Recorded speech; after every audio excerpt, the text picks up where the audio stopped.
Good morning and welcome to Northampton. It's day 3 of the 2025 County Championship fixture between Northamptonshire and Derbyshire.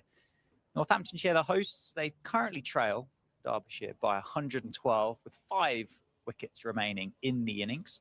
Derbyshire all out for 377. Northamptonshire 265 for 5. George Bartlett and Justin Broad will resume this morning. Bartlett's on 60. Justin Broad will be on strike on 64. Partnership currently worth 111 off 194 balls. And Zach Chappell will open the bowling from the David Capel end. My name is Dan Jadzovic. I'm joined by Phil Rowe. We're powered by Daffabet. And it feels, Phil, this first hour could be key. Big first hour. Big first hour. We don't generally, there might be some stats somewhere to back this up. Generally, we don't do well in the first hour of day 3. It's Not for the big ones. Achilles heel. Zach Chappell to Justin Broad. Back of the length, defended into the leg side. What a shock that is, Zach Chappell on line. Perfect line, perfect length first up. The new ball's only 6 overs old, so it's pretty much brand new still. And Derbyshire will have hoped last night to make a breakthrough in that 6 overs. They didn't do that, but they've still got another go this morning, whilst these two try and get themselves in and eat into that deficit. So it's all to play for, isn't it? It certainly is. So I was trying to figure out scenarios over the evening with regards to what happens next, like a classic question of sport. Sue Barker question there. But it's interesting, isn't it? It's poised well. You look at it at the minute and you'd say that the draw is going to be odds-on favourite by a distance right now. You think Derbyshire, and I spoke with Zach Chappell and Nye Donald yesterday evening, and they kind of basically said, well, we'll look at a couple of quick wickets and we're in. It's played off the back foot. Northamptonshire playing with a longer tail than what maybe they would have done in other games. So they've got one eye on Liam Guthrie at number 9. From a Northamptonshire perspective, 112 runs behind. You think, well, if you go through the next hour and it's unscathed and you've added another 50 runs to the board, you're all of a sudden 50, 60 behind. And you think, well, kind of neither here nor there with regards to a first innings deficit. And I think time is the other. In that scenario, where these two put on another 50, 60, we're then, let's call it 50, round numbers, we're then 50 behind, 5 down. We would probably, in order to give ourselves time to win the game from that, and I'm just looking from a Northamptonshire perspective right now, in order to try to win the game, we kind of need more time than is available. So you've got to create time. And you either get off the field, get bowling, declare behind, or you just have a real mass acceleration and try and get 50, 75 or more ahead quickly to give yourselves that time. Because naturally, I think naturally from here, Derbyshire are more likely to win the game than Northamptonshire naturally. But still, I think that's a long shot. I think draw's favourite in terms of natural cricket. But we've got 2 teams here who both want to get promoted. Northampton's 19 points off being 3rd, and Derbyshire in a really strong position. So it could be, even if these two get stuck in the first hour and are still batting, it could be that one or both teams actually try to do something creative to get a result. Because ultimately, what does it matter if either side loses this game in the pursuit of a win? Yes. Well, that's kind of what we said off air, and with the nature of the championship and the fact that there is no relegation from Division 2. A draw here is, by all intents and purposes, about as valuable as a loss anyway. So it's not exactly like it's going to keep people in contention. Leicestershire, you'd say they're already looking at hotels near the Oval, and down at Taunton for next summer. So you'd kind of say that they're probably okay. Glamorgan look like they're having or they're on course for what could be a positive result. And then obviously there's just 2 fixtures left, isn't there, after this one? So it's kind of running out of time a bit, and it'll be a conversation that will happen behind the scenes. It may have already. It could happen naturally. Yeah, of course. It could happen naturally if in this scenario there are other scenarios that are available. Well, fans get stuck in. These 2 go well, and they do really put an acceleration on, and it comes off. What does that lead look like then? So, but we're a long way from that. I get that, and you know very well that I'm always the one saying, let's not get too far ahead of ourselves. Yes, but we are playing what if. What if this happens? What if that happens? Yeah, it's a bit of But I do say I have a real sense, Dan, and I get this not from absolutely nowhere. I'll come back to where I get it from. But I have a real sense that both teams will try and win this game. And what I mean by that is take some jeopardy of potentially losing it to put themselves in a position to win it. Yeah. Should that arise? And I say I don't get it from anywhere. I mean, the Northampton coach has gone on record many times saying I hate draws. Yeah. I hate bonus points. Hate draws.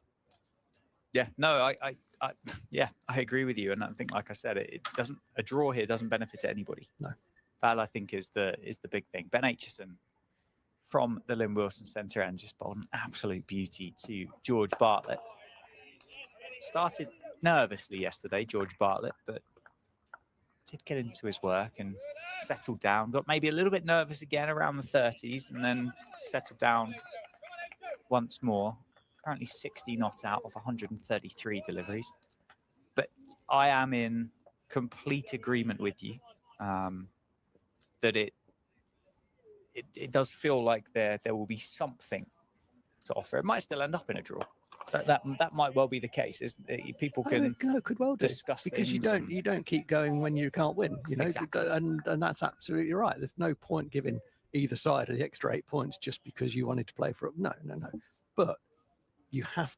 It is likely, not a given by any means, but it is likely that with the amount of time that's left, unless Derbyshire go bang, bang, bang, and then score really quickly, but it's likely that there's going to be some creativity and risk attached to putting yourself in a position to try and win the game. Yeah. And that's great.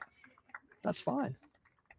It gives us something to talk about this morning, doesn't it? It does. Gives us something to mull over and muse. It'd be interesting to know what the view is from the Northamptonshire and the Derbyshire supporters, whether they would call for that, whether they would prefer it was played out as natural cricket, who would have the most to lose from it, who would have the most to gain. But I would imagine, and I could be very wrong, and I have been once or twice before in my life, but I would imagine most people watching this fixture will be looking at it going, it would be good going into the 4th day thinking, okay, the 2 results that are most likely are a win for either side. Yeah, absolutely. End of the over, 267 for 5. But these 2 do have a job to do, don't they? Bartlett and Broad certainly right now have a job to do, because if they go bang bang, they've got an end open then with a number 9 in, and we've talked about the tail enough, really, not to be disrespectful to those guys, but relative to the Derbyshire 9-10 Jack, I think Northampton's a second. Yes, in that comparison. Yeah, I would agree with that. And then Derbyshire come out with a lead of 90 and are in a really strong position. So that's what they're looking for, obviously. Absolutely. And I think that's what that just kind of backs up what you'd said at the start, that yes, at the moment for natural cricket, the draw would be the favourite if you were to pick one of the 4 outcomes. And then you would say Derbyshire after that would be the team out of the 2 as it stands right now that would be more likely to come away from Northampton with a positive result. Yeah. They've got 5 wickets through here. They have got still a few more runs to play with. Still 110. Northamptonshire just ticked off 2 this morning. And a couple of wickets, as Zach Chappell said last night. They'll feel like they're right in the game. And the other thing as well, with the way that Mother Cricket goes around, and they've not really complained or made a fuss about things, is they'll feel like they're owed a couple as well. I was thinking about, I think I know what you're referring to. You might do, mightn't you? Yeah. they'll feel like they're owed a couple. So a bit of fortune, a bit of rub of the green. It's a nice shot by Justin Broad. Is it going to make the rope? I think it is. Quite short, isn't it, down on the leg side this week? Well fielded by one of the ground staff, I think, down there. And 4 for Justin Broad. Moves to 69. Played that very comfortably, didn't he? Well in front of square. It's a funny thing, the game of cricket. It's a funny old game, isn't it? Because the player plays a bad shot. And I'm thinking about, test match cricket here, for example. But I am thinking about test match cricket. Player plays a bad shot, and the commentator says, well, that's a bad shot. Poor shot. Umpire gives a stinker, and they say, oh, that's difficult job umpiring.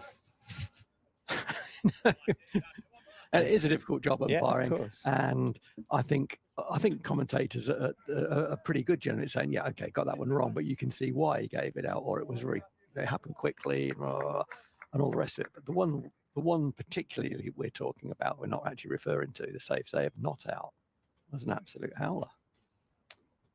Not the Sunday best. Unlike that pull shot from Justin Broad, that was a beauty. Gets the 4, gets 1. It's down the non-striker's end, and George Bartlett gets back on strike. He's yet to open his account on the morning of day 3. Slightly less fluent than Justin Broad, I would say, to get going at least. Yeah, I think that's right. I think he's got himself in a mode, hasn't he, of I'm going to be tough here. And that has perhaps restricted some of his options.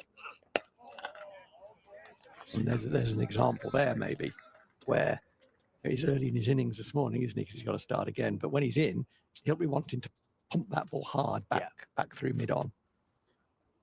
He's a little bit stuck on the crease there. Good start again, though, Zach Chappell. Yeah, the short ball got dispatched nicely by Justin Broad, but he's bowled 11 decent deliveries there. Yeah, he has. He's on the money, as you'd expect. Deficit now 105. Ben Aitchison from the Lynn Wilson Centre end. 13 overs, 3 maidens, none for 34 so far in this innings. He's impressed me. I've really enjoyed his work. He hasn't got a wicket yet. He deserves one.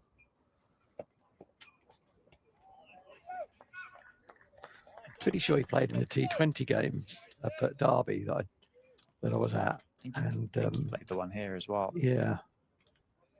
He looks, I mean, this is based on one white ball game versus one red ball game. So don't read too deeply into this, please, but I've really enjoyed his work with the red ball. He has bowled some absolute beauties, hasn't he?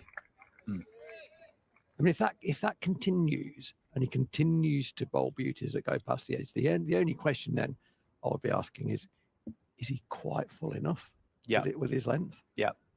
But that's to be seen. But he has bowled beautifully, as have all of the Derbyshire seamers. All 4 of them have bowled really, really well, haven't they? It's been good. That is Fuller. Push drive by Justin Broad, not quite timed, but fielder now as a sweeper out there on the offside, protecting that short boundary.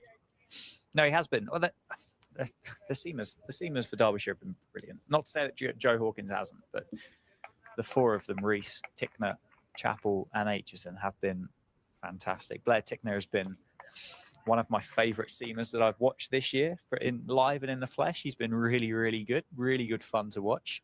Oh, with great pace. That's a genuine edge. Went down, though, and went in the gap between second slip and Martin Anderson. He finds himself at almost like a fly 4th slip.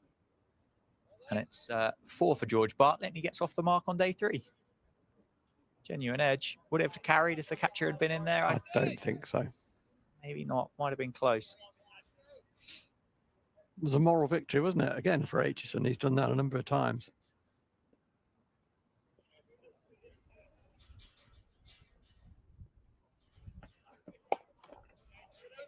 Nicely played. George Bartlett will say that he's just decelerated that and kind of taken the pace off of it and run it down there, won't he? I talk about this quite a bit sometimes too much, but there are batters who nick it and it goes down, and there are batters who nick it and it never goes down. And the latter group don't have a very long career. And there is an art in getting the ball down. You know, it's about your body position. It's about how hard you're gripping the bat. It's about, are you accelerating, decelerating? It's about, have you pushed it? Have you let it into you?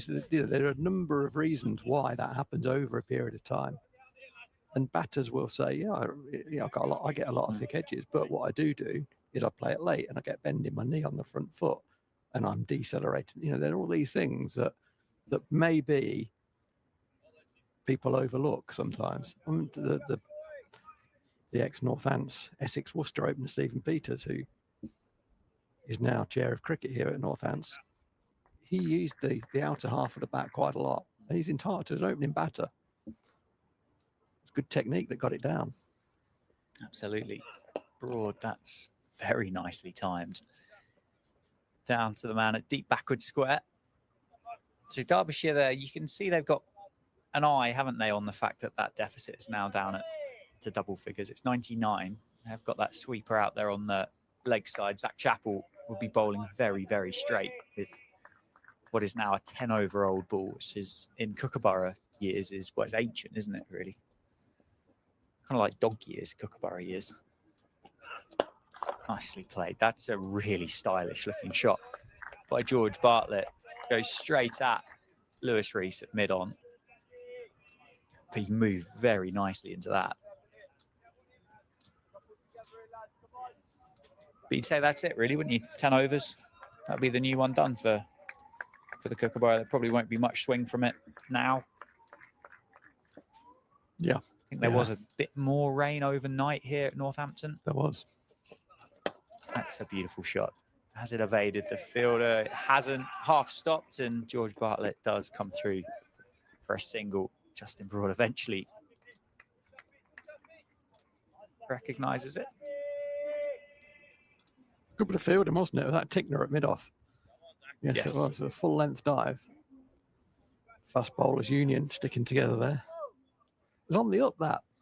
Wasn't a half volley, was it? It was on the up. Well, whilst the Kookaburra probably won't move laterally now for Derbyshire, it'll still be relatively firm. Good take by Brooke Guest. So the batters will, or could enjoy this period of play for the next, say, 10 overs, whilst it's still pretty hard and not nipping around. Sun's out as well. Always helps, doesn't it? Clouds have broken up. A funny forecast. It was kind of like 40% chance of rain all morning and then nothing in the afternoon. But it doesn't look anywhere like raining here, to be honest, for quite a while. Again, another stylish looking shot by Justin Broad. Yeah, maybe it came through early, but you're right. The forecast it's been worth looking at, hasn't it, over the last 2 and a bit days to see what's going to happen. There's been kind of a threat of some moisture. Fortunately, we haven't had any. I think if we did have any, I think it would pretty much curtail any of those conversations that we'd have had about 15 minutes ago with regards to what happens next and what options there might be available. I don't think either team can afford to lose much time in this. Yeah, absolutely right. Absolutely.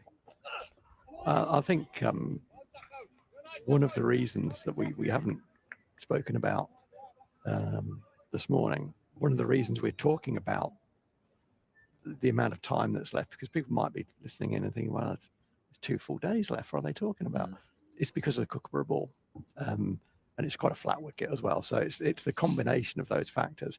You need more time. Things don't happen quickly, or haven't happened quickly in these Kookaburra games around the country. They haven't generally happened quickly. There was one very interesting pitch produced. Was it at Taunton?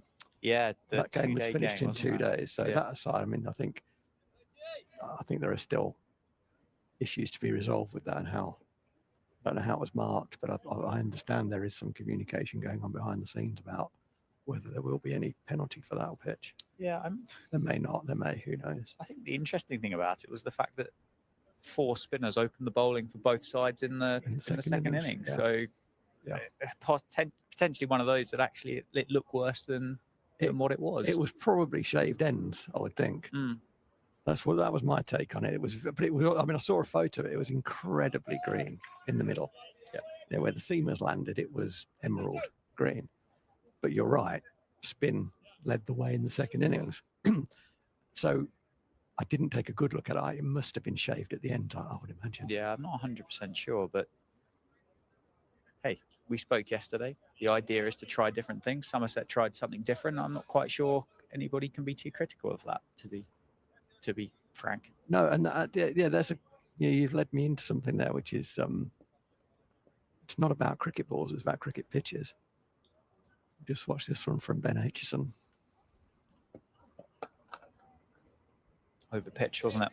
Guided out to point by George Bartlett, who I think is moving pretty well this morning. Yeah, he started nicely. So the question I'd ask is, who are the two most successful spinners in the last 20 years for England? And you'd probably say Graham Swan and Monty Panesar. Yep. I suspect most people would say that. I think the stats would probably say that too. And they both applied their trade here. That's where they got into the game, and that's where they learned how to bowl finger spin professional cricketers here. And the wickets were dust bowls. And that's what was produced. And Northampton got penalised for some of those pitches a couple of times, I think, from memory, maybe 3, but certainly 2. And if you want to produce stuff, you've got to produce the surface or the ball that produces that stuff. It's back to, so it's linked to the ball conversation that we had yesterday. Yeah. There's no point just changing the ball. You've got to have wickets that go through if you want to produce guys who bowl rockets. Yeah, many contributing factors. That's a slower ball, that. Was Yorker as well. Yeah, it was. Well picked, dug out by George Bartlett. Well, interesting the fact that it's what Ben Aitchison has gone to in the 3rd over, or his 3rd over of the morning. I like this, though. 3rd slip is in. Yeah. Because he was hanging around in no man's land, really. It's Martin Anderson. He was just hanging around on a 3rd man line, not really saving one. Not it was kind of, it was inventive, but get him in there. Yeah. You know, get your basics covered. It was a 1%er, but don't do the 1%er at the risk of losing out on the 99%er. And quarter slip is the 99%er. Oh, there's a good appeal there, and it's gone straight away. No hesitation from Nigel Long whatsoever. George Bartlett, who we just complimented about his start to this morning, has been dismissed early. He's gone for 66. And Ben Aitchison has got his first wicket of the fixture.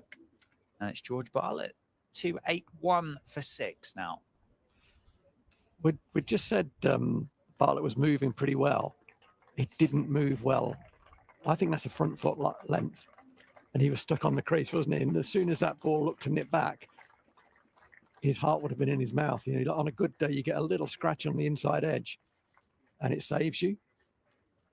But it was past him before he could get the bat on it. It nipped back right in front. And the umpire, Nigel Long, gave it out very quickly, but it looked absolutely, it was like a French cricket dismissal, wasn't it, really? Yeah, it sounded out, didn't it? It sounded out, Which, yeah.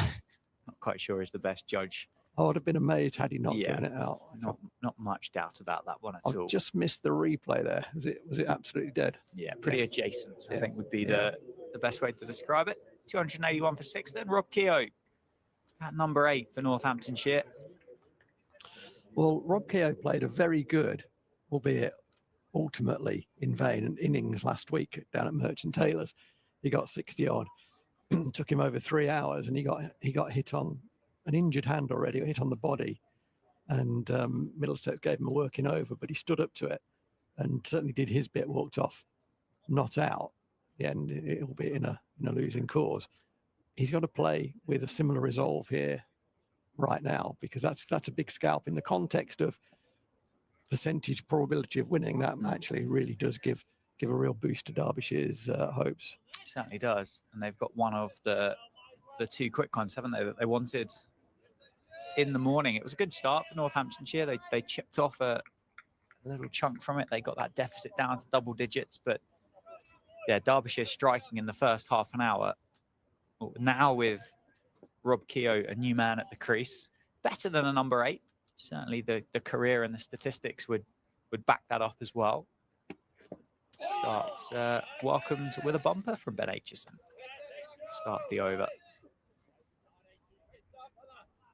281 for 6 off 92.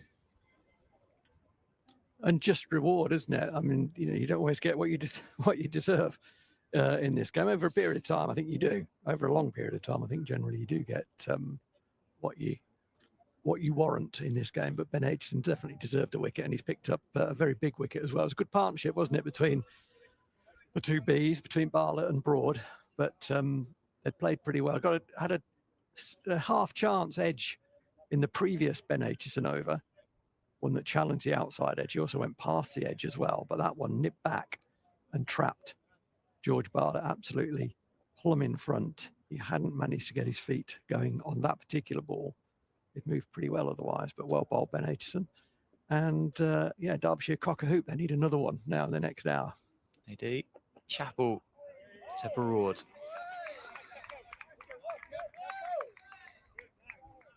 If they can get one of these two, as we said, they'll feel they've got an end open there with a longer tail. Liam Guthrie is number 9. He's shown capabilities, hasn't he, with the cricket bat in hand? He's quite a free-flowing batter when he gets going. George Scrimshaw, I think, has shown some resoluteness in the past. I think Guthrie's dangerous, but not reliable. Yes. Yeah, I think that's fair. That's yeah. I'm kind of happy with that. Can nobody please tell Liam Guthrie that I've just said that? But I think he is dangerous. But if you look at his career numbers, they tell you that that's now and again. Yeah. And that's what you'd expect from a 9-10 jack. Yeah, that's a great shot. Yeah, that beautiful. Is a great cricket shot. Kind of dug out, wasn't it, by Justin Broad? Down the ground, past the diving Lewis Rees at mid-on. Gets 4, moves to 76. It's one of those where it's a Yorker, sort of Yorker length, isn't it? Just the half volley side of a Yorker length, but you time those so well because your body weight is going through the ball. And he struck that so cleanly up. But I would say this, he has struck the ball cleanly throughout. It's on 76 now. He struck the ball beautifully, Justin Broad. He really has. Against the spinner and against the seamers as well. Deficit of 92. That one left alone. I feel these games are very important for Rob Keogh. His contract's up at the end of the season. Getting that, it was 61 rather than 161 last week. But on the other hand, it was 61 not out. He was batting with a really nasty finger injury. Got pinned a few times. And it was 61 not out at number 8. And things were tumbling. He was batting with and actually they will have done him the world of good. He needs to back that up today, though, if he can. Well, he's not going to see the ball all that much at the start of his innings. He's just going to have one left in this Zach Chappell over. Justin Broad takes the single out to Harry Kame at cover.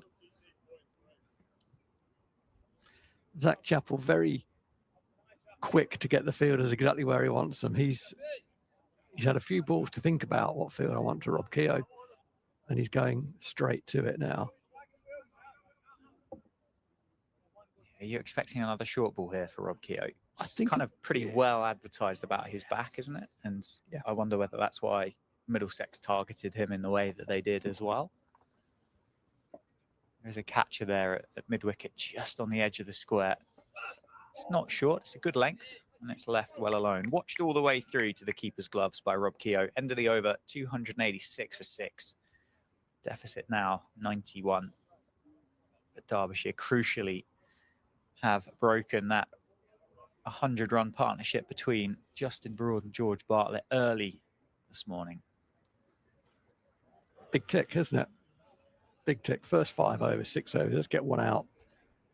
Get a newbie in, and then let's get into the tail as quickly as we can. Limit the boundaries as well. I think that's another thing, and you're right to identify that earlier, Dan. Is there are currently 3 boundary fielders, and you'd think, well, 286 for 6, a lead of 90. Shouldn't we have? But actually, no. This is a relatively tight game, isn't it? It's going to be a tight game, and runs are important. So 3 men out on the boundary at the moment. Yeah, and I think with the plan for these Derbyshire seamers is just to bowl out the stumps, isn't it? And then Bowl out the therefore you stumps. can kind of protect the Absolutely. boundaries a little bit easier. I like there's 3 catches. I like that.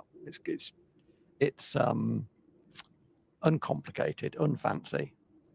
And actually an edge did go through third slip. I don't think it carried. You weren't so sure. So who knows? But certainly it went in that direction aerially is probably the right way to say that word, isn't it? Yeah.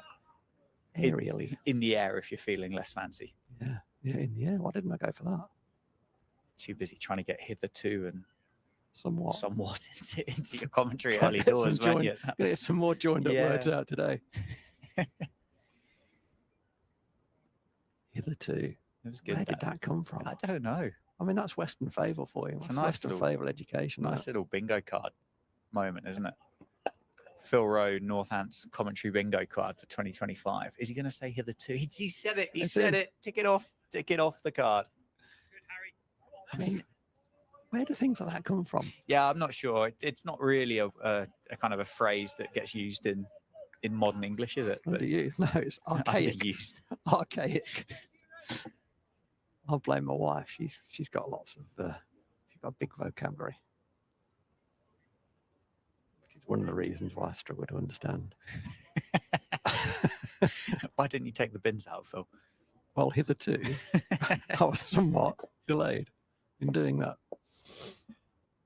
Ben Aitchison, 1 for 41 from 15 and a half. First time they'll have a bit of a longer bowl at Rob Keogh to get off the mark. Rob Keogh, obviously for a number of reasons, I don't want to do him here. One of the things that I look at is Rob Keogh's movements, particularly early in his innings. Yeah. Is it quick and jagged, or is it more relaxed and determined? And I'm seeing the latter. That's nicely played. It's not a 1-for-1 this, but having seen Rob, since he was a 14-year-old and worked with him over many, many, many years, sometimes can be a bit jittery, as can lots and lots of professional players who've had long and successful careers, as he has. But sometimes gets out there and he's like a jack in the box with his movements.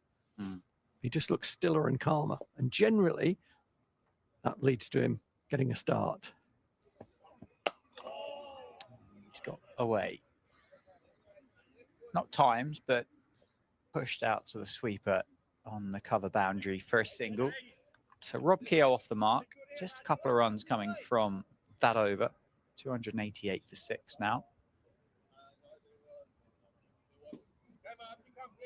I really enjoyed yesterday, and I'm sure we'll get a bit more of it this morning, but Derbyshire through the FX mic was really, really good fun. Yeah. Chappell was the cheerleader, wasn't he? He wasn't the only one. There was a lot of good encouragement going around. But yeah, particularly enjoyed. I enjoyed Blair Tickner's kind of body language, which was in no doubt, I'm coming at you, I'm giving it everything.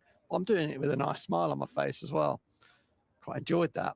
And Zach Chappell, kind of dry Midlands humour, keeping his lads going. Yeah, it was a lot of good fun. On the money, Rob Keogh on strike. He kept the strike, single off the last ball of the previous over. Yeah, he kept the strike, and Wayne Madsen bringing in the sweeper who had been out on the point boundary for Broad. He's in for Rob Keogh because they want to line him up.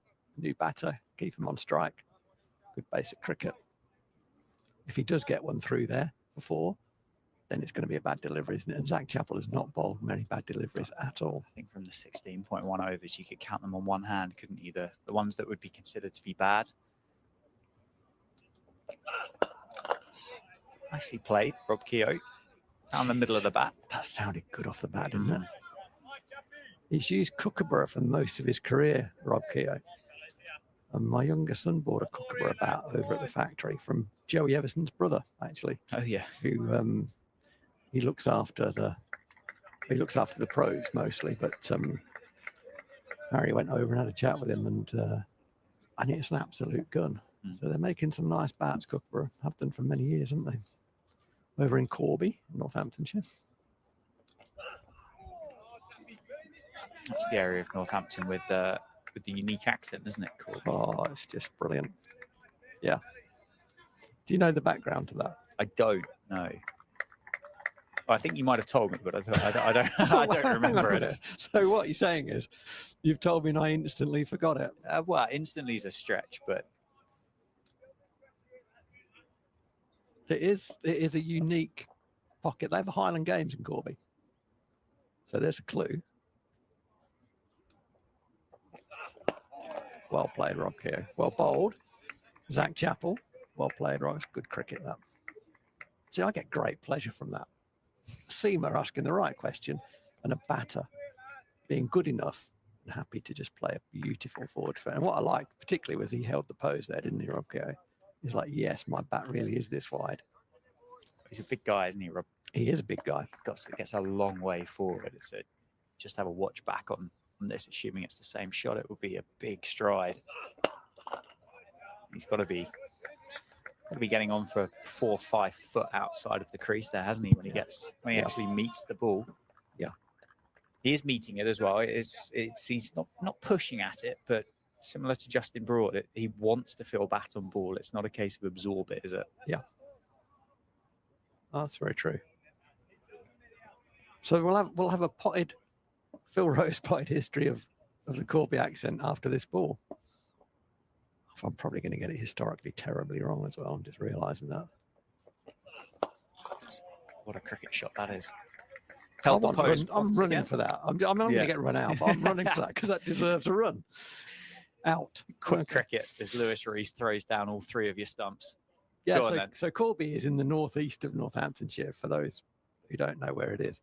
And it's was certainly for many years quite an industrial town, and it was basically a steel town. Steelworks from the British Steel Corporation was built there. Huge employer in the whole county, let alone, I mean, pretty much everyone in Corby was in some way connected to or knew someone who was connected to the steelworks. And they needed staff, and those staff came down from Scotland, and hundreds of them in the 40s, 50s. And as a result of that, it's a sort of a little pocket of mini Scotland. So the accent is unique in the UK. The Corby accent, it's difficult. It can only be, you meet someone who's not, from Corby, not in Corby, you know about it very quickly. Yeah. If you know what you're listening for.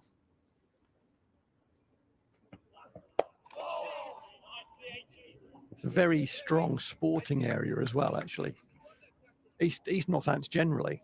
I'm now upsetting people from West and South Northants by saying that, I suspect. But East Northants, some strong all-round football, cricket, rugby, and other sports. It's a stronghold of sport.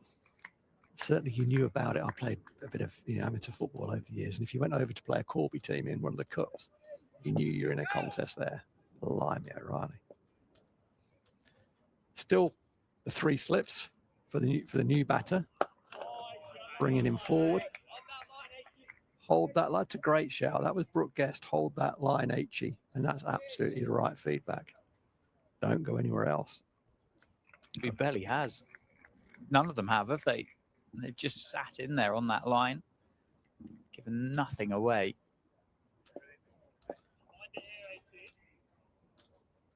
It's been good hard cricket, hasn't it? Attritional cricket.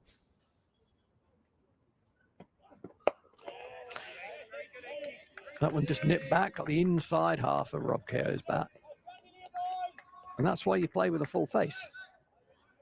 That was absolutely a full face. Maker's name presented back down the wicket. There's some good, sound like a real old codger here. There's some good basic old-fashioned cricket taking place in this game. And it's good to see, can you bowl consistently in the right area because you're going to have to with this ball. That one's slightly over pitched, and Rob Keogh onto it in a flash. He's driven it beautifully through extra cover, and he's going to pick up only 3, as Amrit Basra has just demonstrated to his new colleagues in the Derbyshire dressing room that I am willing to dive full length into he dived full length, knocked it back. Such was his momentum. We'll see it on the replay that he actually hits, bang, the advertising board. Jackson Grundy, there's a free advert for those guys. Thank you for your support. And thankfully, he's not injured himself, but he's saved a run. Amrit Basra and Rob Keogh will have played a bit of cricket together. And Rob's saying, well, what are you doing? I thought we were mates. Amrit Bazza from Northamptonshire plays just down the road at the old Northamptonians. That's where he plays club cricket. A rare leave. A very rare. Is that a bad ball? Of course it's not a bad ball, but relatively, Ben Aitchison's very cross with himself there. I mean, he's entitled to just miss fractionally. They've bowled very, very as I was walking in this morning, I just thought, well, they're going to bowl well. So we've got to play well. Yeah. It's a good contest, this. On the move there, Justin Broad, dragging himself across the stumps, trying to get into that business area where Ben Aitchison has lived for most of the morning. In fact, for most of the game. 17 overs, he's now bowled 3 maidens, 1 for 46. So he's gone at well under 3 and over. And, that is music to my ears. Is a seamer who can hold a line and length and offer threat at the same time. It surprises me that it's only 3 maidens. Yeah, me too. Tickner's bowled 3 maidens, Chappell's bowled 3 maidens, and Aitchison's bowled 3 maidens. Lewis Rees has bowled 5. I think one of the reasons there is that they have recognised the value of boundaries and had point out on the fence quite a bit. Yeah. So there's been a 1 very often. It's well bowled. It's probably they've just opened the face, gone with a bit of movement, where it would generally be a dot. But the captain quite rightly recognising the value of boundaries. Okay, we'll concede the 1. And I think that's harmed the maiden count. Well, that's my thought on it. Chappell again. Thick outside. Very thick outside edge from Rob Kerr. There's a change in the field. The captain, Wayne Madsen, has come out of slip, so there's now only 1 slip. But he has retained the catch-in threat, which is he's popped himself into a very straight, short mid-on, bordering on silly mid-on. He's also brought in Amrit Bazra, who's the 12th man in to catch him mid-wicket.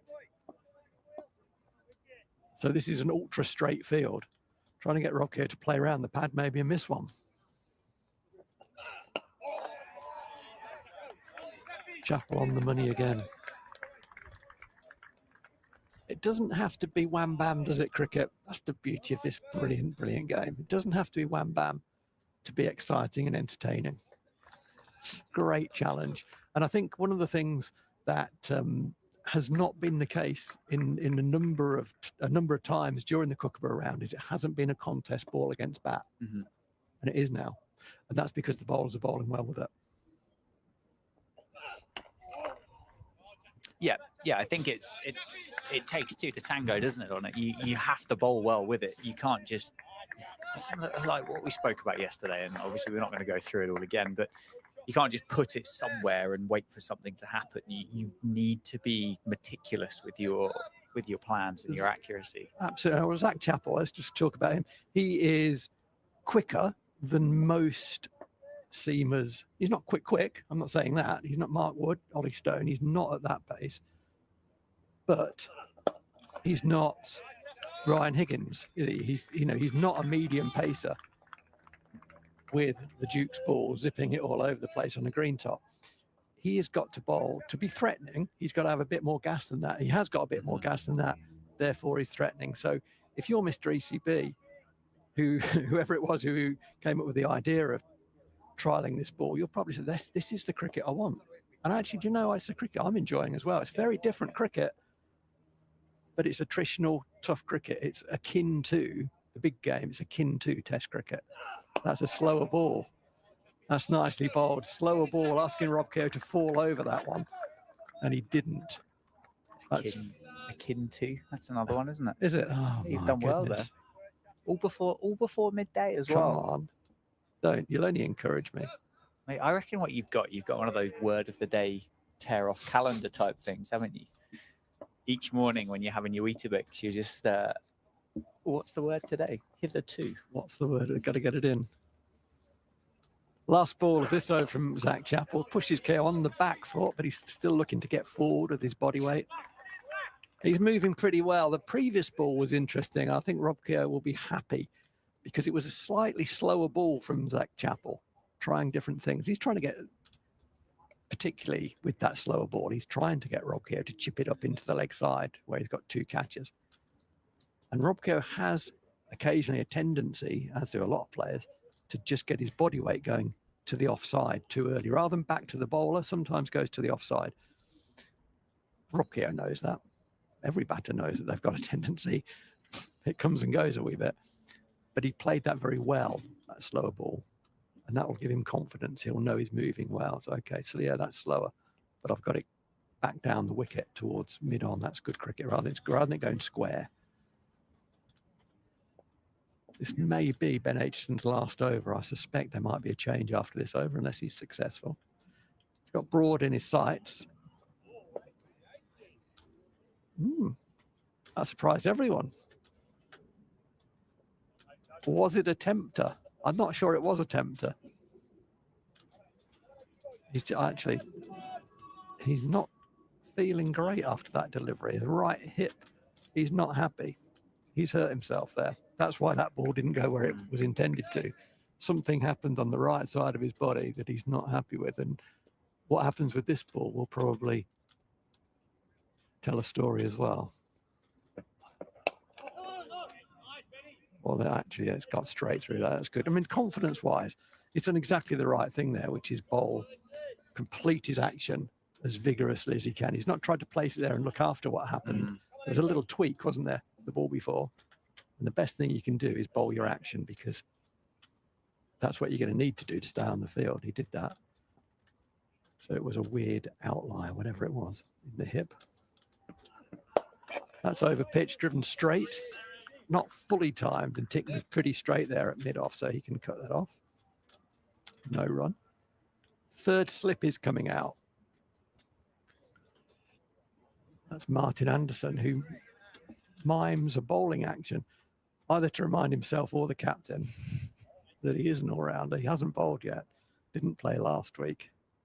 He's gone into a catching short extra. So 2 slips now, and that catcher at short extra.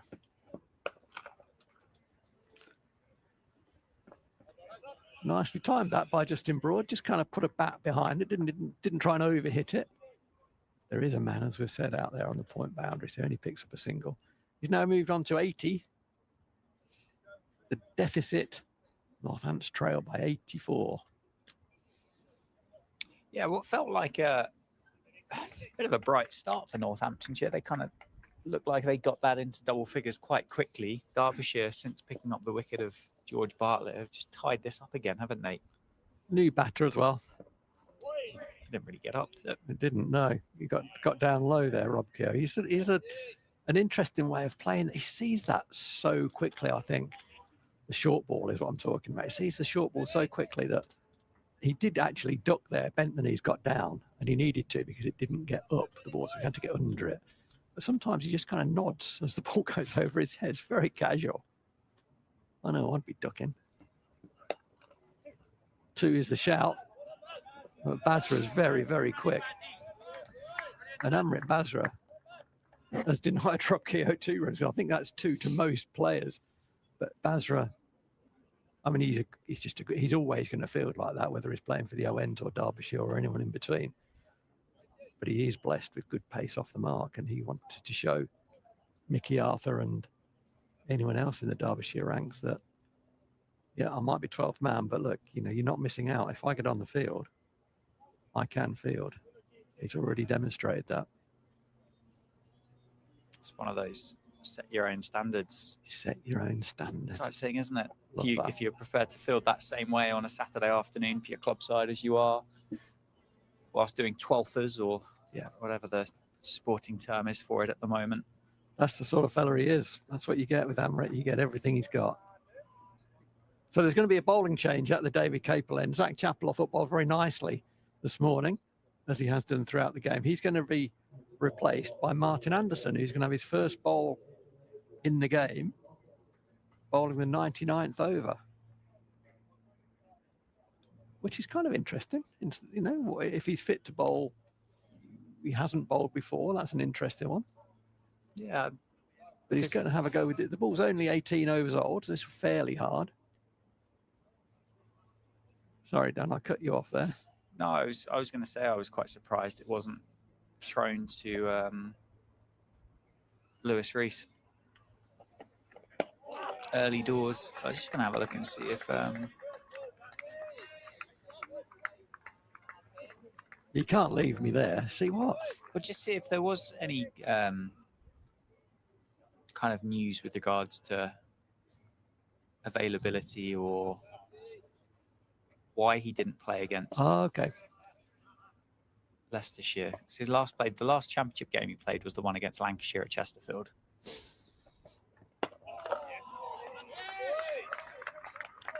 Well, he started very well. 2 balls, bang on the money, bang, bang. Well bowled, good start. He doesn't have the pace of the other 3. It's probably a not dissimilar pace to Lewis Rees, I guess. Lewis Rees has the advantage of being left arm and swings it. And also, as we saw yesterday, can bowl very good cutters, a spell of cutters. But he would be more in the kind of genuine medium fast.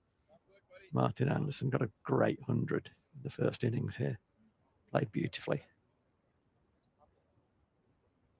Has a Swedish dad, I understand. Oh, okay.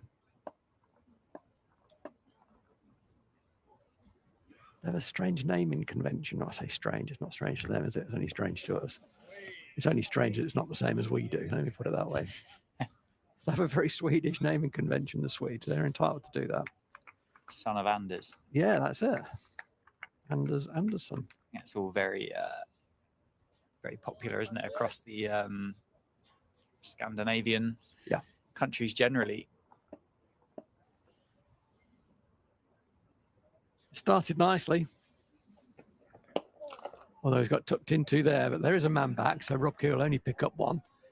It's a nice cricket shot for a single, isn't it? I'd want to be on 20 if I'd played these shots that Rob Key has played so far, because he's played some lovely shots. You'd have had all of your pads off by now, had a shower and sat in your civvies again after Lewis Rees had ran you out for the push drive down to mid-on. Yeah. How can you only get how can you get none for that beautiful on drive and 1 for that? It's one of those, isn't it, that you play that in the nets against your teammates or a bowling machine. You go, oh, that's 4. Yeah, it's 4 all day. Yeah. Oh, my mid-on can't move now then. Nah, 4 all day. Exactly. Oh, that's nicely bowled. Anderson's first ball at the very set batter, just in Broad, and that bounced and he got his bottom hand off the bat quickly. I think it did. It hit his top hand, I think. It was a start the lawnmower, ripping his right hand off the bat. It definitely bounced. That's the first time we've seen that today. But, you know, Martin Anderson hasn't bowled in the game. He bowls the 99th over, and every ball was played at. Every ball was challenging. There was, you know, 1 was slightly too full. Rob Key tucked into leg side for a single. But the other 5 were absolutely on the money. Yeah, it's not coincidental, is it? It's a real targeted plan, a real thought out tactic and mindset for Derbyshire and for their seamers. And I suppose the thing is with their Kookaburra in hand, there's probably not a great deal else that you can do than keep the stumps in play the whole time. They've got those 6 wickets. They've got 3 of them have been LBW. 2 of them have been caught behind, one of which was save to Joe Hawkins. I would compare and contrast the execution of the seamers, the quality of execution of the seamers in this game so far. Then things can change, and I'm sure they will change. But when Northamptonshire bowled, they were trying to bowl very straight as well, obviously, for obvious reasons. We don't need to go into all that again. But actually, we're going down the leg side quite a lot. Yep. Heck of a lot of balls off the hip, going down the leg side, etc. And Derbyshire have not done that. They have held a line better as a group of seamers. I think considerably better, actually. They've been brilliant. And this guy's been particularly brilliant as well. Blair Tickner, he's got the ball in his hand, replacing Ben Aitchison, who bowled very nicely, picked up the wicket of George Bartlett. But Tickner's back into the attack.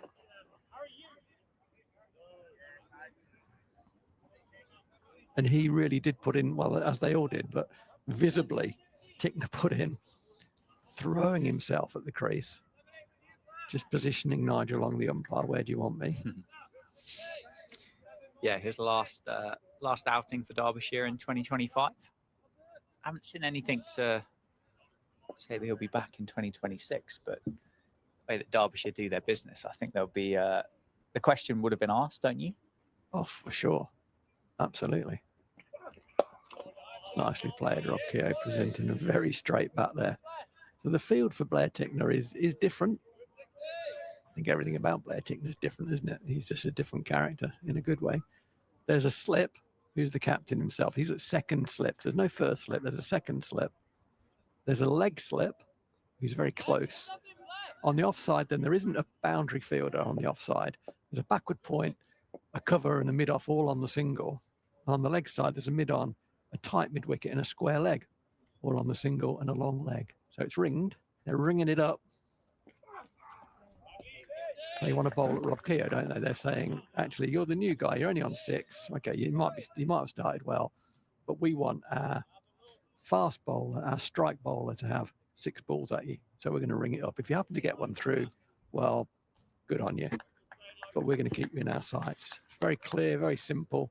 I like it. They've done really well already. The partnership is worth 14 off 44 or 45 now. Rob Keogh's faced 30 of those 44 deliveries. They've done exactly what they wanted to do. They have. And to do that, you've got to be accurate. I think that was an attempted Yorker from Tickner. Keogh chopped down on it pretty well.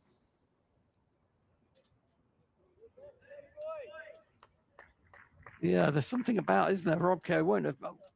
Recently, he's batted at 8. He batted at 9 in one game. But his career has been spent at 4 and 5. 5 in particular, but also some time at 4. And he has opened the batting at times as well, way back. Certainly in his second 11 career, opened the batting. Did pretty well there, to be honest. He got under that well. He did eventually, didn't he? I don't necessarily think, and that's just... I've so enjoyed watching Blair Tickner play cricket this week. You've enjoyed him getting down on his hands and knees and knocking the wicket. Everything that Blair Tickner has done, I have really, really enjoyed. He'll be one of those cricketers, whether he does make his way back to Derby in 2026 or not. He'll be spoken about by Derbyshire supporters for a long time, I think. Yeah, for sure. That's more the Rob Keogh leave, where he just kind of stands up and nods his head as the ball goes by. So they did get their wish. They did get 6 at Rob Keogh. And to be fair, Rob Keogh played them pretty well. But again, a little bit of humour in there from Tickner on his hands and knees, banging the middle of the wicket. Just didn't get up, did it? In comparison to the one afterwards. And I mean, that's an interesting sign for the two teams going forward with whatever decisions that they may or may not choose to do or look to do or anything like that. If there is starting to be a little bit more variability in the pitch and in the bounce. So we've had pretty much an hour. Northamptonshire have lost a wicket, but they've not really chipped anything away from the deficit column. So it's good, this accurate bowling, isn't it? It's going to catch on, you know. It's got a future. Anderson, can he back up his first over? It was very good. Well, that's not started brilliantly, but Harry Kane has kept it to 1. He's out on the point boundary, moved quickly to his left. The way that Broad played that, he was trying to miss that fielder on the left. He played it very late. Didn't quite get all of it, but he was trying to beat the fielder on his left. But Kane was good enough to keep it to 1. So again, Rob Keogh on strike. As you said, he's faced probably about 80% of the balls that have happened since he walked in. He's been facing them. That's what Derbyshire want to happen. That's nicely played, isn't it? I think twofold, really. One, yes, he's the new man. 2, the other thing as well is you bowl a lot of Justin Broad. That score will move quite quickly. Rob Keogh, he's a little bit more watchful. He doesn't have the number of shots that Justin Broad does. It's probably not as busy as a cricketer as Justin Broad either. So yes, they get to bowl at the new man, but also to know that the ball might not go too far out of the V with Rob Keogh on strike. Very big round of applause there from the the Derbyshire fielders for Amrit Basra. And it wasn't just that it was a great bit of fielding, it actually, again, keeps Rob Keogh on strike. That's what they're trying to do. Making Rob Keogh out to be a tail end here. He's a genuine batter, but he's the new batter. And that's what the Derbyshire bowlers want to be bowling at the new guy. But a bit of variation from Anderson there. A little bit of an off-cutter it was.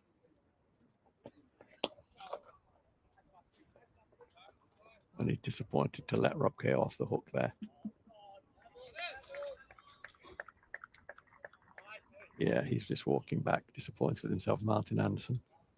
Nicely timed, wasn't it, by Rob Keogh off the pads? Yeah, he's played nicely. I mean, he's only got 7, but he looks like he's moving very well. He'll be feeling pretty confident right now. I'm starting well, I'm moving well. Okay, good stuff. Keep going on. Watch the ball. Sweeper goes back out on the offside for Broad.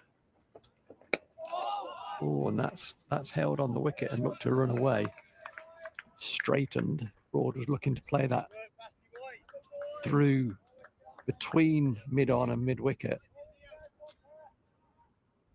And the ball just held and got a thick outside edge. Not for the first time. The umpire, Ashraf, is having a chat with Wayne Madsen. Who knows? Oh, I thought he'd nick that. Just had the look of a nick to me. It moved, didn't it? It did. It went past the stumps. It was a good delivery, wasn't it? The previous ball got the thick outside edge, and that one was too good for Justin Broad. A man on 81. It must have been a very good delivery. And again, the umpire having a chat with the Derbyshire captain. Yeah, I'm quite sure what that would have been about for this morning. But about an hour, Rowie. I'll give you some numbers, shall I, from around. We won't focus too much on Division 1, but down at the Oval, the test match has started, the 5th and final test in that Anderson Tendulkar trophy in India, having been asked to bat first by England, a 34 for 1. Yashasvi Jaiswal, the first one and only one to fall. LBW to Gus Atkinson, who's back in the test team. I like him. I think he's a very, very good cricketer. 6 overs, 1 maiden, 1 for 7. I like him a lot. Gus Atkinson. He's yeah. I mean, he's in the England team, right? So I'm not identifying talent here, but he's my kind of cricketer. A hot take from Phil Rowe. He's a good bowler. I think he can bowl. Yeah. No play at Canterbury, no play at Cheltenham at the minute. We've got rain at Canterbury, and I think the outfield's probably a bit soggy at Cheltenham. So Gloucester are 54 for 1 in response to Middlesex's 445 first innings score at Cheltenham. And then Keogh and Broad complete 2. Kent trail Leicestershire by 254 at Canterbury. They're currently 217 for 3. So Leicestershire on 184 points at the top of the table. Look like they'll be adding a couple more to that, whichever way round that game goes. Glamorgan versus Lancashire. That'll be one that Derbyshire fans will have an eye on. Glamorgan are 18 points clear of Derbyshire at the moment. In that 2nd and 3rd place spot, Glamorgan lead Lancashire by 268 at the moment. They're 144 for 2 against Lancs. 2 wickets for James Anderson. So they're setting that game up for an opportunity at least to bowl Lancashire out. That won't require any kind of funky cricket or handshakes or anything like that. That looks like that will have an opportunity for Glamorgan there. And then obviously the game playing out in front of us. So, and I think as well, with an eye on that scorecard up in Manchester, I think that will just go back to what we spoke about at 11 o'clock. It will be that kind of willingness and want to create something, or create an opportunity at least, if it gets that far and if it's required to get that far. Because as we've said, if Derbyshire they've still got that position, if they go bang, bang, lead by 78, could have a lead of 60 odds. And you think that's quite a nice thing. I still think they'd have to bat pretty positively, but that would be an internal conversation, wouldn't it? It wouldn't require. And they might need a bit of help to get to a number that, to give themselves time to bowl Northants out. They might need a bit of help from Northamptonshire to get to that number, to give them the amount of overs left to bowl them out. So lots of ifs and buts. Northamptonshire have shown a willingness, haven't they, to have conversations, or at least what is perceived to have been the game against Middlesex here last time out, which didn't go the way that Middlesex had wanted it to. And you and I on commentary both thought it was an incredibly generous declaration by Middlesex and Toby Rowland-Jones at the time, but Or bad. or bad, yeah. Yeah. Let's still call it generous. Let's go Yeah, for that okay. positive, Yeah. positive mindset. Yeah, it was very generous. Not every act of generosity is bad, is it, Phil?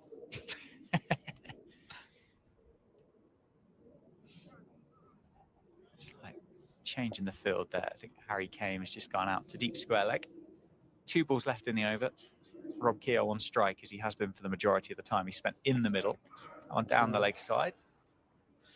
Just wondered where with the movement of that ball, whether that just had a little help round the corner from Rob Keogh. But Well, I think it tailed that ball. The previous ball was a rocket bouncer, and that was a definite attempted Yorker from Blair Tickner, and he loved it. As he let that go, he loved it. And he put after the ball, and I missed leg stump by quite a long way, but he loved the length of it, and it must have felt great coming out of the hand, because as it flew down the leg side, he put his hands to his head as if to say, if I got that straight, that's cleaning you up. Who knows? it was with pace as well, wasn't it? Those Yorkers, they tend to feel a little bit slower. That came out with It did. good pace. Change of angle for Blair Tickner. Final ball of the over. 102 overs will be completed on the back of that delivery. 299 for 6. Keogh on 9. Broad on 81. Quietly just adding runs to his tally. And a deficit of 78 now between Northamptonshire and Derbyshire. On day 3 here at Wantage Road, powered by Daffabet on the live stream.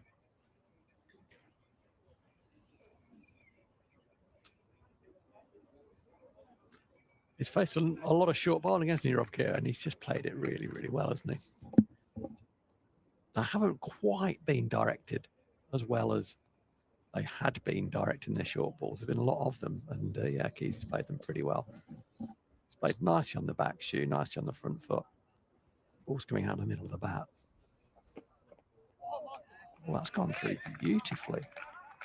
Just getting something a little bit different out of the surface, isn't he, Martin Anderson? You just heard, I think it was Brooke Guest there. Oh, Martin, as the ball really did climb off a good length there. He is, yeah, you're right. Good cricketer, this fella. Yeah, moved up country, didn't he, from Middlesex over the winter.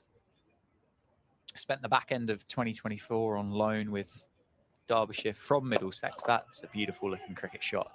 Really well fielded, Lewis Rees. Keeps it down to 1. Just a Broad moves to 82, takes the score up to 300 for Northamptonshire as well. And then, yeah, obviously all parties had a positive conversation, and that move was made permanent to Derbyshire over the winter months. Or sorry, no, before the winter months, wasn't it? I think it was confirmed at the back end of the season. So good bit of business, I think, for everybody. And again, similar to what we'd spoken about, I have so much time and respect for an athlete who moves away from a comfort zone in order to pursue opportunity. And Martin Anderson has done exactly that. Yeah, he has. And then Bamber went to Warwickshire from Middlesex, didn't he? Yeah. So, I mean, Bamber out and out opening bowler. That's not what Martin Anderson's. He's an all-rounder. More in the Ryan Higgins mould, and maybe he just thought, well, Ryan Higgins is going nowhere. He's come back to Middlesex. Yeah. Unblocked by him. Yeah. Essentially, unless they want to play 2 cricketers who are quite similar. They obviously didn't want to do that. Yeah. He was blocked, and he's found his way up to Derby. And good signing. He's a good cricketer. He's a very good cricketer. Absolutely. Absolutely right. He kind of has that role, isn't he? Kind of shared with Anuj Dahl, who's not with the squad this week.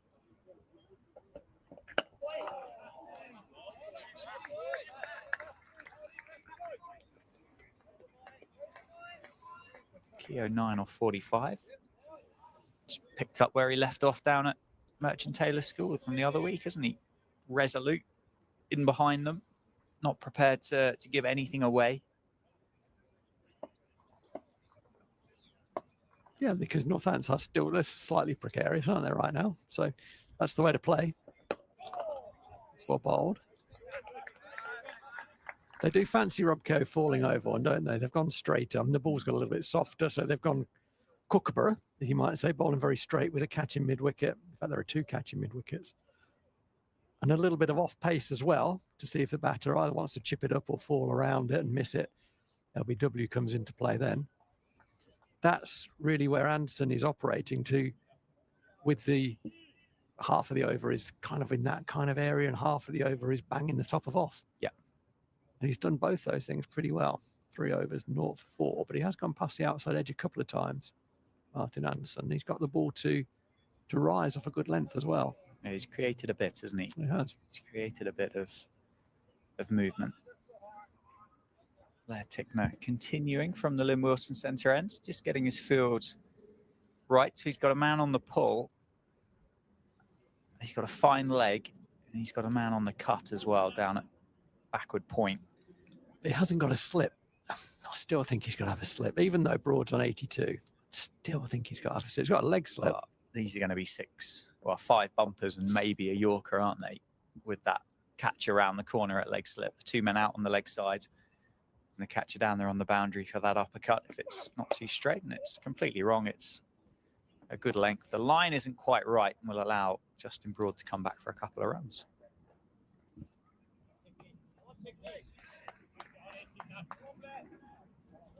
It's hard to bowl very straight because you do get yourself into leg stump, because the last thing you want is to be driven through the offside. If your plan is, we've got 5 fielders on the leg side, we want you to bowl very straight. The last thing you want to do is go through the offside, and so your miss is generally a stump 2 straight. They haven't missed much. That one's gone. That's going to be 4. Very fine, isn't it? Stands with a double teapot because Justin Broad has kind of jammed the bat down on it. It didn't bounce as much as what the Northants all-rounder was expecting, or probably what Blair Tickner was expecting as well. And Justin Broad has just guided it down through gully for 4. Short boundary, isn't it, up there? So we didn't really have to get much on it at all, but it's moved up to 88. But it didn't bounce much. No, it didn't. He played it late, didn't he? That was to his credit, he played it very late. No, it didn't bounce much. And when it doesn't bounce, it generally goes finer off the bat. And that's what happened. Justin Broad won't mind about that at all. Can Tickner respond? He can. He goes short. Justin Broad gets underneath it.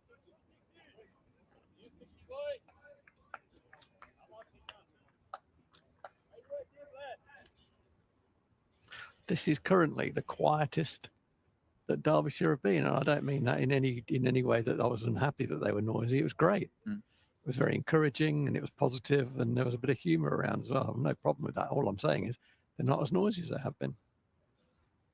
Yeah, it was a long evening session, wasn't it, for them?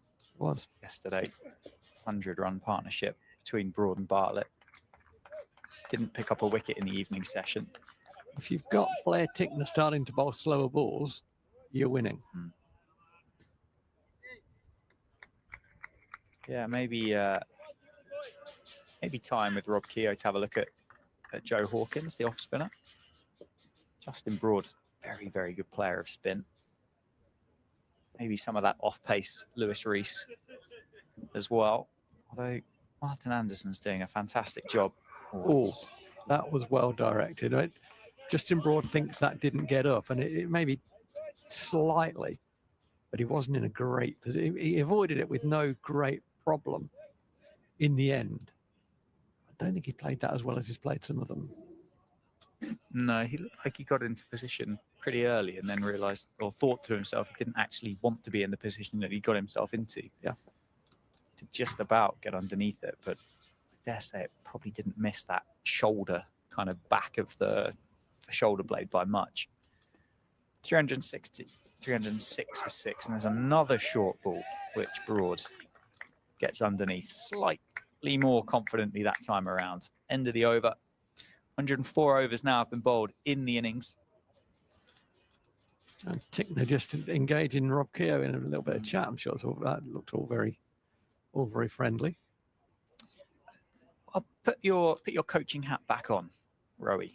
Take us back into a dressing room. And I know obviously you didn't have these Kookaburra rounds to contend with whilst you were working here with Dave Ripley.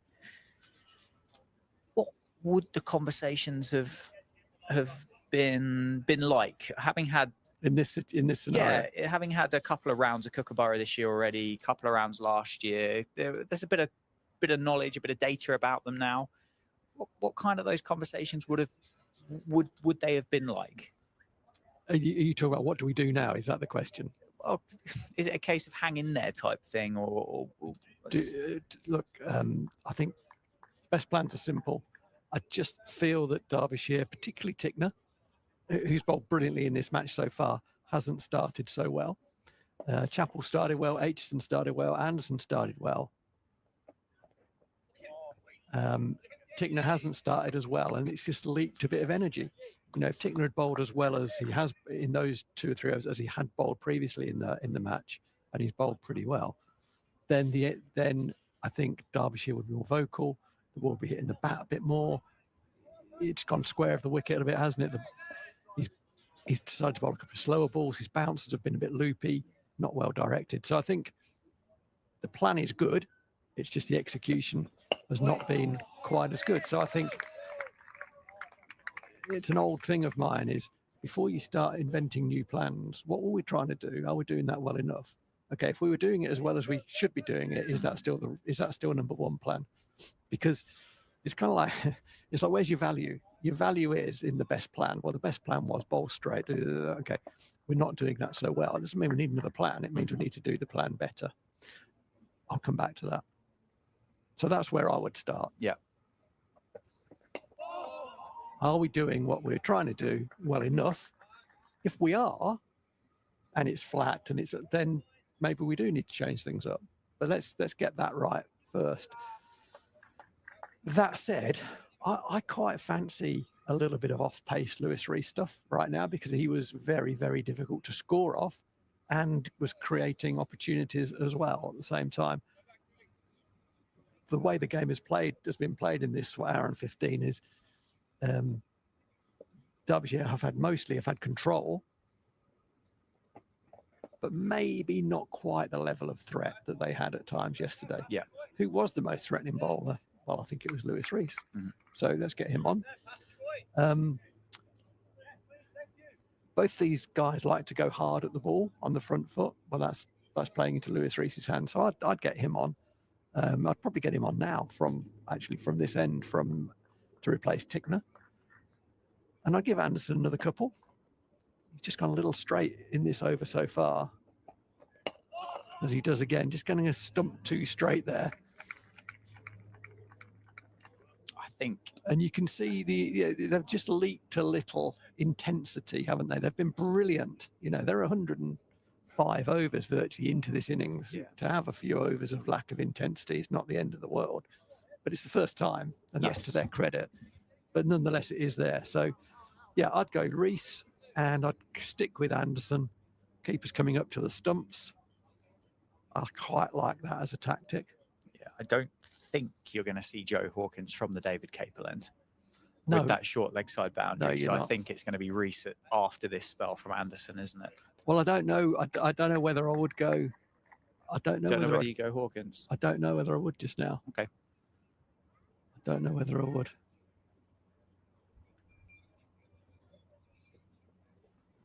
I'd like Aitchison back in. Mm-hmm. Give him a couple. Try and find someone to bowl with Rees. And I still think Seam is more likely to get wickets at the moment than spin. Yeah. So I think I'd go that way. Yeah, and it's interesting, isn't it? We talk about pass the baton on with bowlers, and an unsuccessful and an unchallenging over from Tickner has been followed by, certainly Anderson's only bowled 4 overs. That was the 4th best, if I could put it that way, of his 4 overs. So what are we going to see? We are going to see something different, I think. Yeah, have we got shin pads being run out by...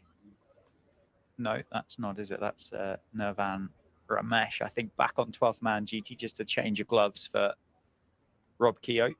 So we are going to see spin. It is going to be a change. It's not the change that I would have gone for.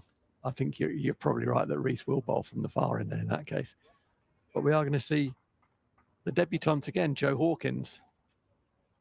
Bowled some nice deliveries. some very nice deliveries in his 23 overs yesterday. Picked up the prize scalp at the moment. One of the guys who's right at the top of the aggregate of runs across the country, picked up save with a beautiful bit of bowling around the wicket, pitched, turned, caught the outside edge, a lovely off spinner's wicket. About 23 overs, just the one maiden. And I think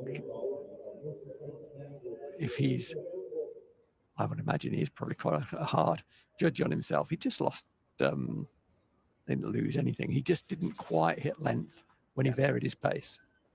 His standard pace was very good, and he was in and around the business area, and he did challenge. He challenged all the batters, in particular the lefties that he bowled at. And when he varied his length, he just either went slightly over or slightly back, but I'm talking slightly. He showed a lot of promise is what he also did. And, real credit here, actually, real credit to Wayne Madsen, because how does an off spinner develop? Well, he has to bowl overs in the middle. There are a number of factors, but that's probably 90% of it. And he bowled 23 overs yesterday of the 96 that were bowled. The debutant bowled 23 of them. It's good captaincy. He looked after him well. Nice protection in the field. Enough men around the bat if he did get a nick. Here he goes from the Lynn Wilson centre end. Broad on the back foot, takes the single, and Joe Hawkins will bowl at Rob Keogh. I think not only, as you say, kind of set good fields, I think he used the spells well. He kind of gave him the cliched one before lunch, which I suspect Hawkins would have been kicking around the field thinking, yeah, I'll probably get one.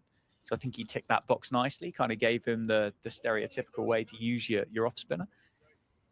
Then didn't quite work after lunch, did it? It didn't quite go to plan, but Madsen didn't just hook him. No, he didn't. He didn't give him 3 overs that went for 18 and went, oh my word, panic, get him off quick. Gave him, I think, 6 maybe. Yeah.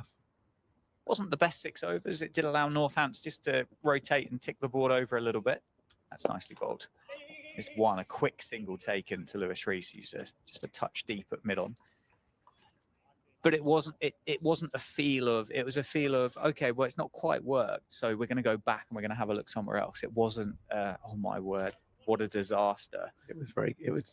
Because what happened was he bowled the over before lunch, and I think that was probably the over before lunch, but he bowled it really well. Yeah. And he created trouble, didn't he, particularly for Luke Proctor in that over before lunch. There was a big LBW appeal, wasn't there? There was a big LBW appeal, and he also turned one and got a thick edge, I think, in the same over. So, Madsen would have been, actually, let's get him back on after. It didn't go well, but you're dead right, Dan. Didn't hook him straight off. Would have been very tempted to do that, I'm sure. And I think if he was dealing with Mr. Experienced off spinner who's played 50 first-class matches, he might have hooked him. Yeah. But he didn't. He invested in the young man, and he got his reward. And it was very, very good captaincy by Wayne Madsen. It was very thoughtful.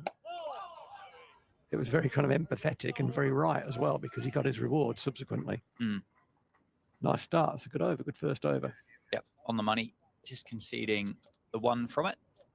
Sorry, a couple from it, wasn't it? And deficit between the two sides. Now just chipping a few more off, down to 65.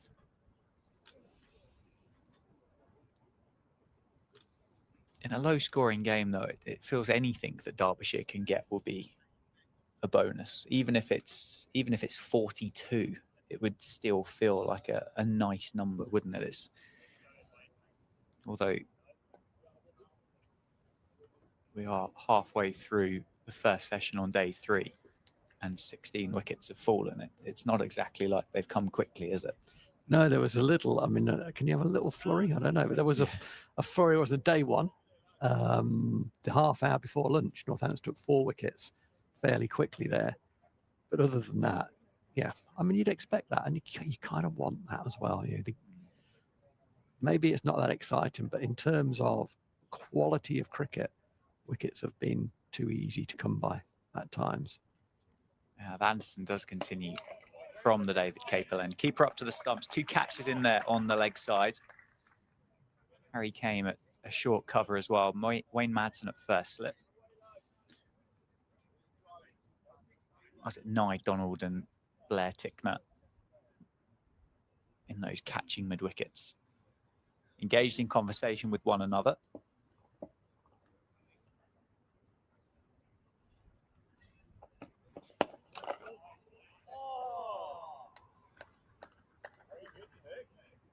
Just some spark, isn't there? Something to happen for Derbyshire, just to liven themselves back up again. Justin Broad quietly now into the 90s. He's on 91. Keogh 12. For me, this is Anderson's last over unless he gets a wicket here. All well fielded. Brilliantly well fielded. Nicely timed by Rob Keogh. Yeah, this will be his 5th over. He's only conceded 8 from it, from the 4.5 that he's bowled. It's just, he started really well. In the last nine balls or so, a couple of overs, he's just got a little bit straight. It hasn't looked as threatening. It only takes a ball. Back of a length. Squarer, Nye Donald.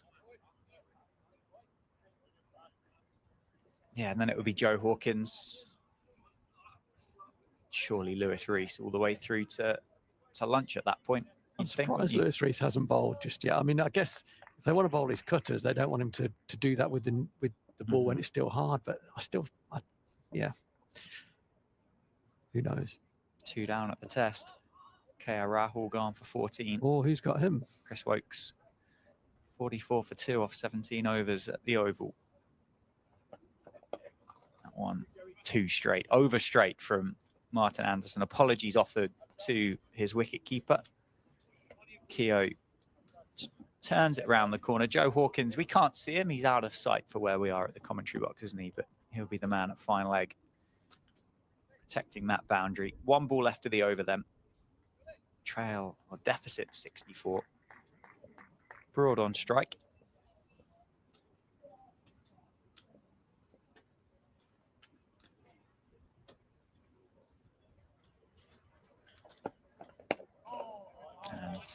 And end of the over. Nothing changes. 313 for 6. Broad 91. Keogh 13.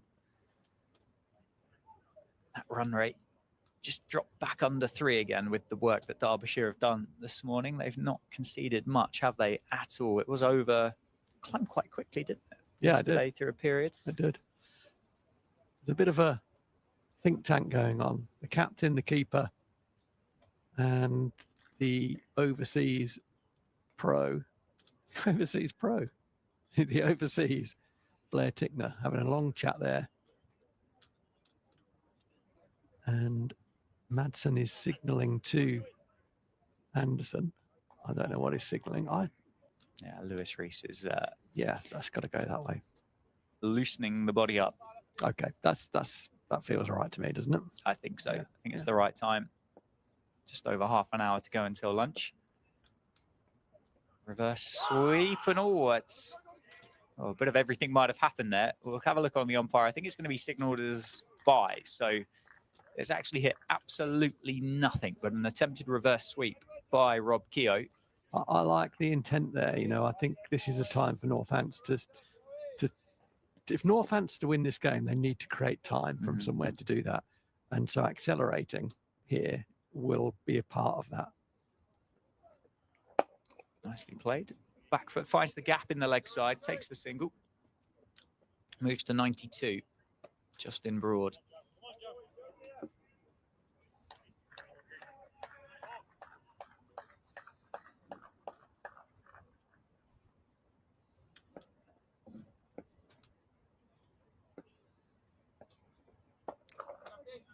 Attempted sweep again by Keogh. This time makes contact, but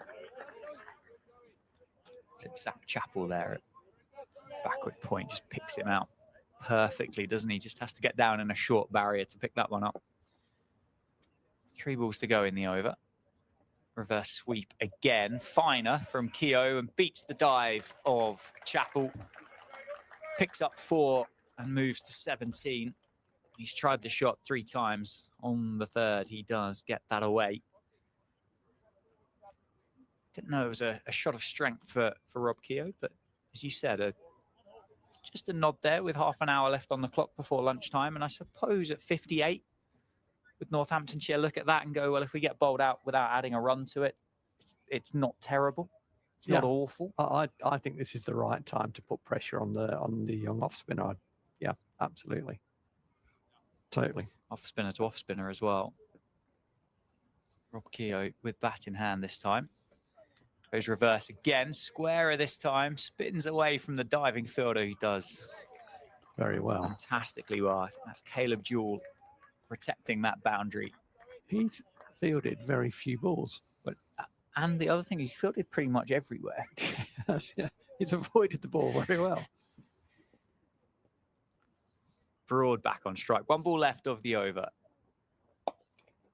Off the back foot, just a bit quicker and a bit flatter from Hawkins. Dot ball to finish, 320 for 6, deficit 57. Keogh on 18, Broad on 92. Keogh will be on strike. And I think it will be Lewis Rees to replace Martin Anderson from the David Capel ends as he takes the cap off. Yeah, and I think the keeper will be up because I think he's going to be bowling those cutters, I would imagine. The keeper's going backwards at the minute to place the helmet. I think he's going to keep his own helmet on and get up to the stumps. Another long chat with the captain who's involved in that. Oh, the young offie is involved in that as well. And Brooke Guest just giving him some things to think about. And they're particularly looking at the reverse sweep there. And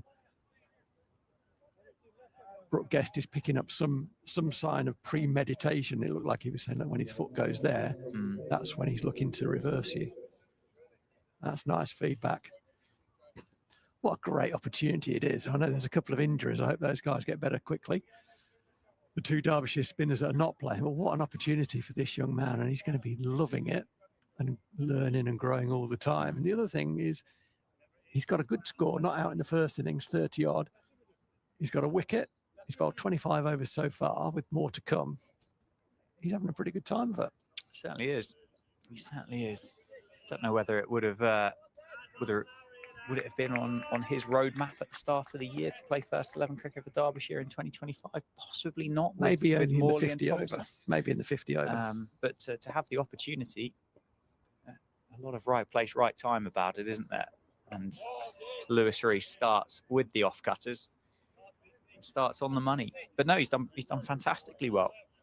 Fantastically well. As you said, there wasn't really a bigger wicket in that 11 than safe save to get, and it was on the stroke of tee. In terms of timing for it, it was brilliant, wasn't it? It was absolutely superb and looked $1 million with bat in hand as well.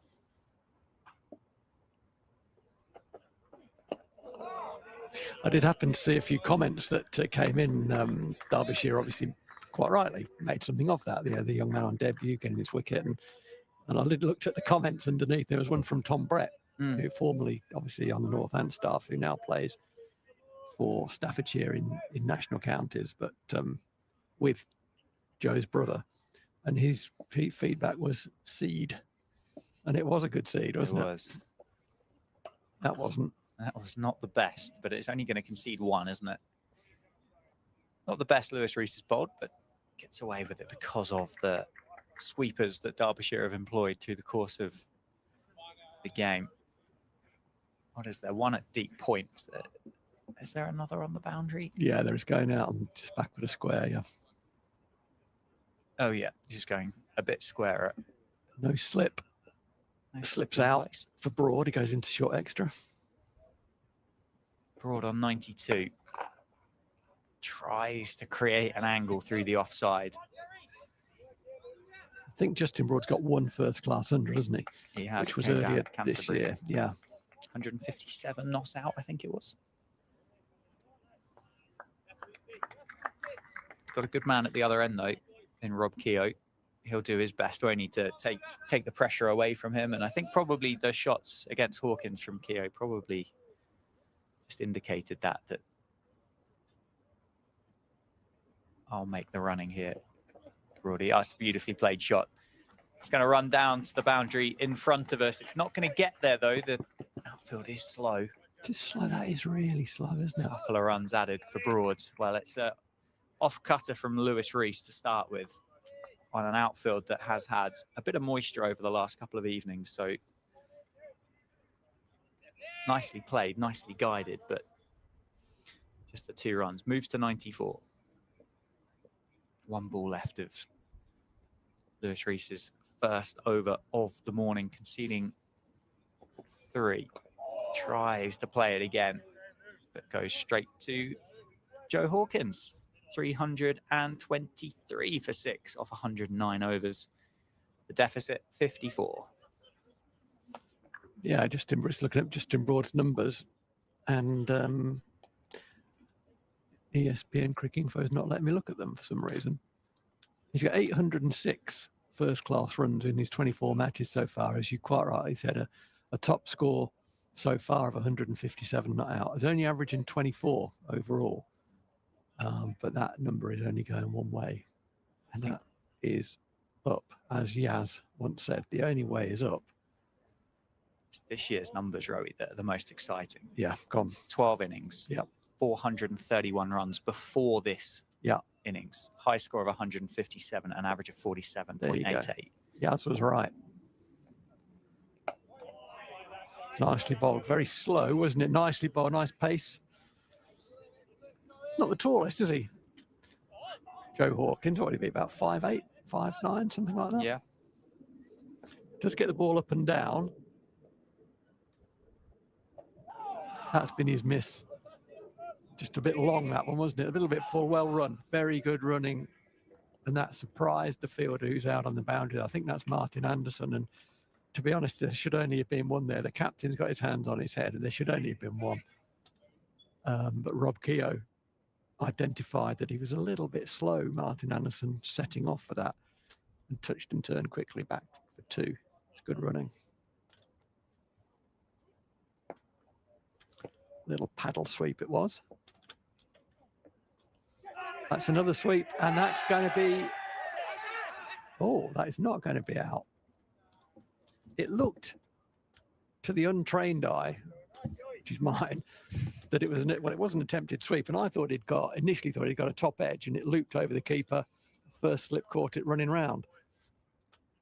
But Rob Keogh was clear that he didn't hit it, and actually Nigel Long was clear that it hadn't hit the bat at all. It went very slowly, so it obviously came not off the bat or the gloves, but it hit something, probably the forearm, something like that. Yeah, it did balloon up, didn't it? It had a good look about it, but I think it was very... Nigel Long, you could see he was going to give it not out even before it was caught, to be honest. Another attempted sweep it was. And that is not only an attempted sweep, but a successful sweep for 4. That takes Rob Keogh up to 25. And he's played very well. He has played very, very well here, Rob Keogh, for his only on 25. It's a start, but it's a very good start. Yeah, you can see he's, well, not just accelerated. He's gone up from probably first to about third or fourth gear, hasn't he, since Hawkins has come on. Played a lot of cricket, would have read the script. I think, well, multiple parts, really. He'll realise that Justin Broad's at the other end on 94 and think, well, actually, do you know what? I'll take the pressure off you here, Broady. You just do what you need to do. They're moving that sweep went square for 4, and they've moved the boundary fielder squarer. So there is a big gap now between the fielder at mid-wicket and mid-on. And I just wondered whether Rob Keogh might fancy shuffling down the wicket and picking it up over mid-on for another boundary. He doesn't. He's calling for something. What does he want? He wants a glove, I think.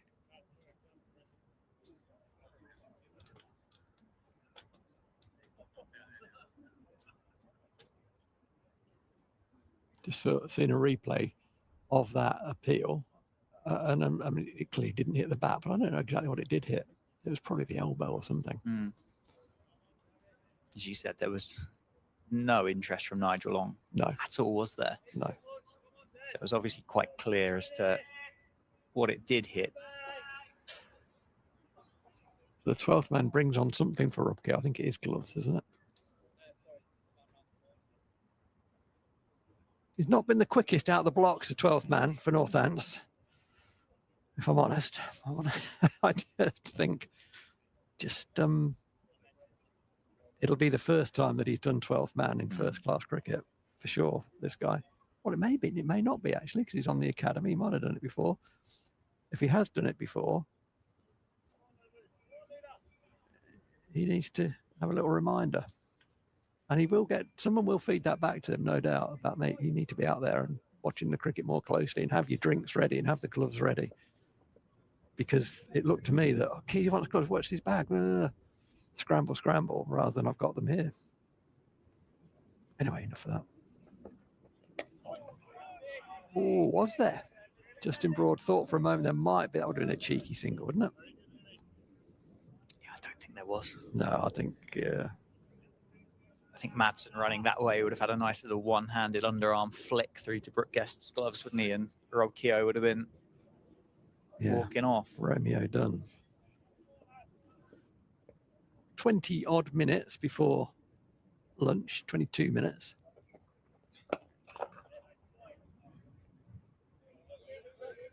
And I think if these two continue at this, what's the deficit of 48? Another 15 runs down to, let's say 30. And Northampton will, if Northampton walk off 6 down with a deficit of around 30, 35, let's say 30 to 35, they'll be pretty happy with their morning's work. Mm-hmm. Yeah, absolutely. I think Northamptonshire, they've battled pretty well, haven't they? That opening hour was, hour and a half, in fact, was incredibly tough. Yeah, it was. The scoreboard barely moved. Started again this morning on 265 for 5, losing George Bartlett fairly early in the piece, about 22 minutes into the morning's play. And it's only really been the last 15 minutes or so. Oh, my goodness gracious. As that's, well, along up on the second bounce, as Justin Broad's eyeing up that short leg side, wouldn't he? Well, he had a little look before, and I thought, he's not thinking about a sweep. This was a drag down. I was entitled to hit that, and he's never got to him, did it? Thankfully, it wasn't straight, because if it was straight, he'd now be walking off. I think it had enough pace to knock the bails off, only just. But it died in the surface. He is trying to do that to some degree, but that was really, that's gripped as well. It's nicely played by Justin Broad. He gets himself up to 95. He's in the nervous 90s. It's been watchful, isn't it? There was certainly an element. The second he saw that drag down from Lewis Rees, he went, this is going for 6. Short leg side boundary, thanks very much. Get rid of this nervous 90s. I'm done. As you said, it just never got there. No, it was almost on the second bounce by the time it reached him. Would have been a horrible way to get out. Rob Keogh forward with a full presentation of the bat. Now, here's something. So it'll be interesting to see this. Broad's on 95. He's going to be facing Joe Hawkins, the debutant young off spinner. He'll have an eye on going straight down the ground here. And I think actually there's a long conversation between Keogh and Broad there. I think an element of that will be about, JB, just pick them up in singles. Don't go looking, don't go searchy, but it's very, very inviting. Lewis Rees is at mid-on. He's kind of slightly deep. He's just going a little bit deeper now. Captain's read the script, so he's a bit deeper than he has been, Lewis Rees. He's halfway, basically, back to the long-on boundary. Joe Hawkins obliges with a fully that Broad sweeps out to the boundary fielder just for a single. And that is the 50 partnership. He gets a nice ripple of applause from the Northamptonshire members. It's very important, wasn't it? It's been a very, very important. It keeps Northampton's options open. I'd say that. It keeps their options open.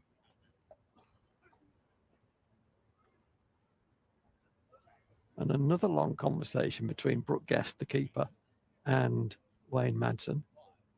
They're talking about the leg side field and the sweep.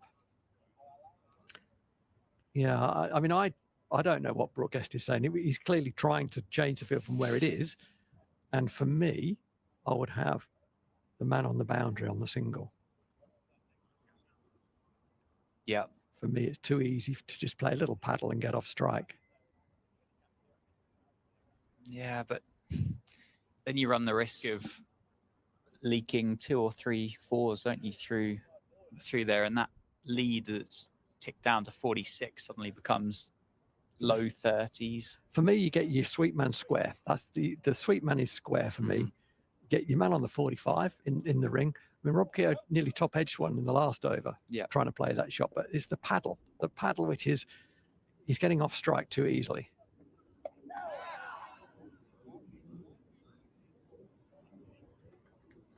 That was always going to be fielded by that fielder, wasn't it?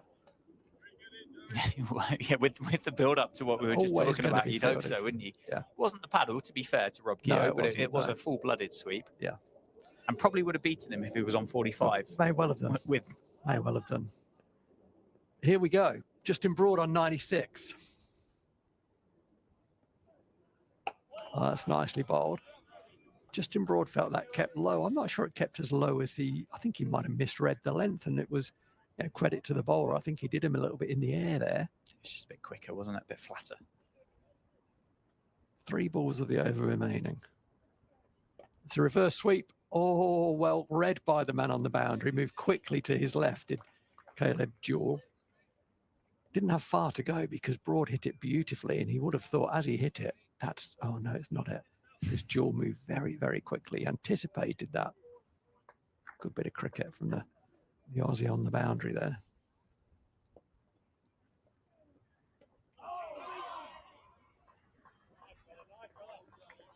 Joe Hawkins saw Rob Keogh move there, didn't he? Just took all of the pace out of that. He did, and Rob Keogh just about got some bat on it. If he misses that, there's going to be a big appeal. Yeah, it was nicely bowled, wasn't it? It's good stuff. Last ball of this over, the 27th from Joe Hawkins. It's half driven, half pushed, but it didn't beat the man at short mid-off, short extra cover. That's Zach Chappell. So Justin Broad will stay on 97. Rob Keogh will be on strike on 27. 334 for 6. 112 overs have been bowled. So it's almost exactly 3 and over. Even I can do that. And Northants trail by 43, which for me is less consequential than the amount of time that's left in the game. Another long conversation involving the captain, another long conversation between the 2 batters. There's lots of chatting going on, lots of thinking. It's good to see. I think the fact that Northamptonshire have used up 1 hour and 45 minutes from this morning session, I think will only kind of load a potential conversation at lunchtime between captains and maybe coaches, just to see if, I suppose the initial one will be a conversation as to whether there would be a willingness. Yeah. And then there would be okay, well, there is, let's try and work something out from our own separate camps. And I think, like you've said before, they're almost a bit of a bartering process, isn't there? Yeah. But you're right. There has to be intent. And that's the first question. Have you got any intent here? And Northants have probably just about earned the right to initiate that conversation. They're just about there, aren't they, with 43? Yeah. 43 deficits, 4 wickets still in hand. As I say, I think it's more the time that they've eaten. The time's the thing, yeah. But yeah, exactly, yeah. The time is allowed, yeah. They've worked hard this morning, Northampton, done well. Just the 1 wicket to fall so far. Keys has played very well. He's on 27. He's facing Lewis Rees. How would that generally work? I know I've kind of implied what an amateur perceives as that conversation would be, but firstly, have you been involved in games that those have been arranged and spoken about? Oh, definitely, yeah. Was it something as an assistant coach you were directly involved in, or how did those conversations really kind of happen? The captain's a captain, isn't he? That's cricket captain is runs the team. Okay, so it would be a Luke Proctor, Wayne Madsen conversation.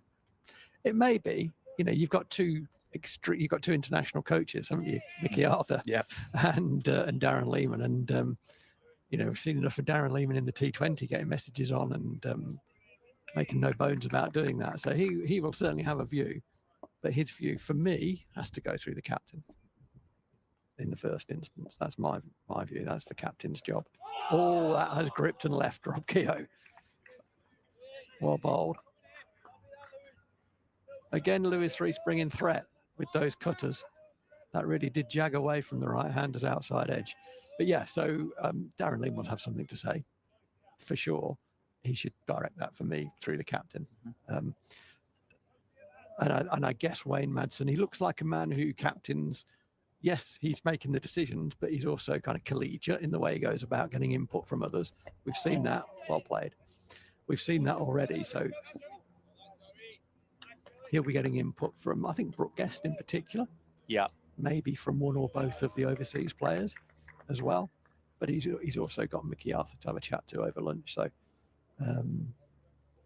intent is the first thing, isn't it? I think there's enough time left in the game that if there's enough intent on both sides, they can probably get round. They should be able to get to, if there's intent. Yes. Genuine intent. Like 2.5 sessions each type thing. And there's intent and then there's genuine intent. Yes. There are two very different things.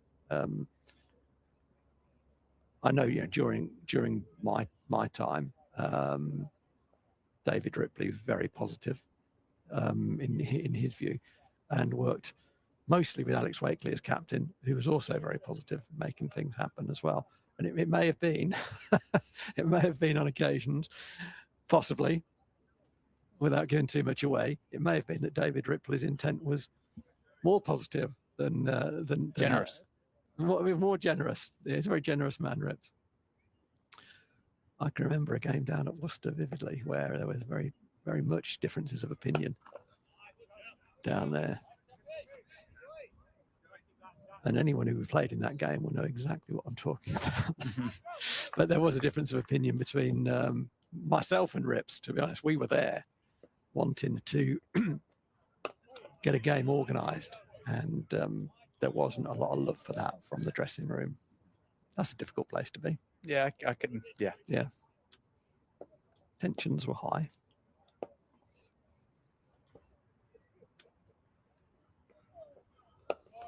But that's good. You know, it's professional sport. You want a bit of tension. You don't have to get on with each other all the time. So what if the odd pizza gets thrown at the wall? Oof. Might have happened. What flavour? How vividly do you remember? To be honest, the pizza thrown at the wall wasn't directly as a result of the declaration to set a game up. It was connected. I thought you were going to say the pizza thrown at the wall wasn't directly thrown at the wall. Well, it was in the vicinity of David Murphy who's keeping wicket. Actually, one of the people involved in that is out there at the moment in the middle. He shall remain Rob Keogh. Yeah, David Murphy. There'd been a lot of chat about why we weren't off the field, and Rips had given his feedback very directly. Nicely played. Justin Broad takes him up to 98. Another reverse sweep. He plays that so well, doesn't he? Plays that so well. Yeah, let me finish this off. I'm dragging it out. Sorry. No, it's my fault. I'm dragging it out. So yeah, pizza came in at tea, and David Murphy dived into the pizza with his inners on, and was examining exactly what was on offer and placing it back. And it was, I mean, Murph's kit was always minging. Always. I don't think many wicket keepers have nice inners. Ben Duckett at one time, you know, the police tape, cordon tape, the red and white stuff. Yeah. He put that around his kit in the changing room and said, "You're not allowed to come out of this area." It's fantastic. So that's how bad Murph's kit was. Duckett did that. It was very funny. So then at tea, I mean, there've been some tension about why we are on the floor. What are we trying to do here? You know, Rips asked some very direct questions of one or two, and then left the scene. And yeah, at that point, Murph dives into the pizza with his inners on, and Rob Keogh is trying to get towards the pizza himself. And what the hell are you doing, Murph? Got your inners on? Well, I was just, and then pizza was thrown. And there was a lad playing on debut for us, actually. What was He got 100 in that game, actually, weirdly. From number 10. South African, Chad Barrett. Chad Barrett played on debut, got 100 at number 10 in that game. And he was astounded by what he was seeing unveil in front of himself. And I said, this is a famous steelback spirit that you've heard so much about. Anyway, back to today. Justin Broad, importantly, is on 98. 2 away from what would be his second 100 of the season, his second 100 of his career. He's paddled that one around the corner. He's going to get 2. He's touching down. He's coming. He's not coming back. He's not going to get 2. I've gone early. That's a great bit of fielding by Caleb Jewell. He had to run around that. He's a left-hander. He was coming to his right, so we had to run around the ball and get it away quickly. He did that. I think there was a second run there, but Broad was obscured a bit by the keeper because it went so fine. So he's on 99 now. Better 99 out than 99 run out, I would say. Absolutely. I think there's been 2 of those already this round, isn't there? 2 99s, yeah. At least, well, Tom Scriven down at Canterbury and Emilio Gay. Yeah. Once of this parish. Say the catchphrase. Up at Chester Street. I think there was genuinely 2 there. I don't know. Do you not know? I don't know. He had to get up off his knee, didn't he? Because having played that shot. And we'll never know. As you said, better to be 99 not out of the non-striker's end. Correct. Brushing. You've seen mine running between the wickets from up here already. Yeah, it's quite impressive. You've been run out twice in the same session. I'm happy to be run out. If I had a good shot. If I played the shot, which I've never done, by the way, let me be absolutely clear, I've never played an on-drive like Rob Keogh played. I just want to run for it. It's just unfair they put a fielder there. So 5 minutes before lunch, Justin Broad's on 99. He will be nervous. There is no question about that. Wayne Madsen getting loose. He might have a trundle himself. But Rob Keogh is going to give Justin Broad 1 more ball in this Lewis Rees over. Lewis Rees, the best part of 26 overs, bar 1 ball, 5 maidens, 2 for 77. Has looked the man most likely to in an attack that has asked a lot of questions. Now the field comes in. The point man who was on the sweep there comes in. Caleb Jewell from long leg comes in onto the 45. It is ringed up. Yeah, get on the single, says the captain to Harry Kane. He comes in tighter. So the last ball of this 26 over from Lewis Rees. Oh, it's struck firmly up to mid-on by Justin Broad, but directly at the fielder. Just to his right, I think they might have run because it was struck firmly, but it was directly at him. No chance of a single, not even I'm running for that one. So he will stay on 99. He's not on strike. The partnership, these two have played really nicely together. As we said earlier, Rob Keogh was on strike for about 80% of the first 50 balls of this partnership, something like that. An amazing number of balls that he faced in the first half hour, 45 minutes of the partnership. Got through that, and he played very, very well, actually. Started well. He's up to 30. 339 for 6. And this may well be the last over before lunch, because Derbyshire are going about their business pretty slowly. Yeah, +2 on the over rate though, so they can do that. Yeah, they're in a position to be able to do that, and it's been a long session for them, isn't it? Grinded it out well for that opening 20 minutes, got an early breakthrough, and potentially at that point thought, okay, we'll get 1 more here, and we're off the field, and they're in. And now we're controlling the destiny. We don't need to have a conversation. Drop and run here for me, Rob Keogh. Drop and run, get Broad on strike, give him 5 balls to get that single. And that's exactly what he hasn't done. He thought he had, he just got it too fine. He thought he'd got his mate on strike and apologises to him there. To be honest, he should have got him on strike there. He's got a big gap to knock that ball into. Okay, get it in the hole, give him 4 balls to get his 100. That's nicely bowled. Well bowled. Joey was the shout from Brooke Guest, and 1 or 2 others. It was well bowled.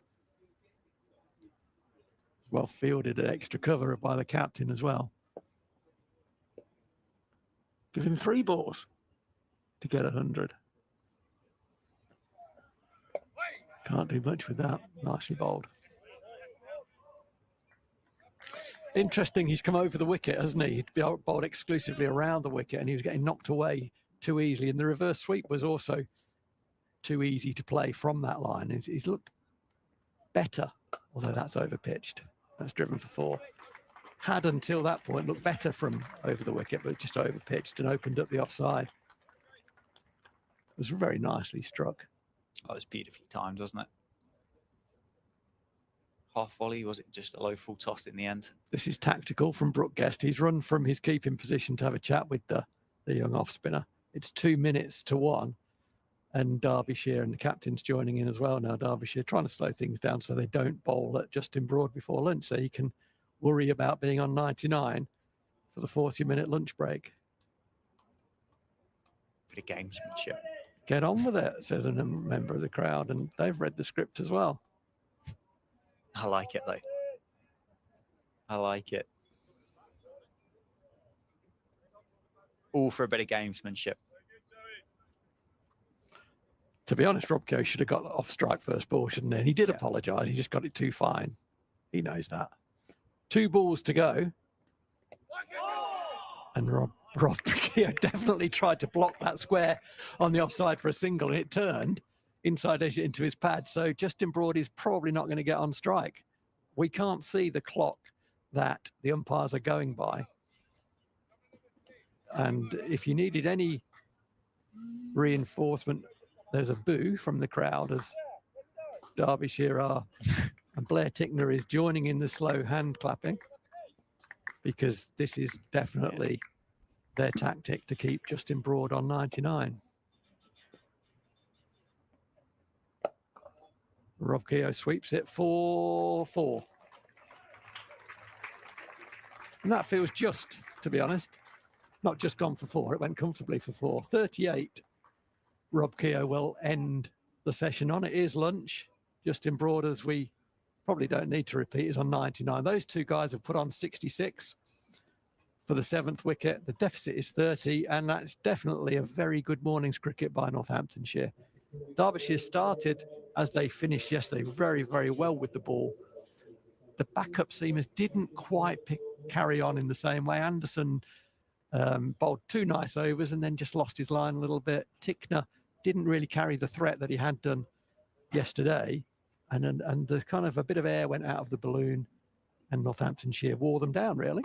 Yeah. And as we leave the field for lunch, it's as we were this morning, really. All options still on, but there's going to have to be some creativity to get a result, I think. Yeah, if we guessed and thought about it this morning at 11 o'clock, I think there's a little bit more certainty that that's what will be required if one of these 2 sides are going to get a positive result from this game. So let's grab some lunch, and we'll be back and 20-2 for the afternoon session.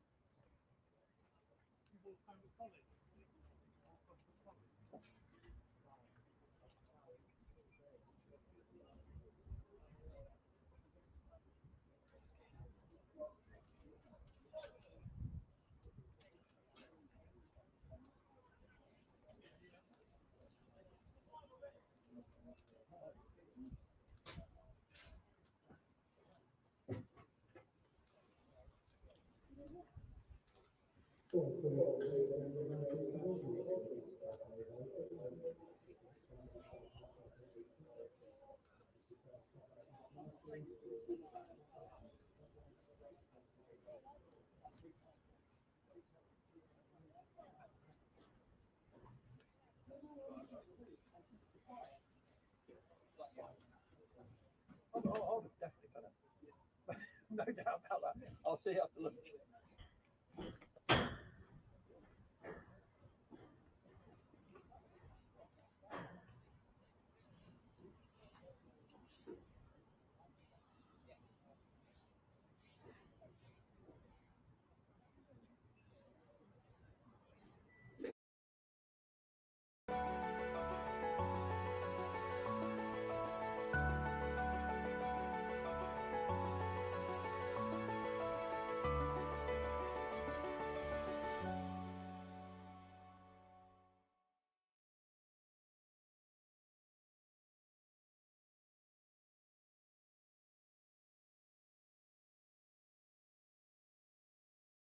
With the biggest range of cars to buy entirely online, it's no wonder everyone's cinching it. Alf cinched it. Becky cinched it with a 14-day money-back guarantee. I cinched it. You're supposed to play dead. Even my mum cinched a quality motor. You know you're everywhere. Chris and Sue cinched it with no surprise fees. Everything was covered. With so many great reasons to buy. The nation aren't just nailing it, they're cinching it.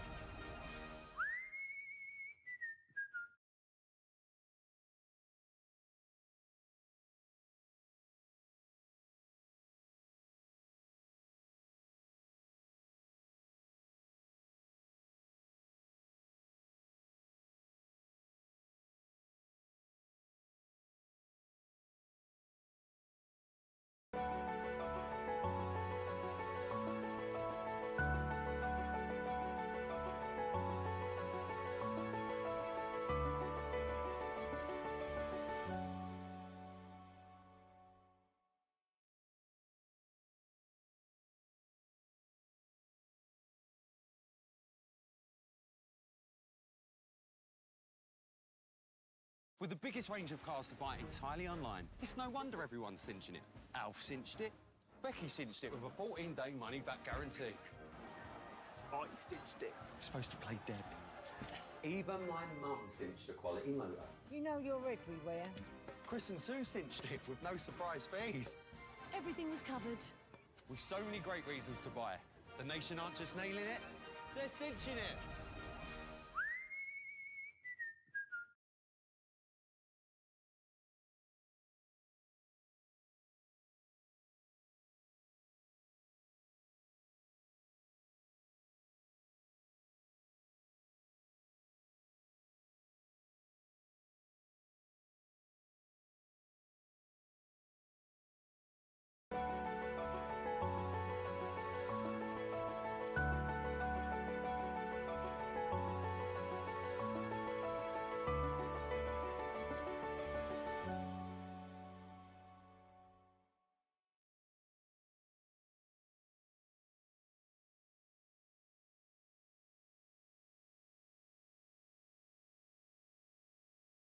With the biggest range of cars to buy entirely online, it's no wonder everyone's cinching it. Alf cinched it. Becky cinched it with a 14-day money-back guarantee. I cinched it. You're supposed to play dead. Even my mum cinched a quality motor. You know you're everywhere. Chris and Sue cinched it with no surprise fees. Everything was covered. With so many great reasons to buy. The nation aren't just nailing it, they're cinching it.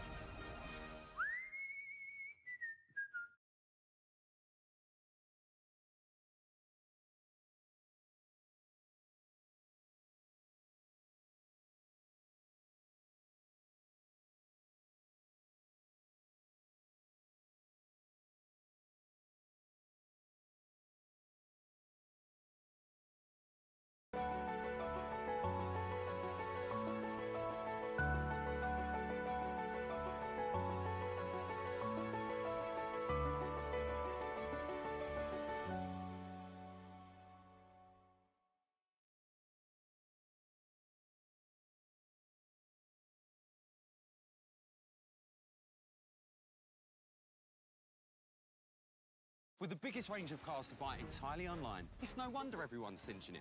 Alf cinched it. Becky cinched it with a 14-day money-back guarantee.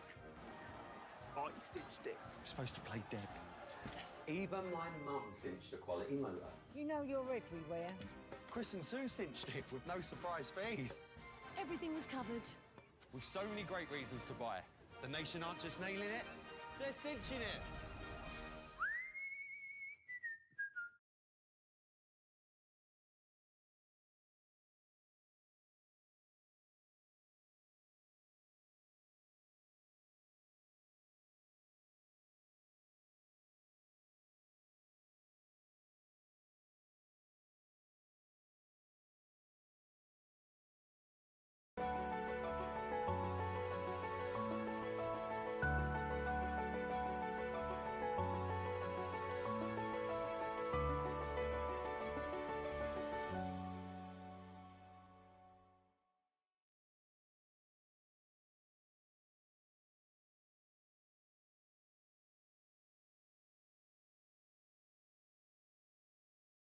With the biggest range of cars to buy entirely online, it's no wonder everyone's cinching it. Alf cinched it. Becky cinched it with a 14-day money-back guarantee. I cinched it. You're supposed to play dead. Even my mum cinched a quality motor. You know you're everywhere. Chris and Sue cinched it with no surprise fees. Everything was covered. With so many great reasons to buy. The nation aren't just nailing it, they're cinching it.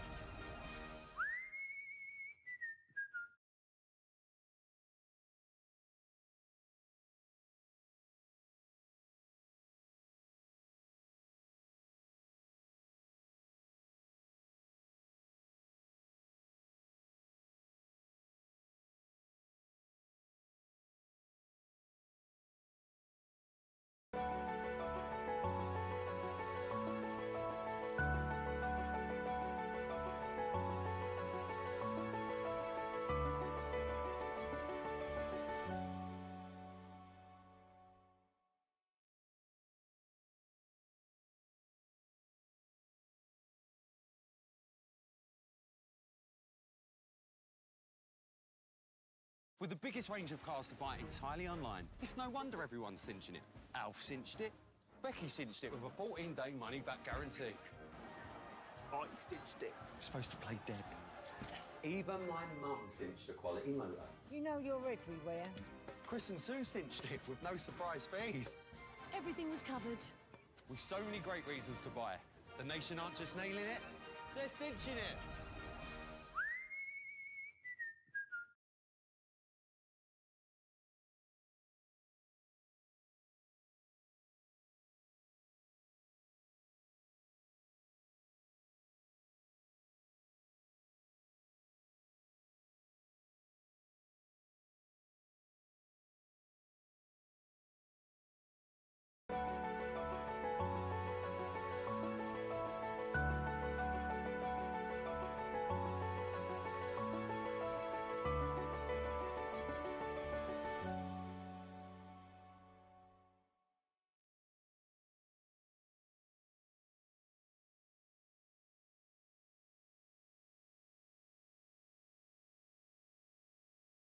With the biggest range of cars to buy entirely online, it's no wonder everyone's cinching it.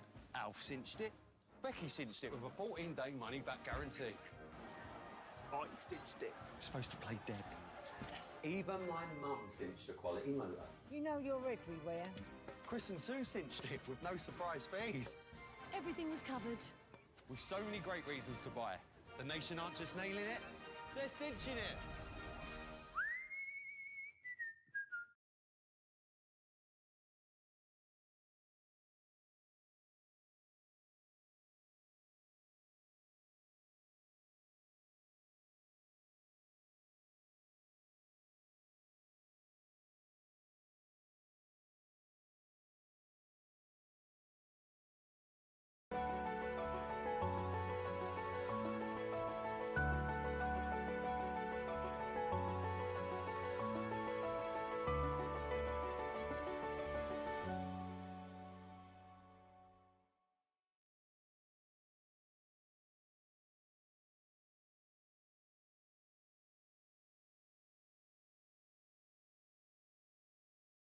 With the biggest range of cars to buy entirely online, it's no wonder everyone's cinching it.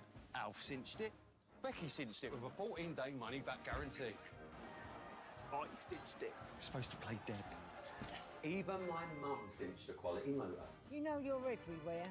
Chris and Sue cinched it with no surprise fees. Everything was covered. With so many great reasons to buy. The nation aren't just nailing it, they're cinching it.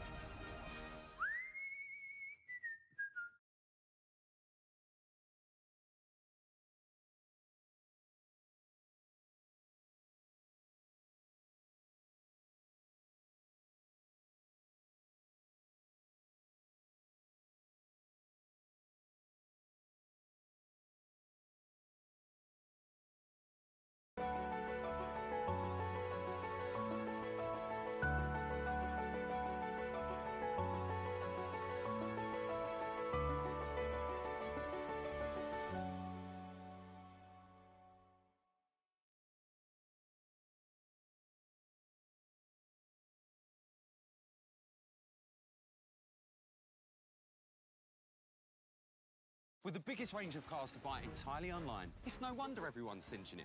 Alf cinched it. Becky cinched it with a 14-day money-back guarantee. I cinched it. You're supposed to play dead. Even my mum cinched a quality motor. You know you're everywhere. Chris and Sue cinched it with no surprise fees. Everything was covered. With so many great reasons to buy. The nation aren't just nailing it, they're cinching it.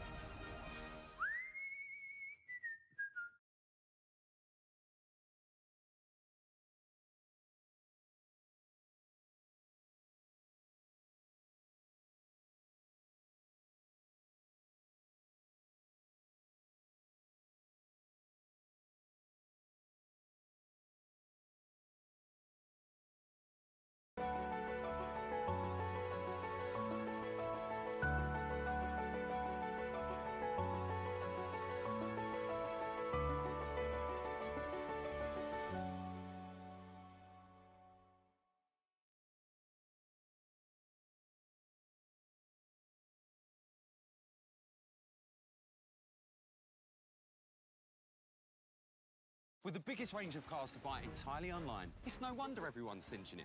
Alf cinched it. Becky cinched it with a 14-day money-back guarantee. I cinched it. You're supposed to play dead. Even my mum cinched a quality motor. You know you're everywhere. Chris and Sue cinched it with no surprise fees. Everything was covered. With so many great reasons to buy. The nation aren't just nailing it, they're cinching it.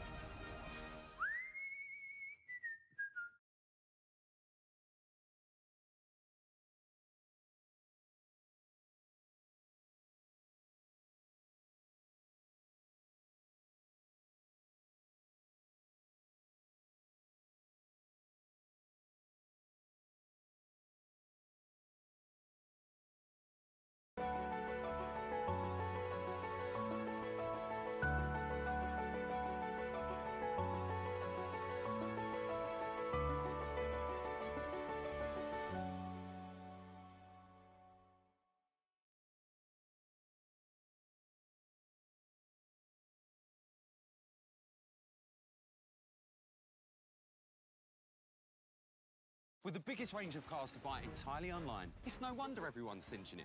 Alf cinched it. Becky cinched it with a 14-day money-back guarantee. I cinched it. You're supposed to play dead. Even my mum cinched a quality motor. You know you're everywhere. Chris and Sue cinched it with no surprise fees. Everything was covered. With so many great reasons to buy. The nation aren't just nailing it, they're cinching it.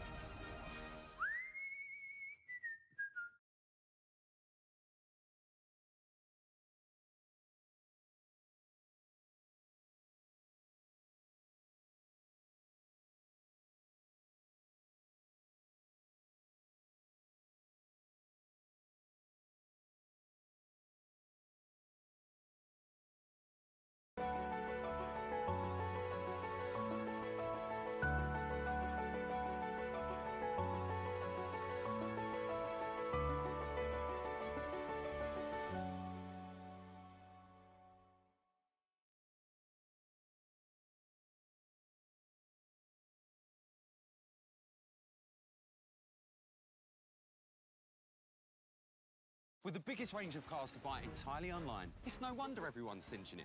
Alf cinched it. Becky cinched it with a 14-day money-back guarantee. I cinched it. You're supposed to play dead. Even my mum cinched a quality motor. You know you're everywhere. Chris and Sue cinched it with no surprise fees.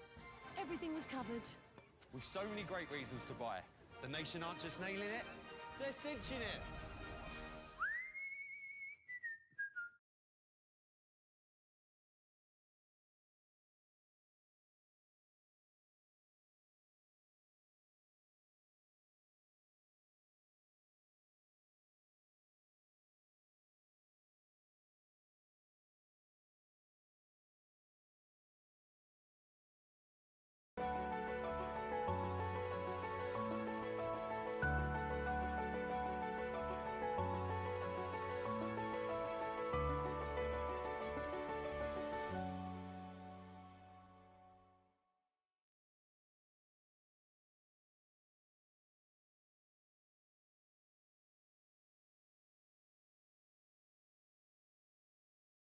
With the biggest range of cars to buy entirely online, it's no wonder everyone's cinching it. Alf cinched it. Becky cinched it with a 14-day money-back guarantee. I cinched it. You're supposed to play dead. Even my mum cinched a quality motor. You know you're everywhere. Chris and Sue cinched it with no surprise fees. Everything was covered. With so many great reasons to buy. The nation aren't just nailing it, they're cinching it.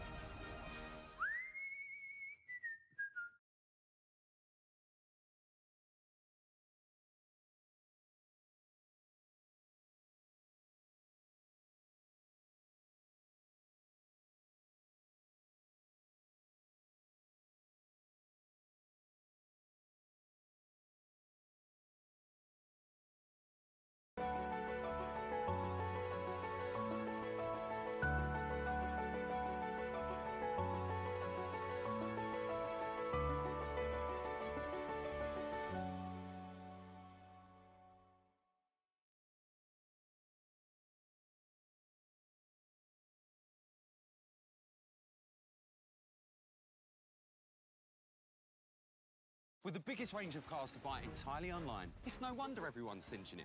Alf cinched it. Becky cinched it with a 14-day money-back guarantee. I cinched it. You're supposed to play dead. Even my mum cinched a quality motor. You know you're everywhere. Chris and Sue cinched it with no surprise fees. Everything was covered. With so many great reasons to buy. The nation aren't just nailing it, they're cinching it.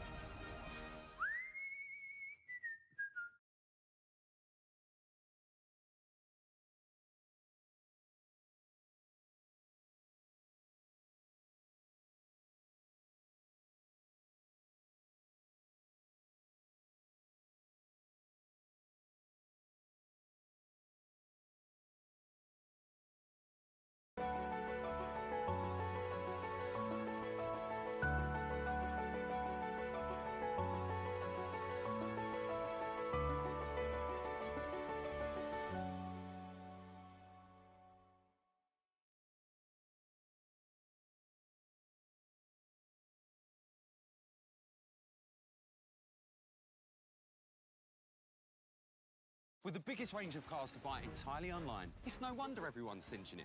Alf cinched it. Becky cinched it with a 14-day money-back guarantee. I cinched it. You're supposed to play dead. Even my mum cinched a quality motor. You know you're everywhere. Chris and Sue cinched it with no surprise fees. Everything was covered.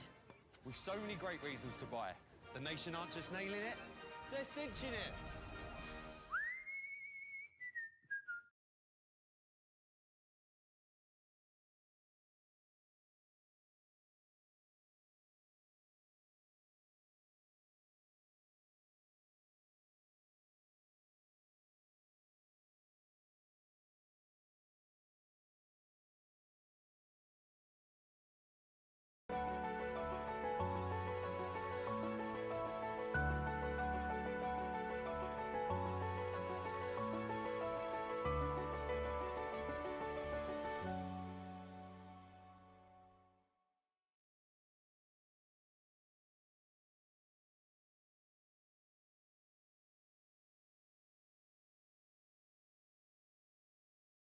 With the biggest range of cars to buy entirely online, it's no wonder everyone's cinching it. Alf cinched it. Becky cinched it with a 14-day money-back guarantee. I cinched it. You're supposed to play dead. Even my mum cinched a quality motor. You know you're everywhere. Chris and Sue cinched it with no surprise fees. Everything was covered. With so many great reasons to buy. The nation aren't just nailing it, they're cinching it.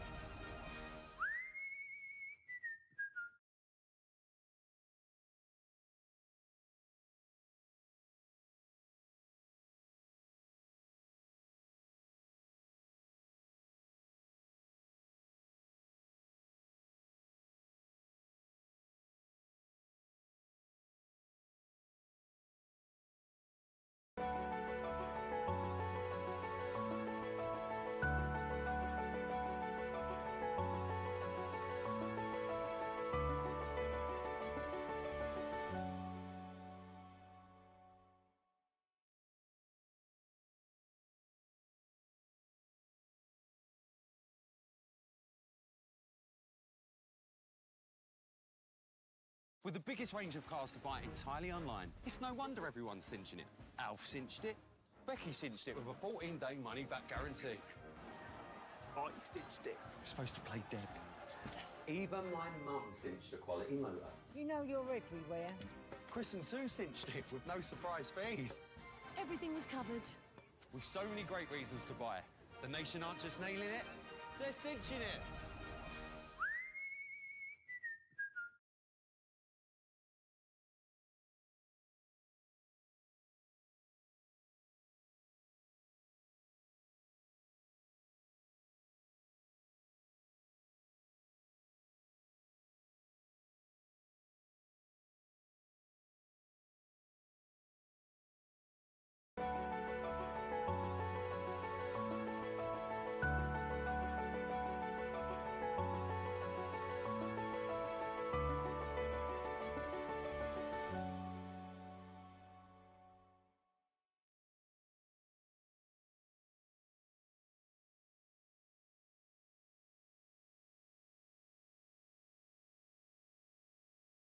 With the biggest range of cars to buy entirely online, it's no wonder everyone's cinching it.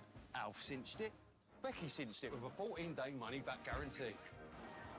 I cinched it. You're supposed to play dead. Even my mum cinched a quality motor. You know you're everywhere. Chris and Sue cinched it with no surprise fees. Everything was covered.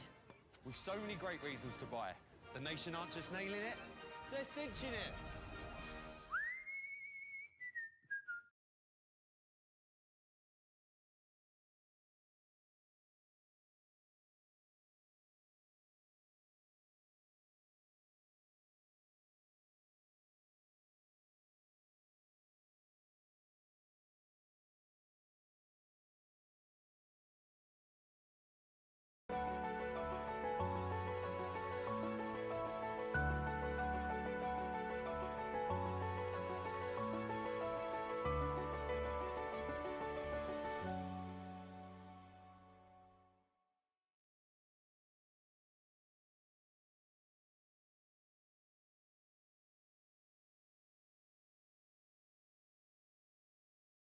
With the biggest range of cars to buy entirely online, it's no wonder everyone's cinching it.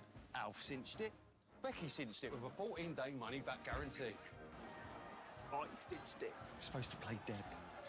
Even my mum cinched a quality motor. You know you're everywhere. Chris and Sue cinched it with no surprise fees. Everything was covered. With so many great reasons to buy.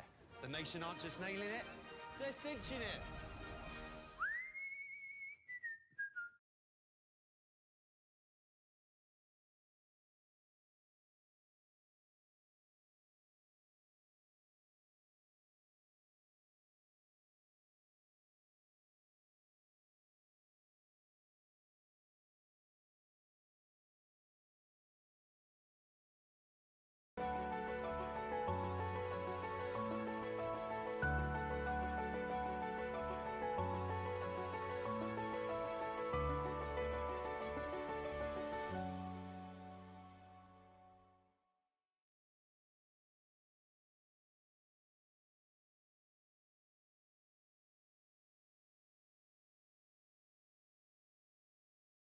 With the biggest range of cars to buy entirely online, it's no wonder everyone's cinching it.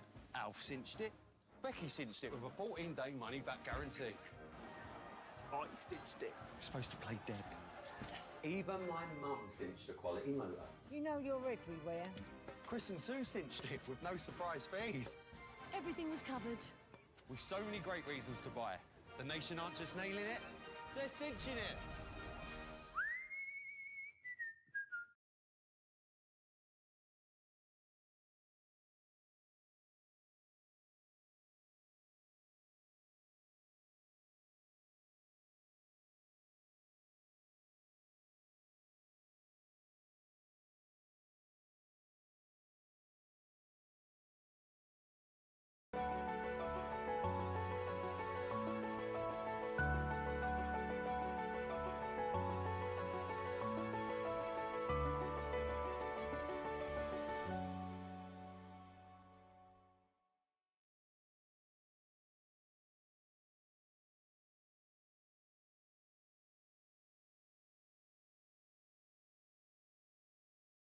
With the biggest range of cars to buy entirely online, it's no wonder everyone's cinching it. Alf cinched it. Becky cinched it with a 14-day money-back guarantee. I cinched it. You're supposed to play dead. Even my mum cinched a quality motor. You know you're everywhere. Chris and Sue cinched it with no surprise fees. Everything was covered. With so many great reasons to buy. The nation aren't just nailing it, they're cinching it.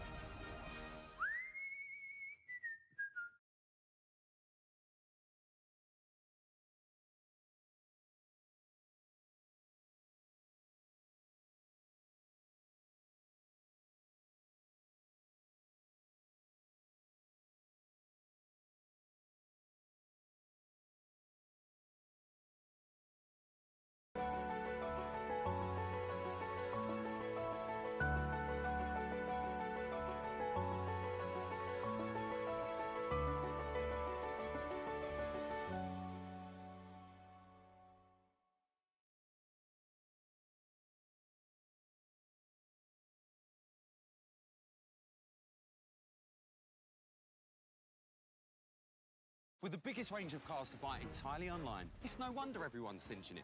Alf cinched it. Becky cinched it with a 14-day money-back guarantee. I cinched it. You're supposed to play dead. Even my mum cinched a quality motor. You know you're everywhere. Chris and Sue cinched it with no surprise fees. Everything was covered. With so many great reasons to buy. The nation aren't just nailing it, they're cinching it.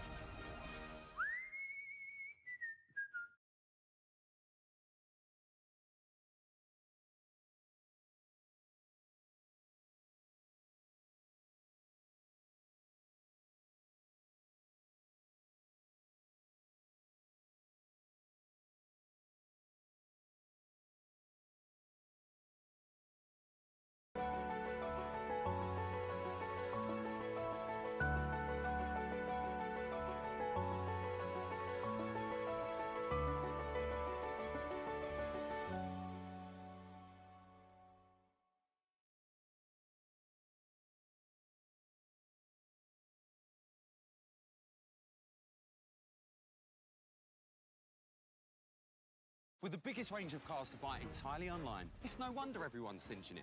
Alf cinched it. Becky cinched it with a 14-day money-back guarantee. I cinched it. You're supposed to play dead. Even my mum cinched a quality motor. You know you're everywhere. Chris and Sue cinched it with no surprise fees. Everything was covered. With so many great reasons to buy. The nation aren't just nailing it, they're cinching it.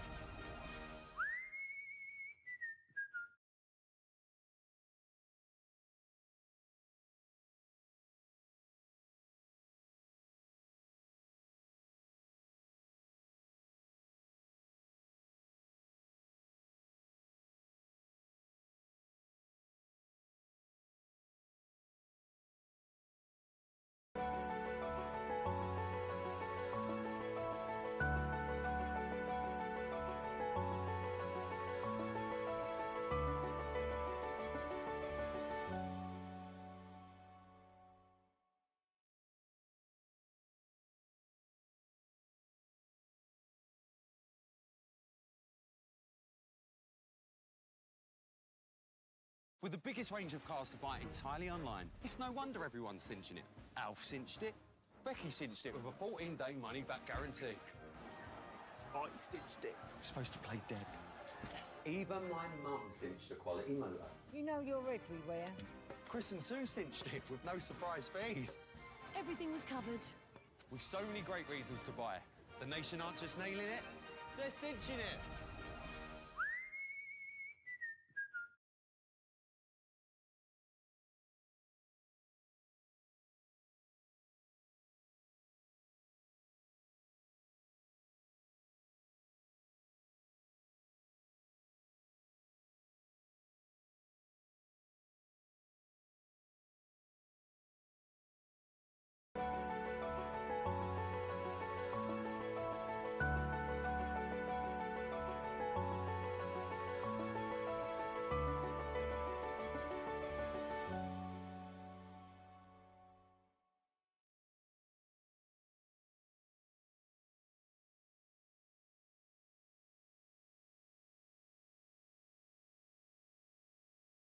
With the biggest range of cars to buy entirely online, it's no wonder everyone's cinching it. Alf cinched it. Becky cinched it with a 14-day money-back guarantee. I cinched it. You're supposed to play dead. Even my mum cinched a quality motor. You know you're everywhere. Chris and Sue cinched it with no surprise fees. Everything was covered. With so many great reasons to buy. The nation aren't just nailing it, they're cinching it.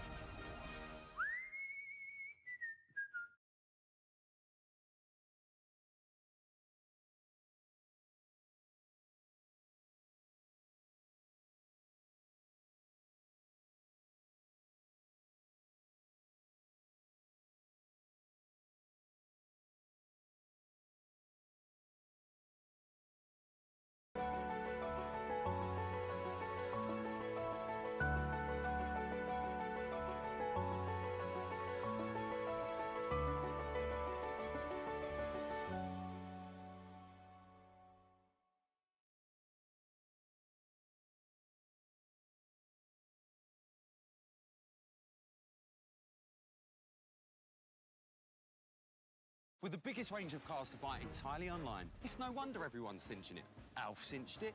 Becky cinched it with a 14-day money-back guarantee. I cinched it. You're supposed to play dead. Even my mum cinched a quality motor. You know you're everywhere. Chris and Sue cinched it with no surprise fees. Everything was covered. With so many great reasons to buy. The nation aren't just nailing it, they're cinching it.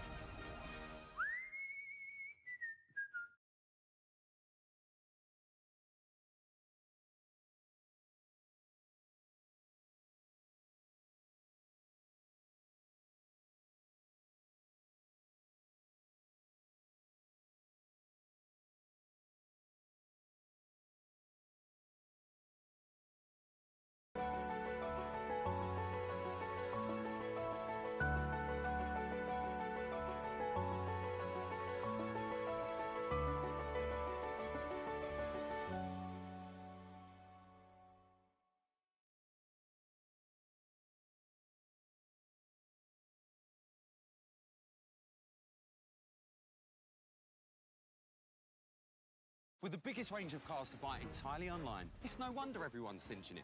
Alf cinched it. Becky cinched it with a 14-day money-back guarantee. I cinched it. You're supposed to play dead.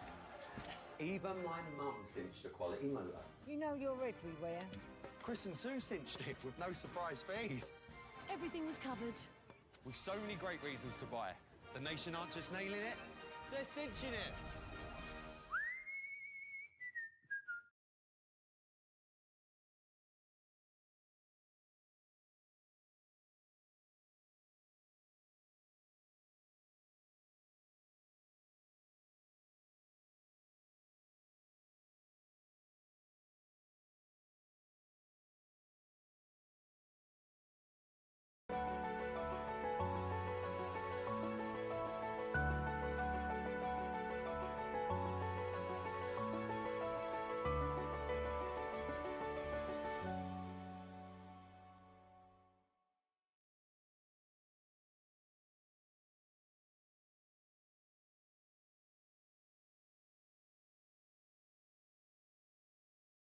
With the biggest range of cars to buy entirely online, it's no wonder everyone's cinching it.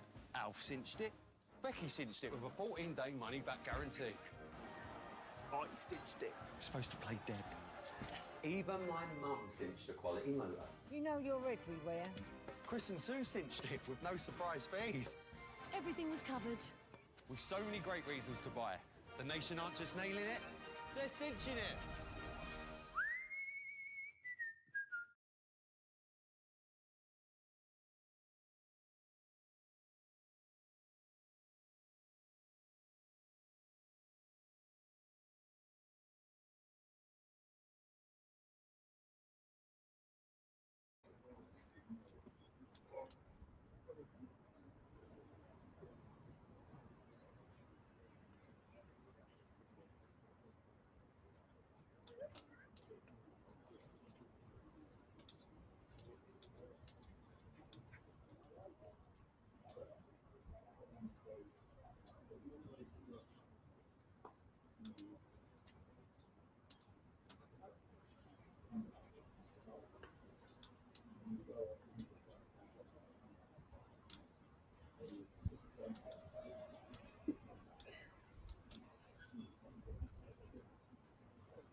Good afternoon and welcome back to the county ground in Northampton.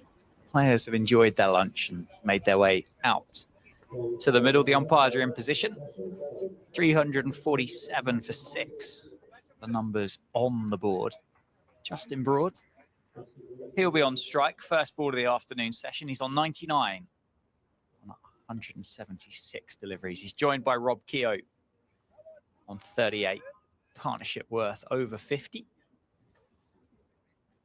And yeah, Justin Broad was left to sweat a little bit over lunch by Derbyshire, wasn't he? Yeah, I know I'd have done exactly the same as they did.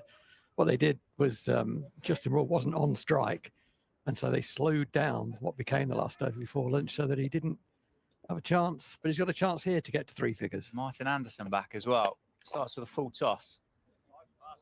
Broad can't get it past. Nye Donald there at short cover. I've just heard someone through the effects mic say he should have run 2 before. I think he should have run 2 before. You don't. So, you know, who knows? And if in doubt, he's still there, isn't he? I'm surprised that Reese hasn't continued from the far end. Yeah, I am. It's over-pitched and early on it, Justin Broad getting to mid-on in the end. He was trying to time it, wasn't he, out to Harry Kane, the cover point boundary. Deficit now is just 30 between the two sides. 116 overs in the second innings. 104 overs in the first. So Northamptonshire going about it slower than what Derbyshire were able to. One wide. Maybe Anderson just saw Broad push outside the off stump. 65.5 overs remain in the day. Plenty of cricket left here in Northampton. Derbyshire sit third in the table as it stands. Northamptonshire 7th, but it's pretty congested in that middle patch. There's as many points between second and third as what there is third and 7th.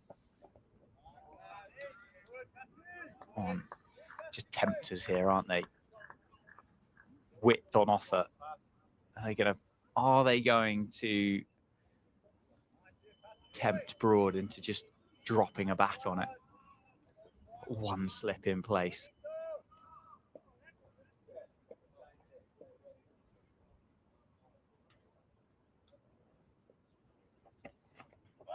Does go for the big drive. Broady. Don't give it away. Oh, no. Justin Broad.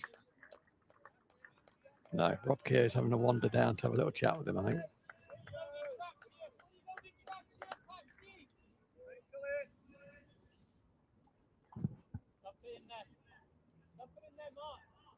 He's just increased the volume, hasn't he? Justin Broad by flashing at that one.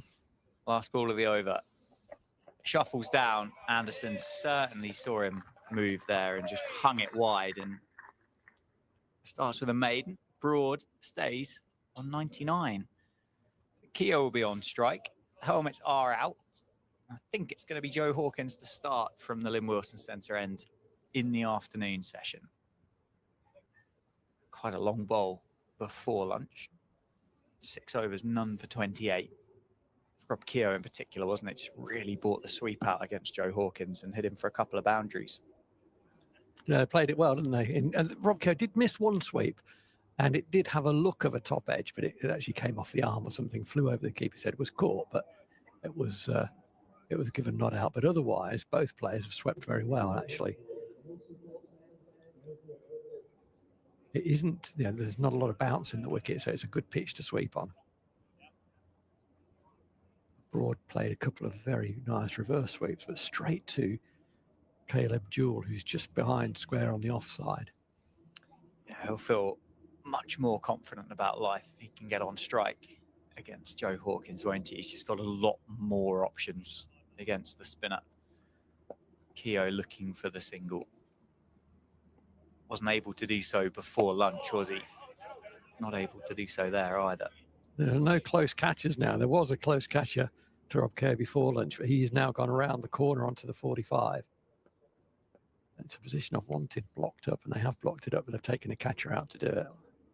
First sweep, and does get the one. So we'll give Justin Broad 4 opportunities against Joe Hawkins here. You kind of feel the sweep is going to bring his 100, don't you? Be quite fitting, wouldn't it? That said, Joe Hawkins will know that as well, and so he'll be trying to bowl a little bit shorter than that. Bit of a squeeze on. Zach Chappell's just walked up to mid-off. He's just off the square. Maybe he's just got himself in the eye line of Broad. Dragged down, and there it is. Good lad. The second first-class 100 for Justin Broad. The second this summer as well. Batted brilliantly when his team needed him yesterday afternoon. Was made to sweat about it over lunch. Salutes his teammates and those that are in the grounds. As embraced by Rob Keogh, who has supported him ably during this period of play, and very well batted Justin Broad. Well, we rightly applauded and congratulated the Derbyshire number 7 Anderson on his 100. Northampton number 7 has matched it. Yeah, he's played very well there. And I think Rob Keogh was like, well done, man, that's been brilliant, well played. And then he patted him on the backside with his bat. And I think there was a further comment, which might have been, stick in.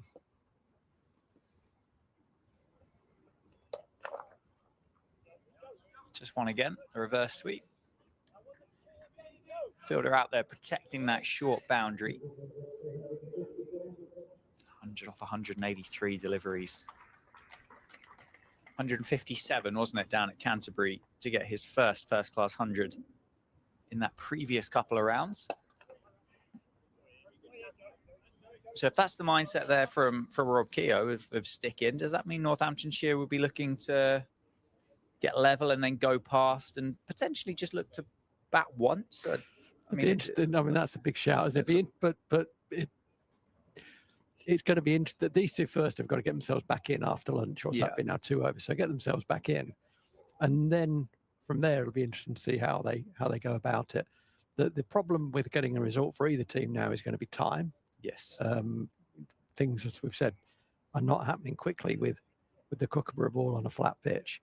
Not happening quickly at all. And so some extra time has to be found from somewhere, which is either going to be found by real acceleration by one or both teams, to be honest, in this rest of this innings or in the Derbyshire innings, or it's going to be by some runs being fed by Northampton in the third innings, effectively. That would be. Nicely played. Caller 2, Rob Keogh elects to settle on 1. I suppose one thing that we've not spoken about, really, and a bit of an elephant in the room, is Vendra Chahal. I mean, is there the thought that Northamptonshire just chuck him the ball early, gets an absolute hatful in the second innings, and Derbyshire put together a pretty low third inning score? That's another way of... Well, that feels... It's early days. I want to see what happens. That could be a wide. It is a wide. Yeah, that was hidden too far outside off stump. So the way that Anderson has started there and the way that Northampton have started, albeit they're entitled to get themselves back in, suggests to me that Northampton have got their eyes on a first innings lead, as many as they can, and then bowling Derbyshire out cheaply and knocking whatever's left off in the remaining time. That feels about the size of it to me. Well, it's a lovely bit of fielding at backward point. Oh, he's disappointed because it just escaped him. It was a diving stop with his left hand. I'm trying to identify the fielder. It's been ages at a backward point. Thank you. It was a great effort a great effort. Dive to his left, got a good hand on it, but it just rolled away. Broad was able to take a single. Yeah, it's brought about a change in the field as well, hasn't it? Madsen has gone from almost third slip into another backward point. Hawkins is still down here at deep third in front of us. And it's gone straight to Hawkins. That wasn't, I suppose, a million miles away from Madsen. I don't know whether he was just indicating to say to Anderson, it's like, well, actually, I wanted to go a bit straighter there, but you left me. You instructed me to go here. Very clear tactic here, isn't it? There are 2 fielders on the leg side, 7 fielders on the offside, and Anderson is bowling wide outside off stump. And it's about restricting the boundaries. They're only going to pick up a single there to one of those, well, 2 boundary fielders on the offside at backward point. So yeah, so that's the way that Derbyshire and Wayne Madsen read it, is we need to slow down here. We might pick up some wickets, but we need to slow them down because it looks like they're going to go past us, and we want to reduce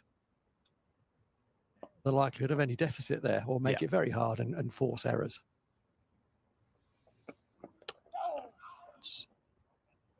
Better connection for Rob Keogh, but it is just 1.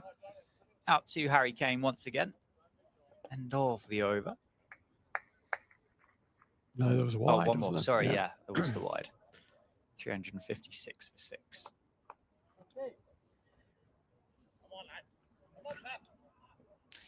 Yeah, so you'd look at this and you'd kind of say that a conversation hasn't been had over lunch, wouldn't you? Yeah, you would. It's... Although, I mean, the conversation might have been a raise of the eyebrows from Wayne Madsen and not met by Luke Proctor, because at this stage, Northampton might be thinking, actually, this might happen naturally. We just play, we get, you know, I'm going to make a number up. Could be anything. They could be bowled out behind still. Yes, of course, yeah. But we get a lead of 80 and we put enormous pressure on them. Yeah, I think as it stands with the deficit now of 21, which I think Derbyshire will be a little bit disappointed that that's got as close as what it has done. You're almost kind of, you're neither here nor there with it, aren't you? And if the final wickets are picked up immediately, you've still got the ability to throw the ball to Yuzvendra Chahal. Exactly. Who took 6 in the first innings. Not at his best, I think would be fair to say. Yeah, he wasn't at his best, was he? But that's not a bad return for not being at your best. It was a good comeback. He obviously wasn't at his best at all the game before. Last week at Merchant Taylor's went none for.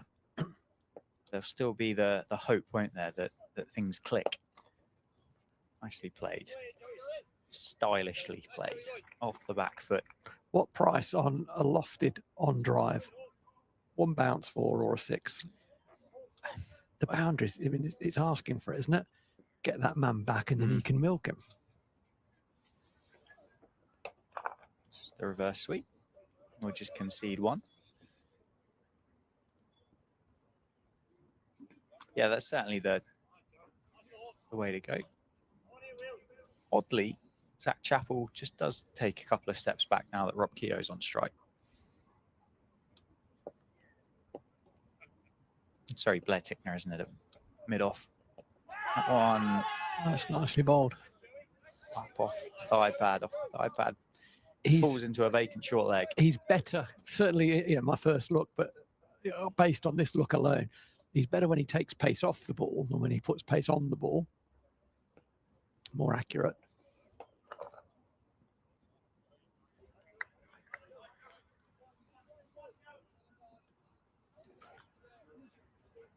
I suppose the thing is with as you said, if you play a lofted off drive and you go over Tickner and get that push back a little bit, give yourself the 1 to milk, it's just a risk that Northamptonshire don't want to take at the minute. For me, this is the boundary, the long on. Go with the spin. Yeah. You've only got to miss Lewis Reeser, but he's sort of a third of the way back, if I could call it that, but mid on. That's nice. It's hard to, he's read the play there. It's very slow again. It's nicely bowled, that.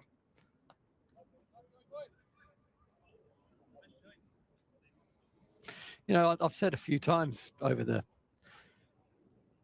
the time we've been working together, Dan, about one of the differences between Division 1 cricket and Division 2 cricket is the attritional nature of Division 1 cricket. Yep. People can execute their skills at the level for longer, whether it be that with the ball or with the bat. And I think the circumstances here with the Kookaburra ball and the combined with the flat pitch, that's what's being demanded of these guys. And actually, it is coming out, isn't it? Yeah. Yeah, it certainly is.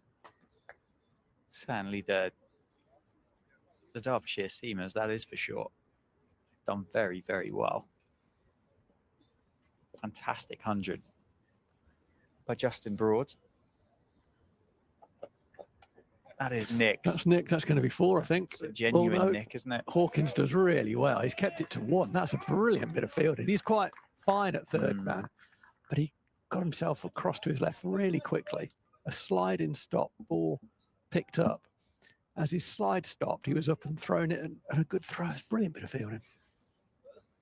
Broad would have thought, I've got a cheap 4 there. Well, I reckon that's why it wasn't 2. Yeah. Because I think it was just a gentle jog down the other end to tap yourself in and punch gloves on your way back past. That one's nicely struck, but brilliantly fielded by Ben Aitchison. He was getting loose, wasn't he, at the start of this over? Yes, we may be about to see a change, possibly. Northampton's starting to rotate too easily, I think, against Hawkins, taking him at 4s, and most of that is about reverse sweep. They've played that a lot.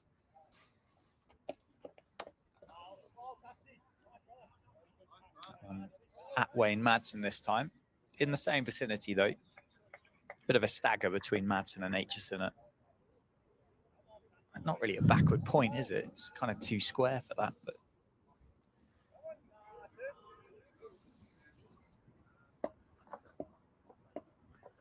catcher at short cover, and that's pretty much it for Derbyshire now. One will call of 2, but I think it was only ever going to be 1. This Kookaburra now halfway through its lifespan, isn't it? At 40 overs, there's going to be little to nothing available for Derbyshire at the moment. I'm surprised it's not Reese to open. Yeah, me too. They went hide the ball tactic, didn't they, with Anderson? I'm sure they would have thought about Reese.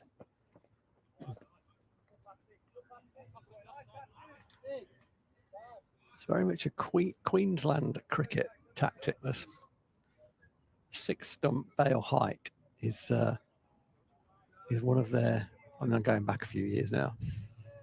They used to go to that pretty quickly. Hang it out there. It wasn't the line that was dangerous. It was the length. It was still nick off length and pack the offside. Well stopped. Broad trying to create something. Gets it down, I think, almost off the toe. It's almost saved, isn't it? Goalkeeper-esque by Brooke Guest, just to tip it around the post. Dot ball to finish the over then. 121 done. 362 for 6. Keogh on 46. Broad on 105, and the deficit now just 15 between the two. 4 wickets remaining for Northamptonshire, and it's not going to be a change, at least at the Lynn Wilson centre end. It's going to be Joe Hawkins to carry on. For me, he could bowl. I mean, he's bowled nice. When he's taken pace off, he's landed that really nicely. It's made it difficult to score off. Makes the reverse sweep more difficult to play because you kind of got to wait for it. And they've clothed that a couple of times. There's no one anywhere near where the ball goes, so they do get a single. But that's nice. That's the pace. Beautifully bowled. And I kind of think, I think 2 things. I think step down the wicket and lift it over long on, get that man back, open that area up. That's one thing I think Northampton should be looking to do, actually. Yeah. At the same time, another reverse sweep for a thing. At the same time, I think I would be saying, if I was Wayne Madsen, I would be saying to Joe Hawkins, keep bowling that slower, keep bowling slowly, because that's the chance we've got to get in the wicket. Don't give them too many flat ones. Kind of make them do all of the running.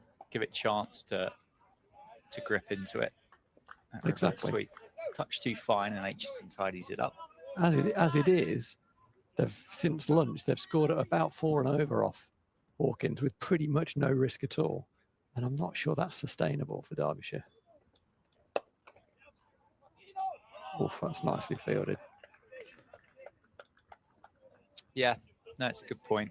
I guess it's quite tricky to figure out where your fielder comes from to cut that reverse sweep, if you're brave enough to bring Caleb Jewell out there on the offside. Oh, he's got to stay, hasn't he, I think? He's got to stay on the rope. And you've got a man behind square on the leg side and a deep mid-wicket protecting that boundary. Could you bring one of those in to... Yeah, I'd take the short. I'd take the 45 man over and bring the man up to 45 is where I would go. And then bowl a little wider as well. Maybe he has come over the wicket now. Reverse swept again. That one's gone in front of square and it's going to be a great shot. That is a great shot. First time. Wow. That fielder on the boundary has been beaten. 109 now for Broad.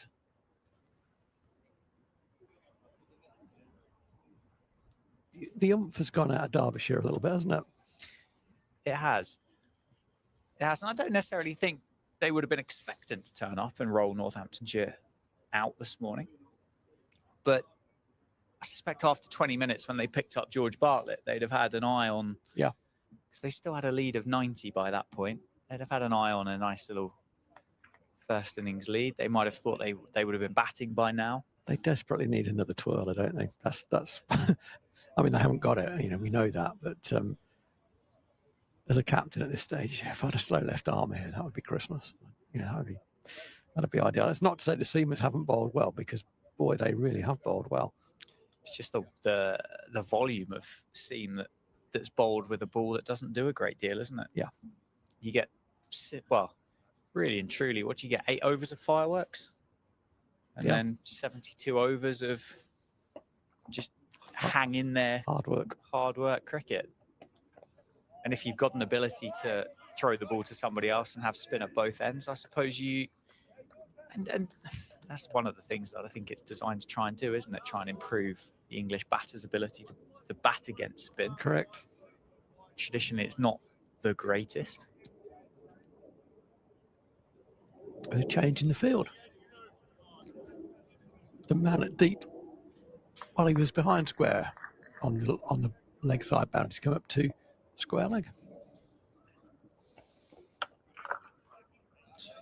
Again, hanging it out there. I suppose the thing is, if Anderson's bowling this line, I'm not quite sure how the ball was ever going to get down there anyway. No, the reason you might have him down there is because you might want to put into Rob Keogh's mind that he might get a bumper. Yeah, okay. Possibly 1, 2, 3, 4, 5, still 7 on the... Oh, no, there are only 6 now. Oh, there is 7 there. Slip as well on the offside. Or bowled.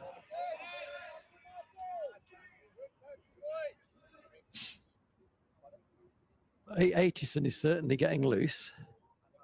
He's looked pretty loose. Been good in the field there, hasn't he? Yeah, for a big guy, big fast bowler. He's in this post-lunch session alone, he's dived and stopped one-handed to his left and to his right as well. A backward point. It's a key position if you're going to bowl this wide. Nicely played. I think that's going to be 4, isn't it? Through the leg side. Creates a bit of room and leans on it through mid-wicket and brings up 50 for Rob Keogh as well. Moves to 51. It's very, very watchable at the start of his innings. Supported Justin Broad through his. Now Rob Keogh's turn to receive the applause from the Northamptonshire supporters in the ground this afternoon. He has played extremely well there. Started brilliantly. Started like he was already in. I don't remember him playing. I'm racking my brain now. I don't remember him playing a false shot. There was a sweep that he missed. Yep. So that was a false shot, I guess. You have to count that. Don't remember him getting beaten by seam. I mean, very few balls have done that all game, but a few have. And a lot of the balls have hit the middle of the bat. He's played very, very well.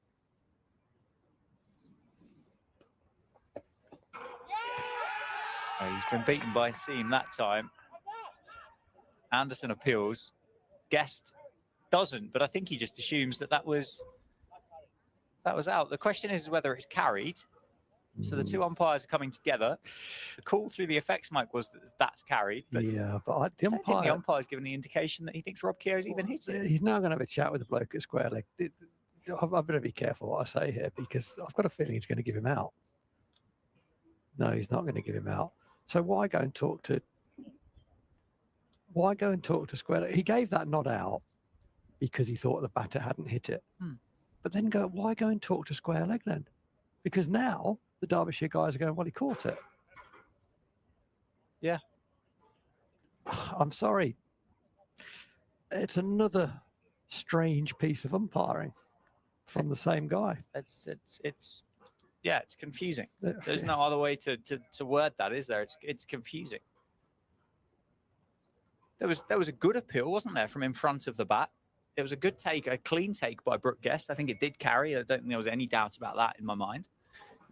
Brooke Guest kind of, I think, assumed that the finger would have gone up. And Rob Keogh's still there on 51. Yeah, don't look at your bat now, Rob, for goodness sake. I'm not sure whether he hit it or not. I don't know. It wasn't a conclusive appeal, I'd say that. It was a hopeful appeal. But if you're going to give that not out, as he did immediately, he gave it not out because he didn't think he'd hit it. I'm absolutely sure about that. Don't then go and talk to the square leg umpire about it. Yeah. Well, I tell you what, this wasn't on the bingo card. I think Ben Aitchison's about to bowl off breaks. Oh, well, maybe it was. I mean, no, because this is a bowler, isn't it? This is a bowler bowling. So this is not feeding runs. I don't know what it is, because bowlers don't like to feed runs because it obviously you get batters to do this if they were going to feed runs. So this looks like another spinner. So he must bowl some off spin. I think we're going to see him bowl quite nicely. This is one of those. He must bowl off spin. Is it off breaks or is it leggies? It's off breaks, isn't it? I'm wondering why Wayne Madson's not bowling. Yeah, no, I don't know.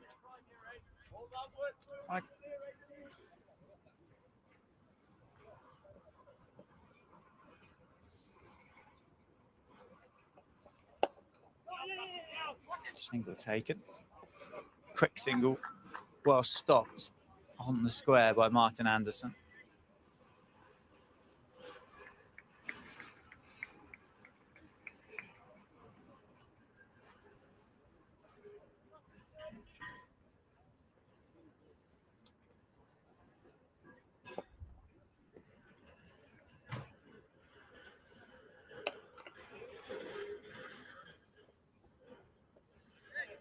Just going to have a look at Wayne Madson's bowling figures if I can find them.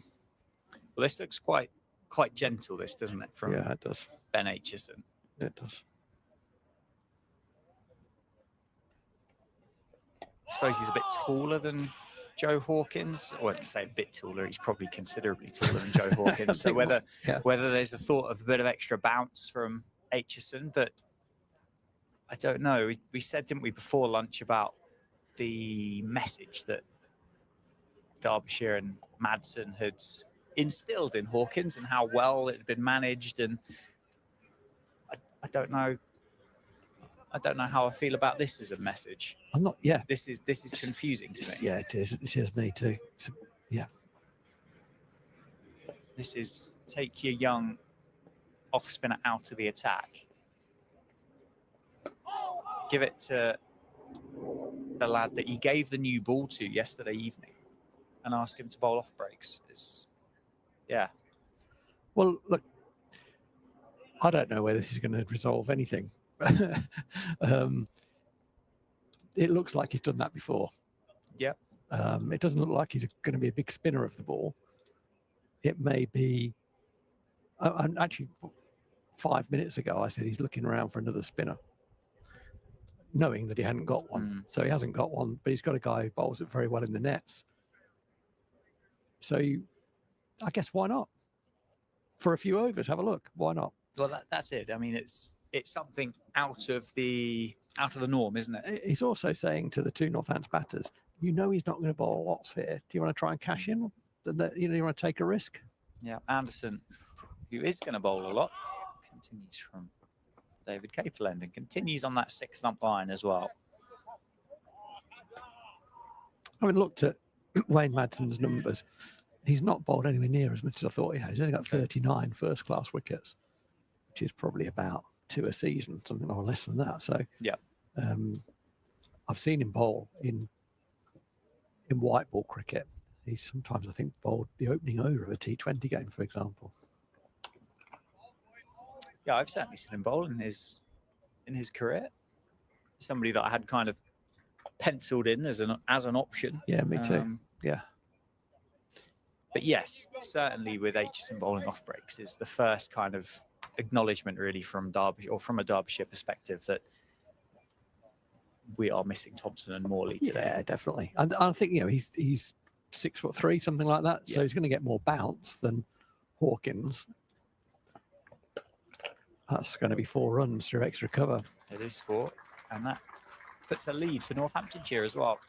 4 runs in front. They've surpassed Derbyshire's first innings score of 377 all out.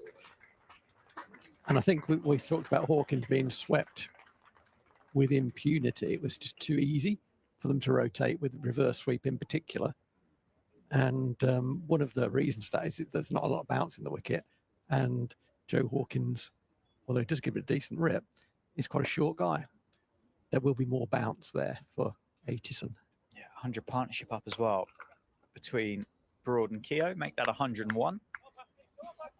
Came together, didn't they, with a big deficit left on the board. Opportunity for Derbyshire, and 2 of them have put this partnership together brilliantly. Yeah, Rob Keogh's on 59 at the moment, just in Broad 112. But for Rob Keogh backing up last week's, so it was only 61. Nothing to write home about in that respect. But it was rearguard and it was tough runs. And I think he has, it's the right time for him as well, the right time in the season when directors of cricket or chairs of cricket and head coaches, directors of cricket are getting together and saying, well, you know, well, I've been doing this throughout the season, no doubt, but starting to use a David Ripley, starting to sharpen the pencil at this time of year as we enter August, and showing form, as Rob Keogh has done here and last week, is no bad time to do it.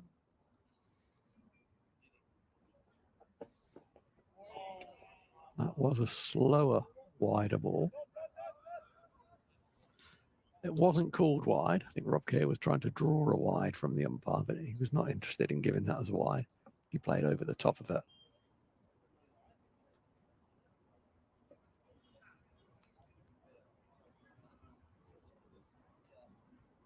So right now, as we sit here right now at 12 minutes past 2 on day 3, Northampton have a lead of 5. They've got 4 second innings wickets remaining. They're going to get as many as they possibly can at a risk that they're happy with. Risk management, part of batting, and you know, it really does shine a light on that part of batting right now. At what number are they happy to go at in general? What risk are they willing to take to get there? And this is it's an interesting ploy, sort of psychologically, let alone cricket-wise, in terms of technique-wise, from Wayne Madsen to say, are you going to just let this guy, who's actually an opening bowler, bowl off spin at 3 and over? Or are you actually going to try and take him down? Or what are you going to do? Over to you. And there's an example of what I was just talking about. It was a reverse sweep, but it bounced a bit. It caught a thick top edge on the sweep. Yep. It could easily have caught a little bit less of the bat and gone north and been caught out. Yeah. That little bit extra. Just one bit of news from Division 2 today. Stumps has been called at Cheltenham. No play Thursday due to the wet outfield. So that's Gloucestershire, strange. Gloucestershire 54 for 1, trail Middlesex by 391. So dare say probably not much point in players turning up tomorrow morning. I wouldn't have thought. That's weird. That, I mean, I wonder what's going on there. So obviously it's an outground. Yeah. Good run. Good run. But due to rain, it's gone down but it was a delayed start in the morning with the wet outfield. I don't believe it was raining all day. Still raining at Canterbury, and up at Manchester, Glamorgan lead Lancashire by 382 with 7 wickets remaining there. So Glamorgan looking to set something up against Lancashire. Are they still off at in the test match? Yeah, I believe it's still raining at the Oval. No, not raining, but a wet outfield at the moment at 72 for 2 after 23 overs. Sudarsin 25 and Shubman Gill 15. Karan Nair back in the test team. He's been around the batting lineup, hasn't he, during the 4 tests that he's played? 3, 6, and 8, I think he's batted. India seem reluctant to pick him, don't they? They kind of find a way of not picking him quite a lot. Not quite as reluctant as Abhimanyu Aiswaran, who's been kind of in the squad all of the tour. And they've rotated around Sudarsin and Karan Nair. He's churned them out in Ranji Trophy cricket. It's a quicker ball. Nicely swept, actually, by Justin Broad. Didn't seem particularly hurried. It was considerably quicker from Aitchison. Broad will keep the strike. He's on 115.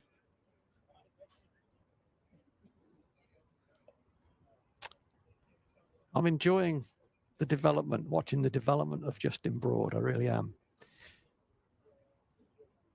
He came into the side and started, as we said yesterday, was initially used as a sort of makeshift opener number 3, and he got knocked over pretty regularly there, and it just looked uncomfortable for him. You just felt, look, if he's going to get a go, it's going to be in white ball cricket to start and see if he can develop from there. And he did get a go in white ball cricket. His white ball batting is impressive. You know, that's got a high ceiling, I think. We'll see where that ends up over the years. It'll be enjoyable to watch that because he can play. And what he's done, he's worked so hard on his red ball seam bowling. And that's initially how he gets into the Northants team. Yes. As a 3rd, 4th seamer. He has taken the new ball very occasionally, but he's worked really hard on that. Alongside that, he's worked really hard on his red ball batting, and he's now, well, he's batting in this game at number 7. And as I look at the scoreboard with 115 not out, he's showing that he can bat at number 7, and he'll operate as a first change, second change seamer as well. You know, that's gold, absolutely gold for a captain, for a coach. Zach Chappell has replaced Martin Anderson from the David Capel end. It's a gentle first ball of his 19th over. He hasn't bowled many gentle balls. He's hit the wicket really hard. What you might call a disturb the surface bowler is Zach Chappell. He bowls the cricket ball hard into the surface. But this surface hasn't shown signs of being disturbed at all, but he's trying very hard to do that. That could be a wide, actually. That's very wide. I think it might be a bye in the end. Is he going to give it a bye or a wide? Well, he's given nothing. He didn't hit that, did he? I didn't hear anything. The umpire's not made a signal. Have I just lost my mind there? I certainly didn't hear anything, Rowie. I don't think he even played at it, did he? I need to see that again. I will give an apology to the ump. I've got that horribly wrong. It's banged in, cut away. They're going to get 2. That's all they're going to get, though, because the ball is slowing down over the outfield. I'm pretty sure the umpire has forgotten to signal anything. He initially put his hand, cocked his left hand as though he was going to signal, I thought, a wide. And then Guest, I'm obscured by the monitor, but I think Guest then sort of scrambled across, got a glove on it, and it ran out to Gully, and they ran. I don't know. We shall see. It's trivial. They'll be lost in the lost in time. Lost in the rounding up.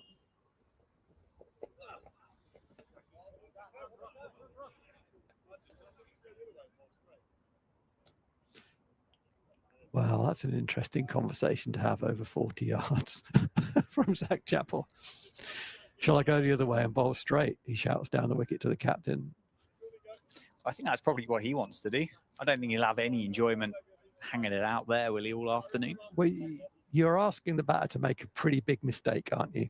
I think just get beaten for pace and drag it on, lack of. So the captain, it's interesting, as Zach Chappell said, these were his words, can I go the other way and bowl straight? And before the word straight was out of his mouth, Martin Anderson, who was at backward point, decided, yeah, we're going to do that, and just walked across to mid-wicket. I quite enjoyed that. So they are going the other way and going straight. And at least, you know, you're bringing the stumps into play, aren't you? Yeah. Well, if you're hanging it out there, as you say, you're either waiting for somebody to make a pretty horrendous mistake, or you're kind of conceding the fact that you're quite happy just to let this game meander for a bit and see what happens, which I can't imagine many kind of red-blooded individuals would want to do that. Because we're so used to the Duke's ball, we don't see this kind of tactic. But in Oz, they do use that, and they use 6 stump line. I said Queensland won the Sheffield Shield bowling, a lot of that.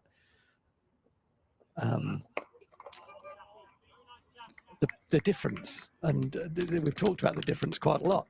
The difference being that the grounds that they play on in Oz bounce more. Yeah. And so it's more dangerous to you can't just sort of push through it into the offside, because the bounce is going to get you if you're not really in control there. But there's no bounce here. So bowling straight is a better ploy, I suspect. What was interesting was it took Zach Chappell only 3 balls to suggest this way, that's the way I want to go. Yeah. And for the captain to agree to it. So I suppose he's your senior pro. He's the leader of your attack. He's going to be, whereas maybe Martin Anderson didn't have the same confidence to, I don't know. It's just the fact that it changed so quickly. Like, if it's a good plan, and I think it is a good plan, well, why didn't they discuss that before he threw the ball to him, or as he threw the ball to him anyway? I think, as you say, it's a tactic that we don't see very often. We don't see it. We will see more of it, the more Kookaburra games that are played. Ironically, though, the 6th ball of the over nips away off the wicket and nearly gets the outside edge after all that. But I like it for Zach Chappell in particular, because he does bowl the ball into the surface, and it could keep low, in which case LBW is definitely on the cards. But like that last ball, it could just hit what's left of the seam and go the other way. So he's challenging both edges and restricting runs. So that's the combination. We've talked about it a bit. The combination of control, but also with threat. That's what makes you a very good bowler. Gloves have been run on, and I wonder if a message has been run on as well. I suspect it probably has. Because as a result of the change of gloves, the 2 batters had a long chat. And I don't think it was, oh, what lovely new gloves. Yeah. Oh, I like your gloves. Oh, yeah, my mum just got me these for Christmas. I haven't worn them yet, though. Bit stiff. We'll see what that message might have been. And, well, whatever it was, Rob Keogh's going to take advantage of that, because it was a quicker ball. It was wide of off stump, and Rob Keogh didn't try and overplay it, didn't try and overhit it, just timed it beautifully inside the man on the 45 on the offside for 4. Nice start to the over. Bit of pressure back on Aitchison, isn't it? Leeds 15. Had 45 minutes of the afternoon session. Broad has gone past his milestone. Keogh's gone past his immediate one as well. Maybe there would be a message to kind of say, well, about time now that we go up a gear, and maybe they've got a time in mind to pull out. Maybe they've got, I think that would probably be it for Northampton. It wouldn't be a number at this stage, would it? It would be... oh, that's tight. Oh, he's well in. He's well in. They might be looking at an hour from now. Maybe a bit before tea, a bit after tea. Maybe even half an hour from now. No. Longer than that? Yeah, absolutely. Yeah, not in this session. I can't see that.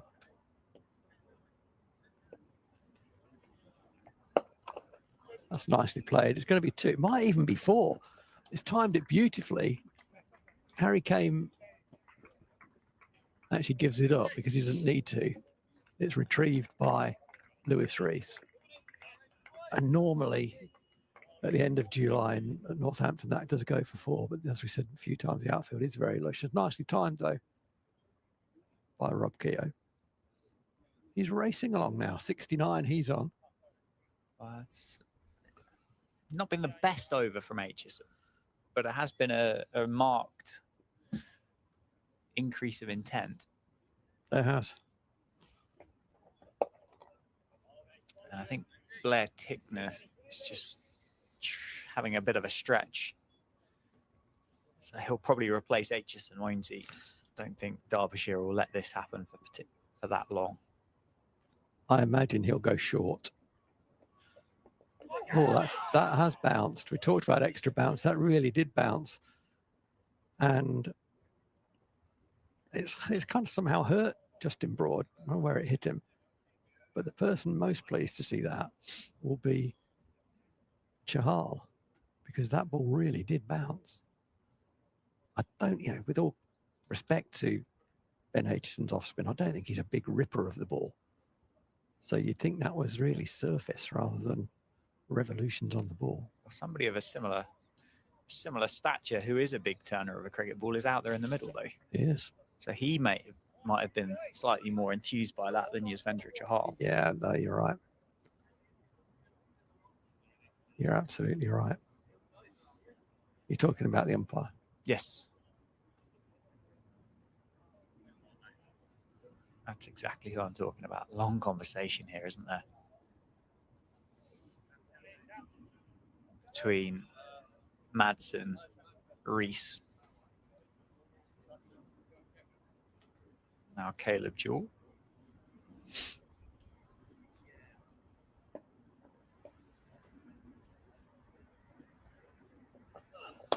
Oh, what a lovely shot for 0 that is. That bat sounds absolutely amazing that Rob Keogh's got there.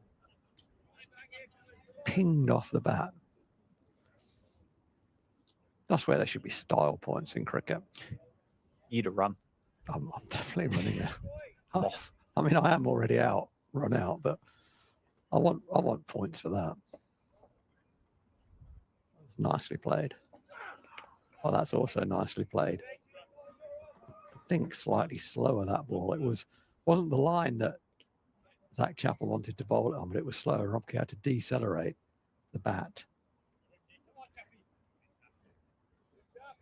But got good bat on it down to third man for a single.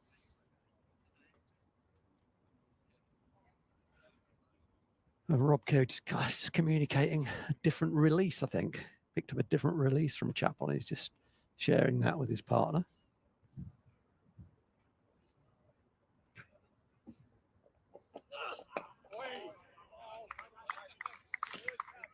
Bottom hand off the bat. And it's interesting. He's just held his position there for quite a while, Justin Broad.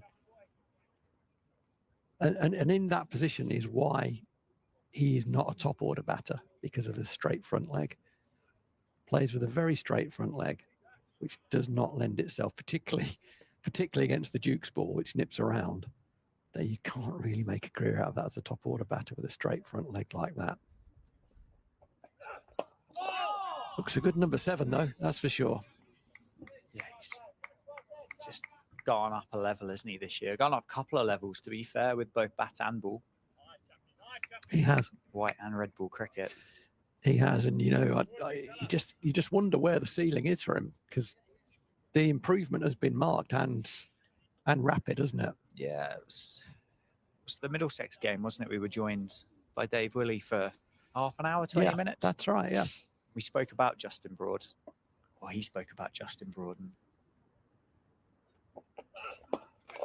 full of compliments, wasn't he? Yeah. Just so enthused about Justin Broad. So the 400 gets brought up by Northamptonshire. Enthused by him, by his work ethic, his work rate, his vulnerability and the willingness to ask questions, wants to learn. Yeah. Well, I can't believe many people have got a bad thing to say about Justin Broad, to be fair, but Dave Willey was never heard anything but praise. Waxing lyrical about him. Yeah, and if Will's praising you, you're doing some things right.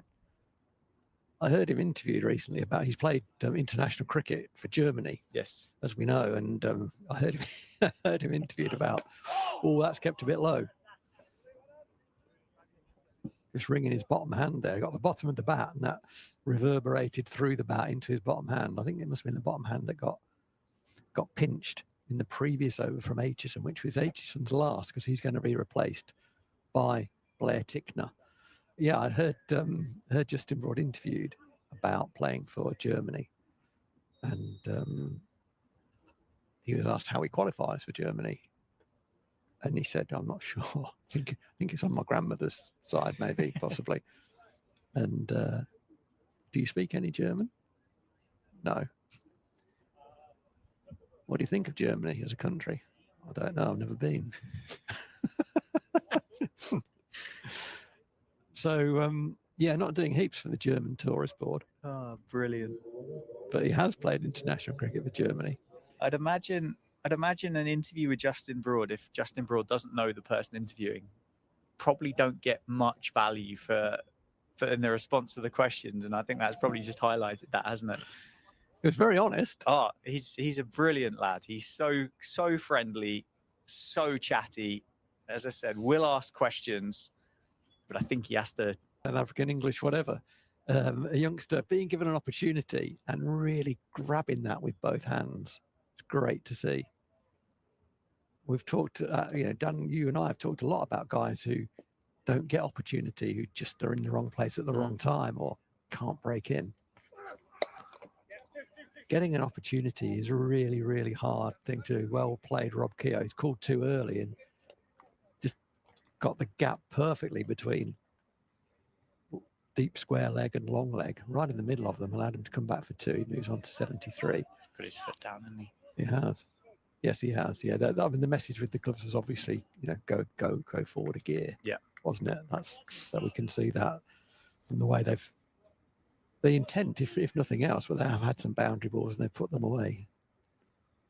But he has forced that opportunity through character, hard work, and he has taken that opportunity. Oh, I thought that was going to bounce back into the stumps. It was played very late by Rob Keogh into the ground. He wasn't sure where it was going after that. It bounced to the leg side, yeah, and it didn't nip back by the looks of Rob Keogh's hand gesture to Justin Broad, but they can sometimes roll back onto the stumps. But yeah, the Northants these two have definitely gone forward a gear, haven't they? It's a bit more intent. Yeah, just going a bit harder at the ball, aren't they? Running harder visually, just the running between the wickets. Yeah. If nothing else, is a highlight of that intensity change or increase. When's Tickner going to bowl a bumper? I don't think it'll be long, Rowie. I don't think it will. Oh, that's a straight drive for 4. What a beautiful cricket shot that is.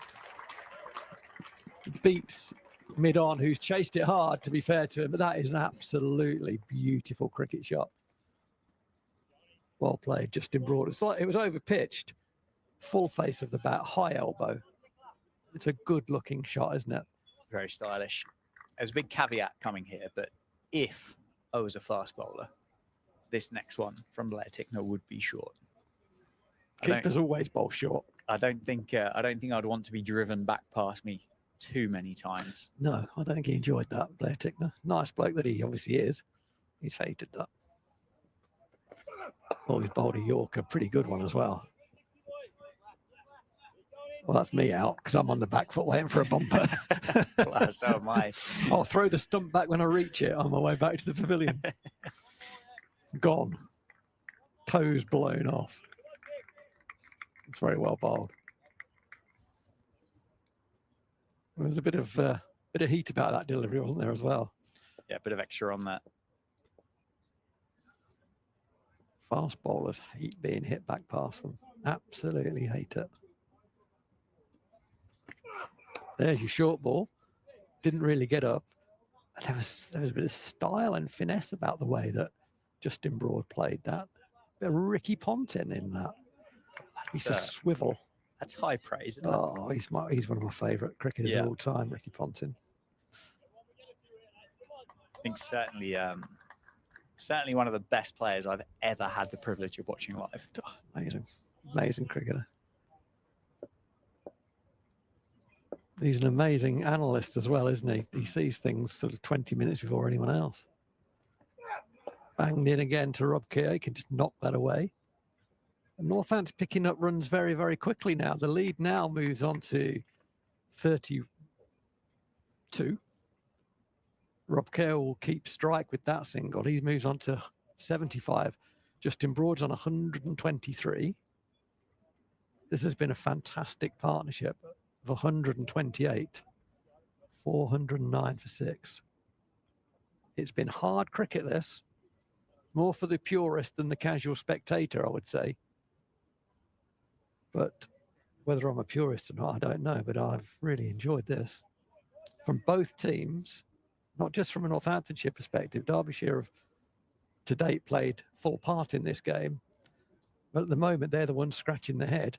And that's a result really of the day so far that Northants have had. Started the day on 265 for 5, 112 runs behind. And we find ourselves now at 25 to 3. There are 32 runs ahead and have only lost 1 wicket in the day. And that's about skill and application, reading the game. I don't think Derbyshire have done heaps wrong. No, I don't think they have. I think it's incredibly unfortunate timing for Derbyshire that they've had to come to Northampton with this final Kookaburra round without their frontline spinners. Yeah, that's well said. That I think is the big thing, and it's something we spoke about on day one, wasn't it? As Keogh adds another couple of runs. That's what you need in this game at the minute. You need those spinners. You need them to bowl plenty of overs. Yeah. And I think after lunch as well, we went past that point, didn't we, with Madsen, that he's not particularly interested now in bowling his 18-year-old off spinner. Yeah. That kind of ship has sailed, I think, in this innings. And unfortunately, it's going to be the seamers that are going to do the donkey work here. Oh, that's beautifully played through mid-wicket.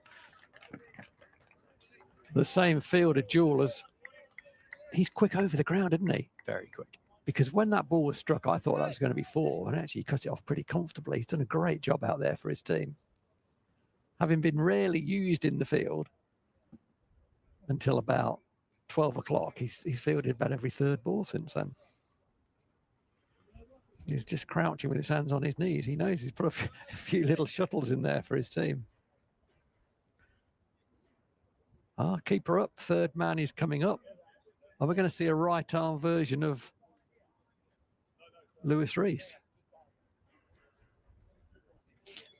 Brooke Guest went up to Zach Chappell at full pace, didn't he? He did. It's just going to be into the hip, isn't it, of Broad? Those 3 catches on the leg side now.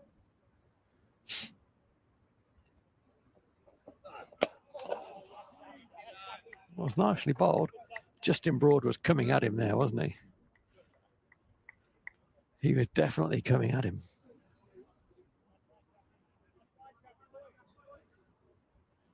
But I think Derbyshire since that glove change and the message that came on have moved forward a gear, and I think Derbyshire are sensing they're going to keep accelerating here.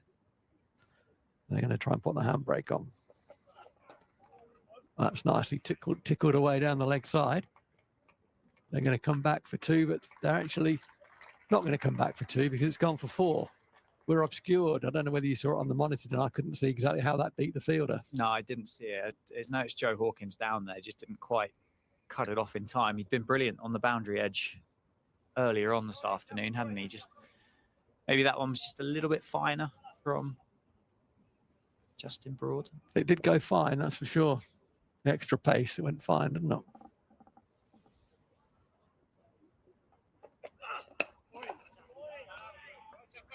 Yeah, that's nicely played, Justin Broad. Just look like they've got more time as well, don't they? Whether it's the Derbyshire seamers are obviously just a little bit more tired than what they were this morning. It just looks like there's a bit more time to play. They're seeing it like a kookaburra, as they say. 135 partnership. They're entitled to be doing that. They're playing very nicely.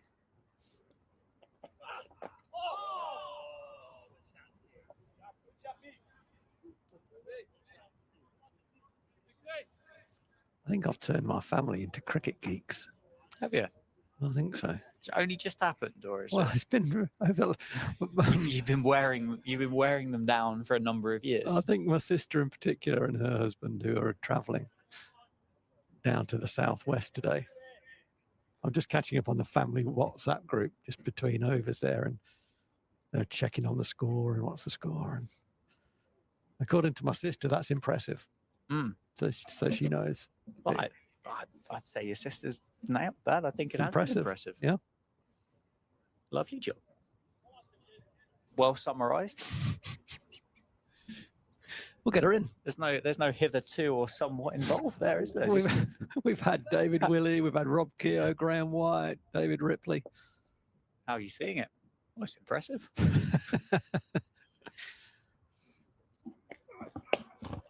Tickner has been impressive as well. Not so much in the wicket column, although he's not been far away on a number of occasions. But so far, 21 with that ball, 0.1 overs, 4 maidens, 1 for 61, and he has ran in with great intent, great purpose, great commitment, no little skill as well.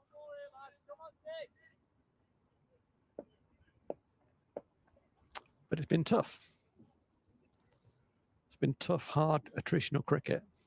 Been good to watch. Oh, that's a wide.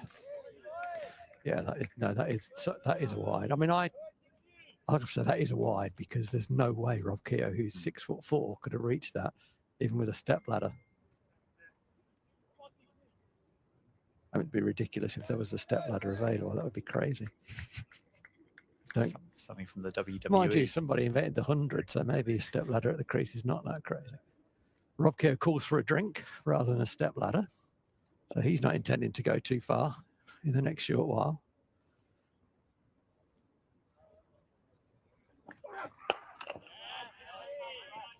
He is hitting the bat as hard right now as he has done in any of those 21 overs so far.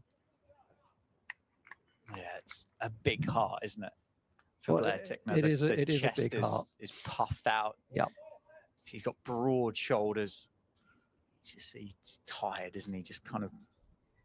He's got broad shoulders. He might have. What's he doing then? To be fair, I reckon Laird Tickner's probably broader than broad. He probably is. I would hazard a guess.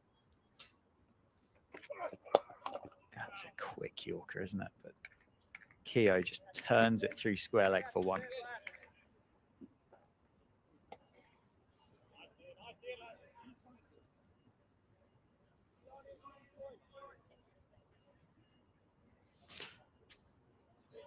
I mentioned earlier Rob Keogh he's in the last year of his contract. He's on 79. He'll want to get 100 here. He'll always want to get 100 when you're on 79, right? Or even 9. But there are even better times than others sometimes to get 100. And this wouldn't be a bad idea.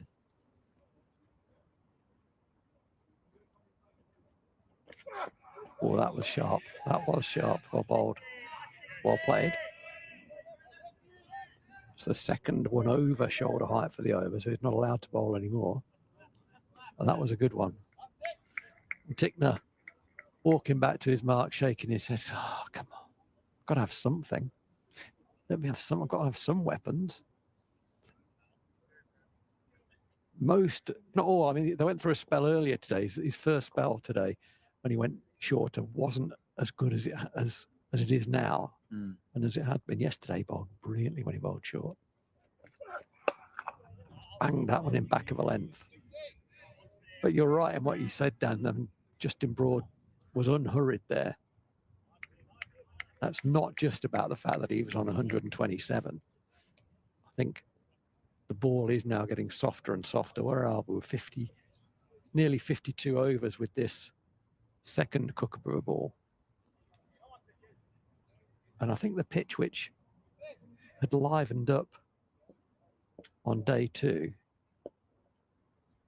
is maybe tiring out a little bit at the moment, as the sun's been on it most of the day.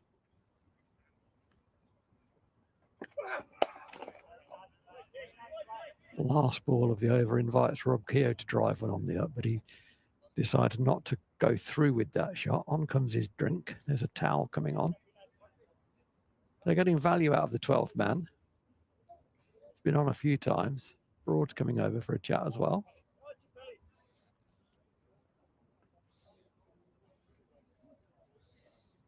I was pretty sure Rob Keogh asked for a drink. He certainly did. He's got Justin Broad's got one. He has got a drink.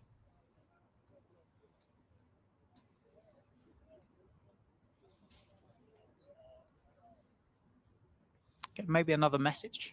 Not sure. I suppose it. Don't know the nice way to say this, but I think when Rob bats, he's a bit of a sweater. So it probably does maybe require a little bit more liquid maintenance throughout an innings than what others might do. So with a towel, with gloves, with liquids. Yeah. I think if I'm Wayne Madsen there and I see both batters going for a, you'd have seen the call for the drink. I think I'd have said to them, it's a round of drinks, is it? Yeah. And actually just stop the game. Yeah. Got my team together a bit around some juice and said, look, lads, all right, we're up against it here. We need to dig deep. This is the plan. Let's regroup. Let's have a good hour. Let's make life difficult for these guys. They're just knocking us around too easily. What are we going to do? Come on, let's put in. 3 men catching on the leg side. Don't see that very often, do you? 12th man's run off and left something on the field. He's going to get hammered for that, poor lad.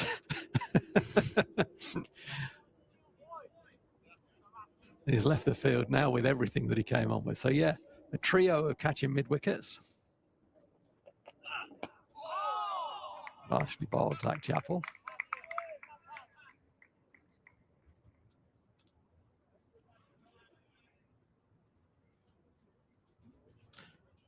Well, he asked his captain if he could go to the straight plan. And he has gone to the straight plan, and by and large, it's been very good. I think he got driven through the offside once, maybe cut a couple of times for singles, but mostly he's been on the money.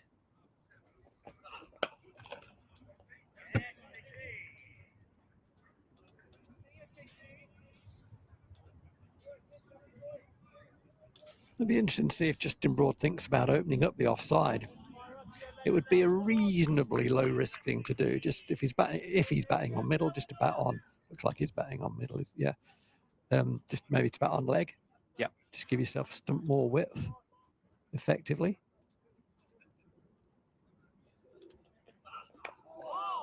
Yeah, that's a great run. Just dropped it on the offside, and it was a nod through. Nice running. Good cricket. Played well together. Just a brilliant partnership, isn't it, between the two of them? So I suppose that's the danger of an opposition of seeing Rob Keogh carded at number 8. It's very low, isn't it, considering the positions that he's found himself in throughout the majority of his career. Yeah, it's it's dangerous, isn't it? Had a couple of those seasons, didn't he? Like three, 4 seasons ago, where he consistently was around 800 runs for the season. Yeah. It'd been on a downward trajectory for the last couple of years, I think would be fair to say. But yeah, to find yourself to find somebody of his caliber at number 8. Yeah. I don't know whether there would be many better number 8s in this round of championship cricket than Rob Keogh this week. That's a great question. I'm going to have a look at that because I think I'd be amazed if I find anyone who is better than him there. Oh, that's bounced. That was a cutter and that bounced. Hit Rob Keogh on the glove and thankfully went down rather than up because there are 3 guys on the leg side. If it balloons, any one of those 3 could have caught that, but it didn't. He got it down enough. Didn't go straight down, but it went square. He's just feeling his hand there. I think he's okay. Are you having a look now? No, I can have a look though if you'd like. It's one of those, isn't it? As a captain, you exchange the team sheets. Oh, Rob Keogh at 8. Oh, crikey. All right, Rob Keogh, all right, fine. And then you kind of forget about it. Then you get the 6th wicket and you look up and Rob Keogh's walking in. Oh, bloody hell. Rob Keogh walking at number 8. Well, yeah, I mean, it's with respect, but look at Gloucestershire. Zaman Akhtar is carded at number 8. for Gloucestershire. Joe Cracknell was number 8 for Middlesex. Got that brilliant 100 here, didn't he, for Middlesex? Mason Crane for Glamorgan, batted 8. Chris Green at 8 for Lancashire. That could be a contender. He's I'd say he's a genuine all-round cricketer at number 8 and a very, very good batter. Leicestershire are going to have a good number 8, aren't they? They probably are. I mean, they've got a brilliant number 10. So who's batting 8? Because Kimber's been down the order there. Short, it's pulled by Broad. Has he found the gap? He hasn't. It's very well fielded by Zach Chappell. He had a long way to run to his left there from long leg. A very long run to his left. Got to the ball quickly and got it away quickly. That looked for all money it was going to be 2. That's really well done by the big seamer. He's just having a crouch there to regain his breath. He really did put in for his team there.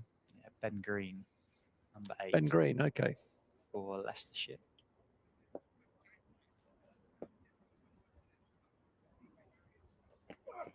Oh, I thought that one had snuck through. It was inside edge. Didn't really move his feet, really, Rob Keogh there.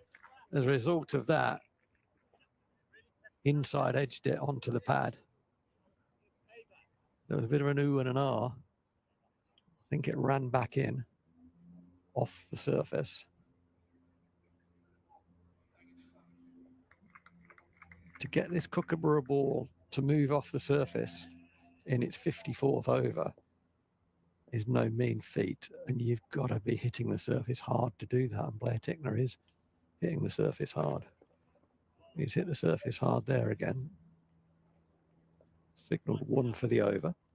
You're allowed to bowl 2 balls above shoulder height in an over. If it goes over head height, and square leg is watching closely, the square leg will signal to the standing umpire that should be called a wide. I don't like that overall. I think there should be some leeway to the seamer. If it's clearly unhittable, fair enough. But if it just goes over the batter's head, you know, give the bowler something. He's got no seam on this ball. Give him something. Spoken like a true bowler. I agree with you. I do agree with you. And the thing is that that's one of the things that allegedly we want to try and get better at. Yeah. Against high quality, quick bowling. And this is quality. The Derbyshire attack has been quality. The seam attack has been quality. The young spinner has bowled nicely. But you were right what you said earlier. Derbyshire are missing a second spinner in this lineup. Northant's blessed with spin options. Chahal will be the lead spinner, the Indian wrist spinner. Rob Keogh, very good attacking off spinner, and Saib, slow left armer. He's got a real knack of picking up wickets as well. Oh, that was a very tired duck by Justin Broad. He just got under it, but he went down in installments there.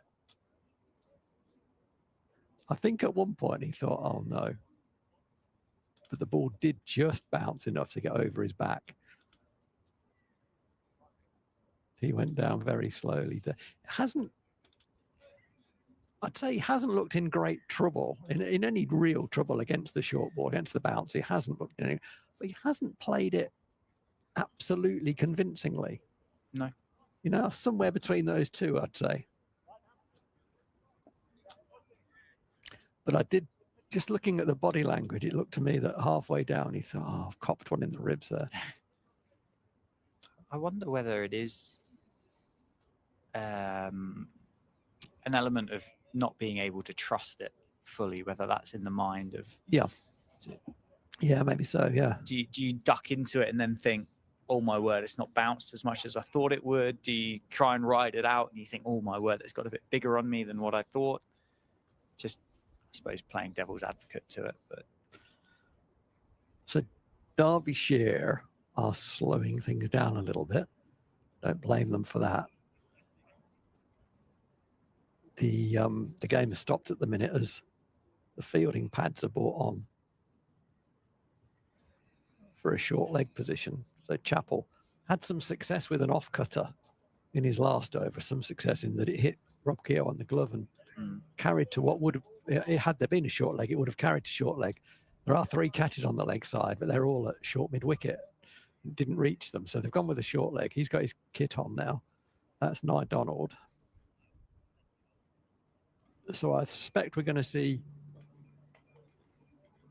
more cutters bowled by Zach Chappell. Bowled a couple so far. He might bowl slightly more mixed up with his full pace deliveries, I think. Certainly Rob Keogh thought that one was a cutter because he whipped his bottom hand off the bat. Yeah, he's just indicating to Justin Broad it was a cutter.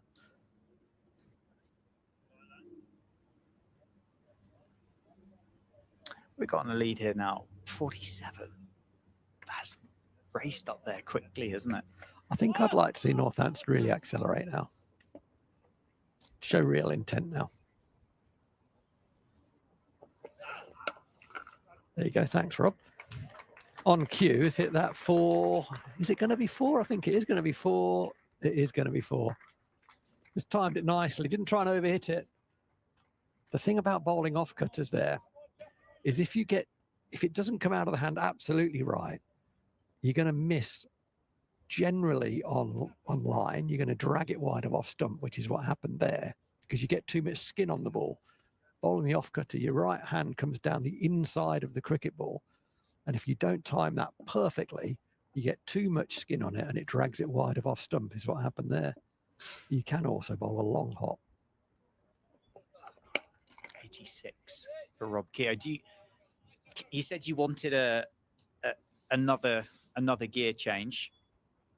Could you forgive Rob 14 away now from from a first class 100? Given all the things we've said about where he is career wise, contract wise, and so yeah, I could. Does it happen if there is an acceleration?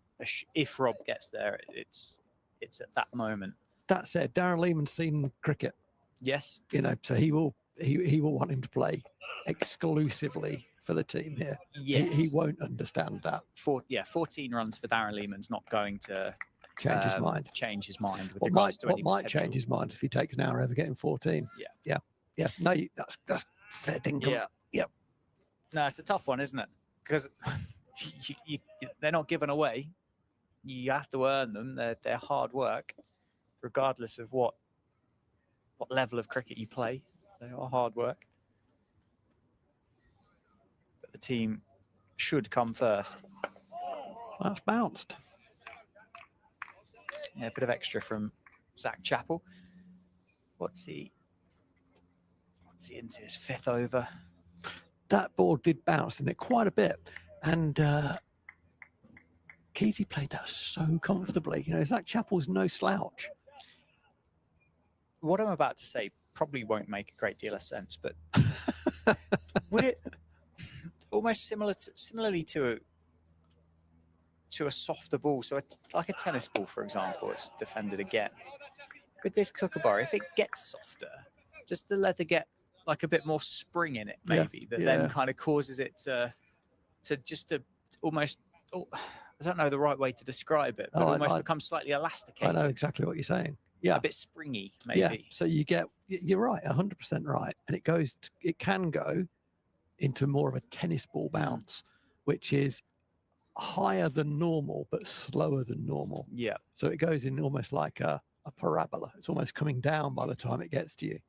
So you're absolutely right. I think with that one where I said it bounced, that looked like sharper bounce. Yes. So more like a newer ball. But yeah, you're right. It does. It feels like when the Dukes gets older, it doesn't really have that elasticity. Doesn't do that. And I think what we saw, I haven't seen it so much in these rounds, but last year during the Kookaburra games, the bowlers were bowling short and the ball was almost dying by the time it got to the batter, and it's very difficult to keep it down. That's nicely played by Justin Broad. Plays that well. He does. No one else plays it that fine, actually. He does get it very, very fine there. He got a boundary, didn't he, earlier on, by just running it down there. But no, that's absolutely right. And there was in last year's Kookaburra games, bowlers were going short, and the ball was kind of dying as it got to the batter, and they were getting it off their body, but they were struggling to get the ball down because there was no momentum in it.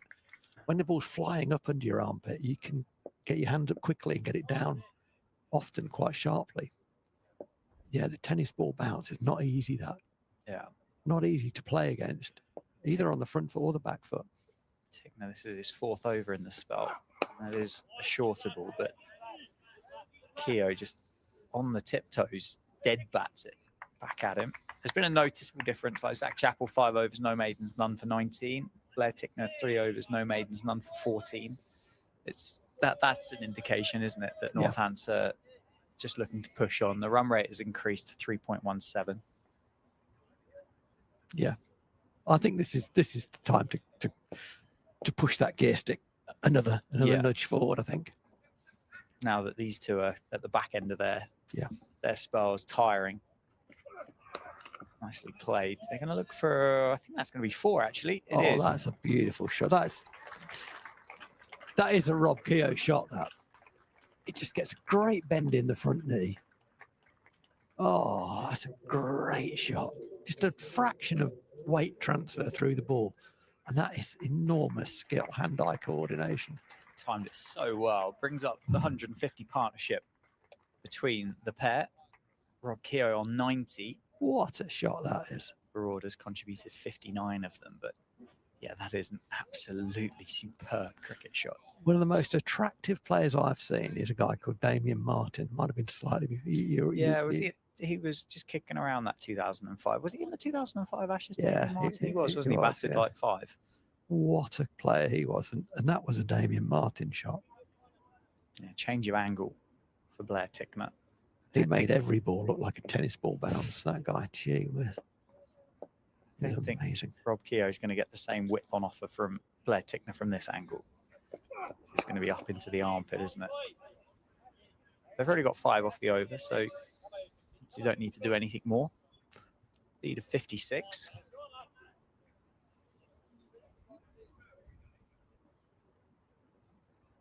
There's a catcher coming into play. Where's he going to go? He's got to go short leg, isn't he? You'd think so. Up into the armpit. That last ball was quite tennis bally. You know, it was dying as it got to the batter. And it's almost the lack of pace that does for you. Short leg in then. Nye Donald under the helmet. Catcher at leg gully as well. And Rob Keogh has read the script and just ducked straight underneath it. Last ball of Tickner's over coming up. Lead of 56 now for Northamptonshire. Keogh on 90, Broad 131. And yeah, they've kind of changed the script really from this morning. They've changed the script to still the draw being favourite, but I'd say favourability with regards to if there were to be a winner from this stage, if it were to happen naturally, would be Northamptonshire now. On the leg side, Keogh can't catch up. Dot ball to end it. 433 for 6 after 136. Conversation, I was looking for this between as a pat on the back for Tickner, as it's a well-deserved pat on the back. I'm wondering whether that is, thanks mate, that's a great effort. Yeah, he's off. Yeah, one of his teammates to come out and have a stint on the field for him. Go change the boots, have a sit down and a refresh. Chappell's going to continue though. He's going to start his 6th. Conversation between Guest, Madsen, and Reese, is it? Yeah. The Derbyshire think tank. Come up with a plan. Yeah, I think that the conversation that we had at 11 o'clock this morning has certainly changed a bit, and possibly an opportunity really to discuss as to what might unfold in front of us for the next, what have we got, 50 odd overs left in the day? 46 overs left in the day. Obviously, Northamptonshire could still get bowled out before they make any kind of decision to do anything, but I think they'll be quite happy bowling. They will bowl today, Northamptonshire. Yeah, one way or another. Yeah. They all bowl today. Yep. What that moment is, whether it's, I don't think it's a number. I think it's a time, isn't it? I think it's a time of day Yeah, I think so. Yes, I think that's right. that Luke Proctor will have.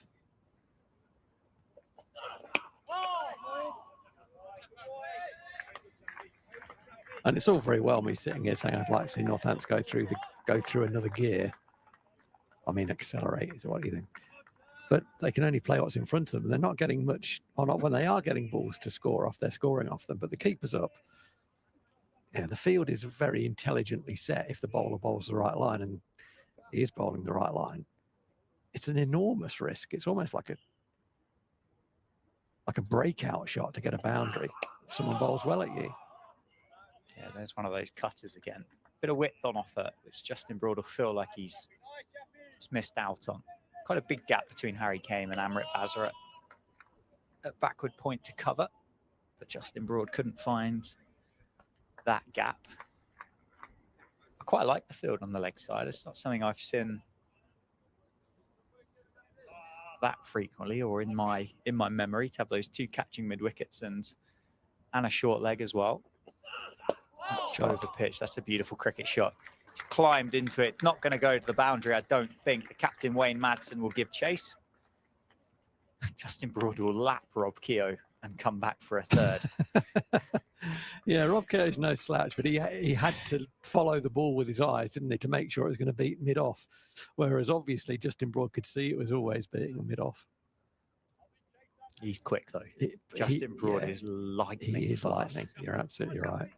Absolutely. One of the very, very quickest across the grounds. He must be the quickest in the squad, I would think. Oh, I would have thought so. Certainly over 2 kilometres. I can attest to that.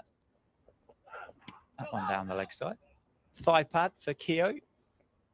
Just one more added to the score. All handy though. Takes the lead up to 60. So I saw Lewis Rees warming up. Blair Tickner's off the field. I think that's him for a while. I mean, he might be thinking that's me for the rest of the innings. So whether Chappell comes off at the far end and Rees replaces him, or Rees bowls from the Lynn Wilson end, he hasn't bowled from this end so far in the match.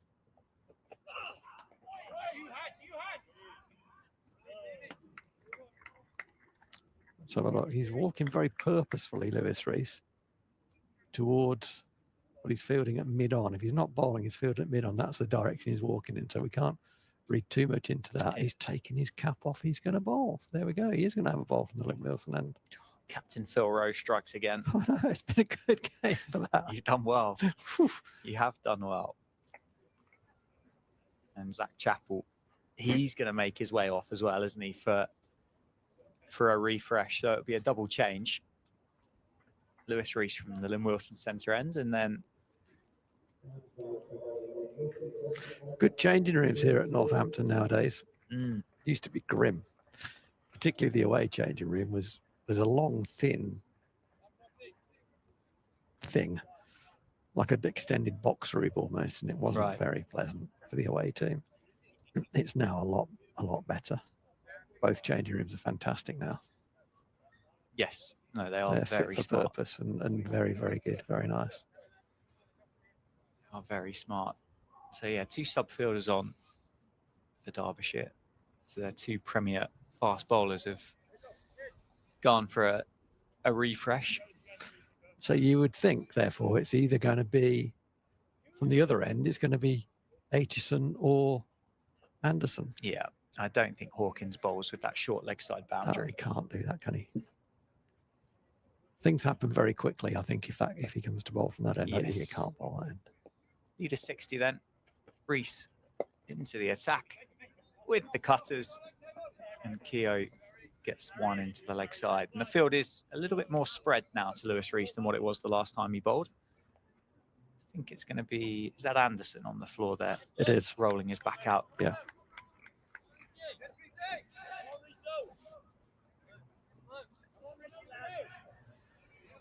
So it could be 2 off-pace seamers operating in tandem. Plenty of cutters. Certainly Lewis Rees is going to bowl that way. Oh, that has gripped, isn't it? That's a genuine outside edge of Justin Broad, and I think it's going to be 4. It's going to beat Nye Donalds. He does have the shin pads on, to be fair to him, but just ran up to that short boundary in front of the members. I wonder where he might have got a dive on. Let's have a look at it. Just No, I don't think so. no, It no, would have no. been It was in vain. half a pace away, wasn't it? Yeah. Good judgment. Good judgment. It would have been the dive had there been a fielder somewhere else to have not chased it down for you, but Yeah. certainly wouldn't have been there. And he's just gone straighter as well, isn't he? One very, very floaty almost from Lewis Rees. Here we go. I reckon slog sweep is on here. Down on one knee. He's had a little look. He just had a little look where that fielder is on the leg side. He's very square. So he's got a big area to hit it into. He can hit it badly and get away with it. I don't think he would hit it badly. I think slog sweep. It's the reverse. That was the other option, wasn't it? With that short boundary. It's a clever option, that, because he got his front foot well outside off stump.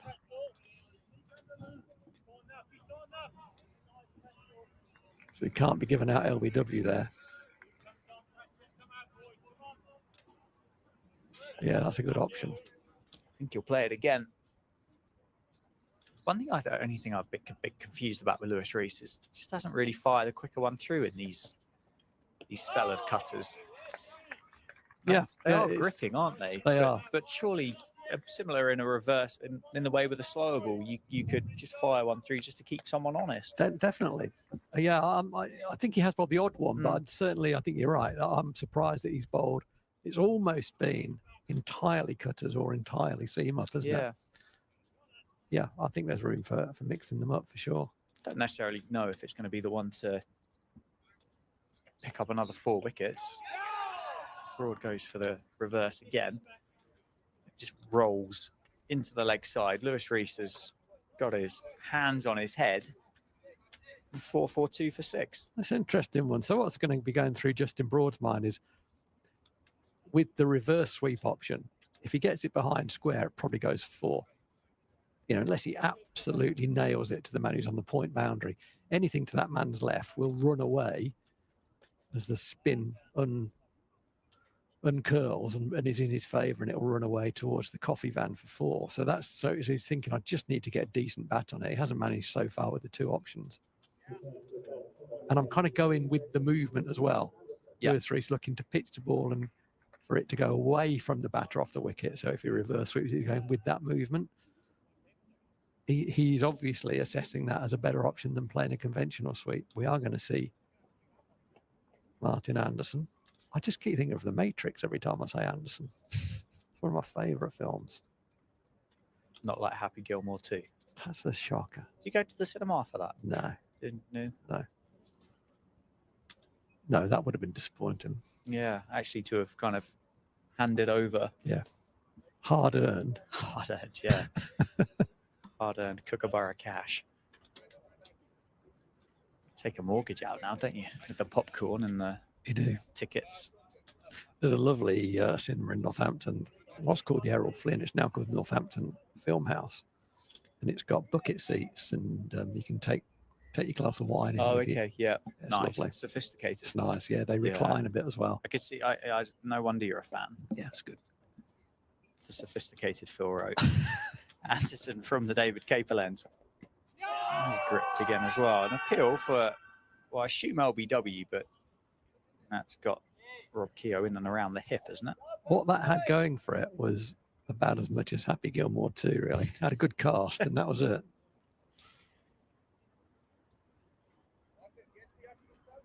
Was it too much comedy, not enough golf? Too much golf, not enough comedy? Or the comedy didn't land? What was the problem with it? It was just a bit silly. Oh. And it's, Slapstick. people will say, well, it is a silly, Yeah. But you can do silly clever and silly funny, and it was just silly, really. Not many cricket films in the Western world, is there? Sure. Oh, crikey. Documentaries, yes, but Yeah. some fantastic documentaries on various parts of cricket history. You got a you're right. favourite cricket documentary? I do. Go on then. Fire in Babylon. Oh, yeah. I thought you'd say that. Yeah. What a brilliant bit of filmmaking that is. That's worth a rewatch, that, isn't it? Yeah. Absolutely. Yeah. I did the other day. Looks a bit dated now. Right. Well, I mean, it looked dated at the time because obviously the footage was from a while ago, but Yeah. it does look dated now. But yeah, what an interesting piece of film that is. It's a moment in time, isn't it, to have that number of quality fast bowlers all at the same time is just, I mean, it will never happen again, that. No. It just won't happen again. I can't see it happening again. Absolutely. No, I agree.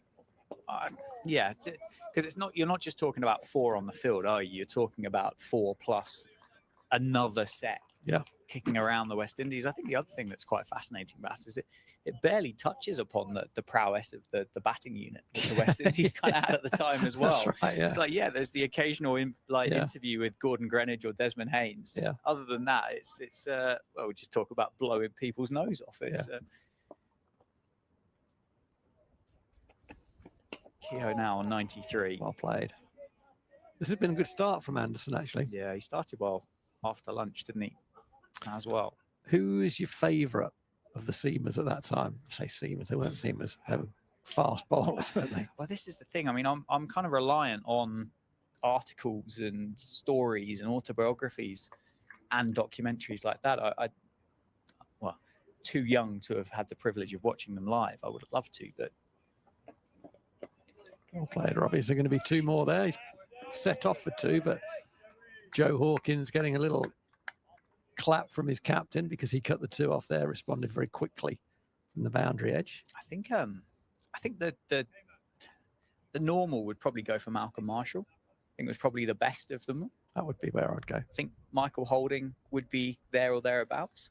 There was just something about Andy Roberts that I really enjoyed, particularly with some of the interviews and some of the quotes that he kind of used in that documentary as well. He's a very clever man. Yeah, there was something there that I kind of like. I like the spark that you've got.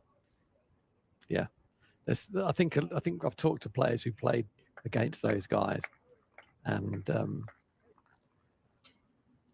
of all of them, the one who appears to be the one that's overlooked more is Andy Roberts. They're saying, hang on, this bloke was properly good. Yeah, everyone talks about Michael, beautiful runner and graceful, and absolute gas as well. But I think day in, day out, Andy Roberts gets enormous amount of respect from those who played against him. I reckon they'd have done pretty well with the Kookaburra in the county championship, don't you? I think they've done well with a bar of soap. And a tennis ball. Yeah. Unpop a new can of Slazengers. Bowling with the dove ball. It's Andy. Oh, and he's got him. Yeah. From the Imperial Leatherette. Back in the real world, though, Lewis Rees continues. That one turned into the leg side by Rob Keogh. Just knocking them off here. Moves up to 95. Club cricket world now. People will be getting excited because that'd be a jug, wouldn't it? Come on, Broady. Get your slog sweep out, man. None of this namby-pamby reverse sweep. Get your front foot outside leg stump. Where's Phil Rowe for the purists gone here? I've gone. I've been worn down. I think we're going to see the reverse continue to be played rather than the slog sweep. I think that short boundary is a bit too tempting. Yeah, I get that. And he's very good at it as well, isn't he? Although he hasn't actually succeeded in this spell against Rees, I think it doesn't make it the wrong option. I think he'll just be trying to line him up here, won't he? Trying to figure out whether he can and can't play it. Unsuccessful twice, but that's beautifully played, isn't it? Just guided down to the man on the boundary. I think the thing as well with Justin Broad, with the sweep and the reverse sweep, is he gets into position so quickly, but equally late. There's no tell that he's about to play it. It almost kind of goes, well, I'm going to play the reverse sweep as the ball's halfway down the track, by which point Lewis Rees has got no ability to adjust. He's already let go of it. Keogh on 95. Stays on 95. Lewis Rees hands on head because that would have felt good out of the hand by the looks of that. That's what that's all about. And he's thinking he's going to fall over that. I've got an LBW shout coming here, but again, how well Rob Keogh is playing. He played that ball into the leg side, but his after contact movement was straight. He's got his head back to the bowler better than I've seen him in quite a long time. That's a very floated one from Lewis Rees. That one almost had extra flight and dip on it, didn't it? From Rees to end the over. Just one taken though.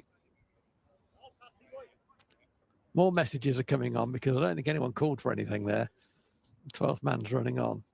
You are dependent as a coach on the 12th man passing the message on, as was delivered to him upon the balcony. Well, what have we got time-wise? It's 3:20 now. There's 42 overs remaining in the day. 8 overs till tea. So you'd lose 2, wouldn't you, if you got 10 till tea, haven't we? 32. Yeah, you're right. Sorry. So 42 to 32 is 10. You're quite right. We would lose 2 if there were to be a change of innings. I don't necessarily know if there would be a message to come Unless out it was at the break. Say, Unless it was at the break. Yeah, 10 overs. Well, that's what I was going to say as well. There's no benefit to having 2 bites with the new ball because you only really get 1 anyway. If you try and schedule it that way, you're thinking about 4 overs and 4 overs. It's not a case of I can bowl 8 and it will still be relatively new when we come back. It will be, but that swing's gone, isn't it? You're talking about Northampton's declaration before tea. Potentially. Not happening. No, okay, they're fine. Just humour me, Rowie. I don't know. I mean, Humour me. I've gone big there. You have. Humour me. No, I'm only saying that there wouldn't be necessarily the benefit in doing it. No, I agree. So I think you can keep those 2 overs in the game, hang around till tea, do it at tea if you want to, because it isn't a case that you've got Ben Sanderson with the Dukes for 6 overs and then Ben Sanderson with the Dukes for 6 overs afterwards. I think that message was go. Keogh 96 moves to 97. It might, Rob, get 4 singles and go. Yeah. I think that's what because the balance here is Northampton lead by 72. It's time, as we've said all day, haven't we? It's all about time because things haven't happened quick with the Kookaburra ball. And, Northampton's ticking over at 3.5 and over, but that's time. That's 1 more over. They're not going to be able to bowl.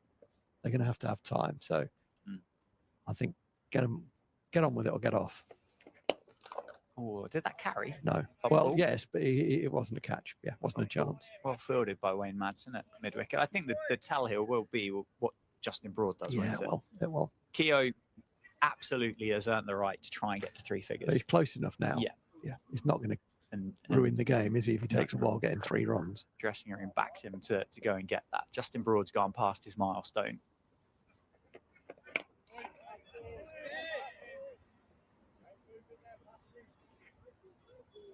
Keeper is back now for Martin Anderson. I think, I could see Justin Broad nudging down the wicket a little bit, trying to create a half volley. I haven't seen him do that a lot. It's not something that seems to be natural to him, but he can do that with no risk at the moment because the keeper is back.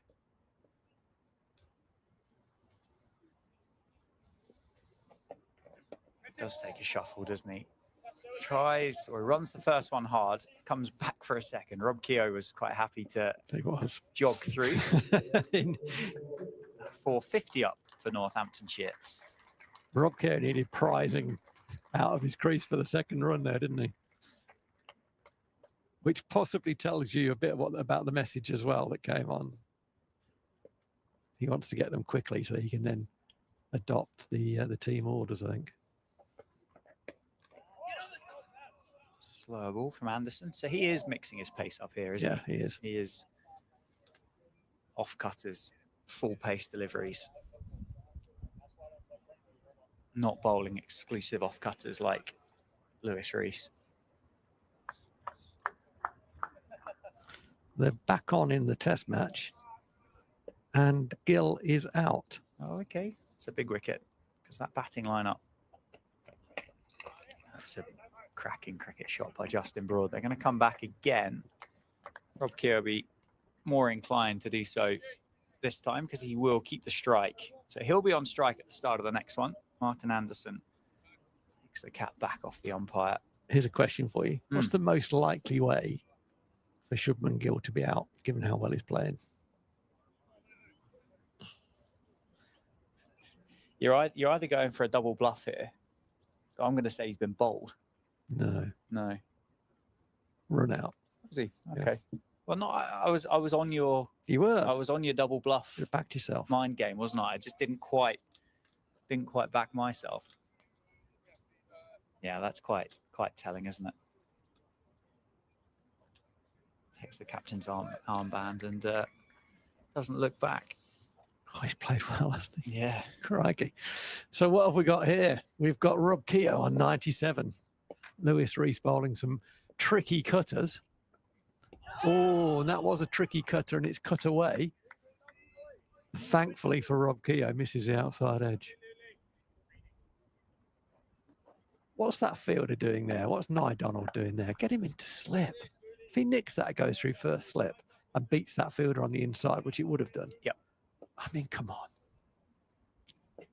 Yeah. He's there for one ball only, isn't he? You know, there's only one way that gets there, which is get him in a slip.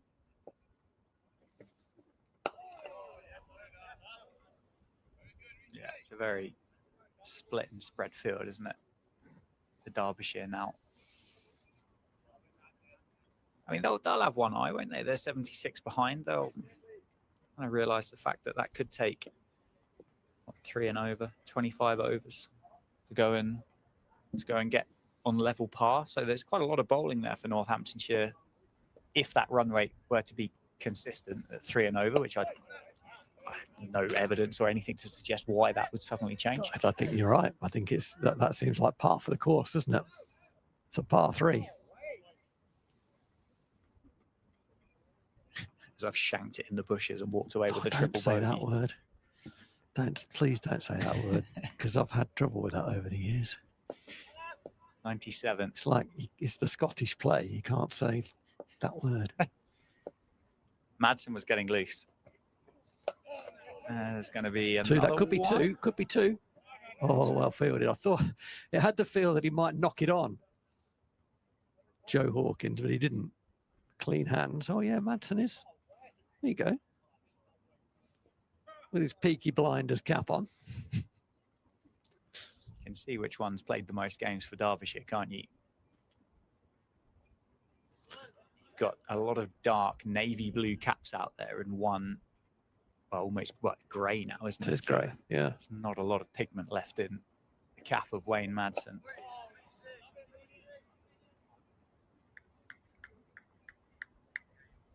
Again, we are going to see the skipper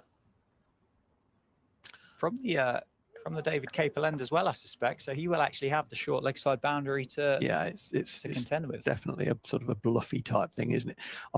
I don't know if he's warming up his shoulder. He's held his shoulder a few times. Donald's getting loose as well. There's the reverse. Where's that sweep. gone? That's gone square, so it's just going to be one. It's going to keep the strike. 2 off it.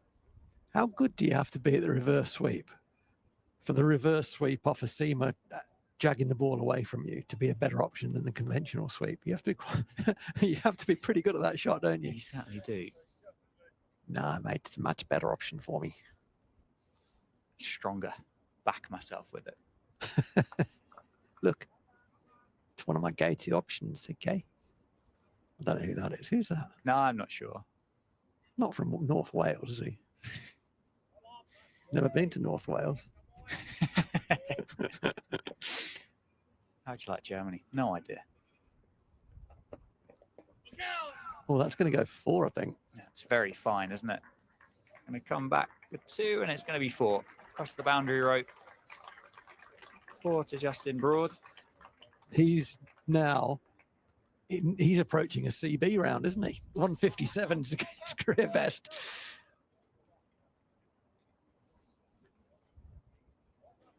What is he now? 10 short of a career best. He won't mind at all having to get a tray of beers in. If he does pass the 157.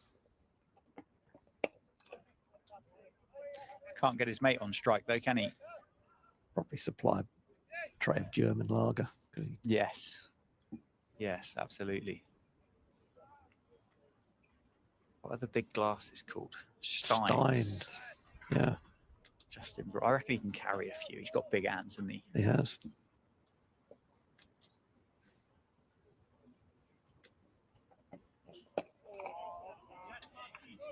Well, if the message that was run out by Nirvan Ramesh was to get on with it, I haven't seen it. I haven't seen. No, I agree. The previous time we thought there was a message of go through a gear, it looked like they did. But not now. They're still playing at the same tempo as they were, which is positive, with positive intent. But there is no extra risk being taken. I would say that much from what we've seen so far. It's going to be one. So Keogh will get a couple of deliveries left in this Martin Anderson over. Because there's another way of looking at this, which is get a massive, massive lead, and then you can keep your fielders in for longer as well.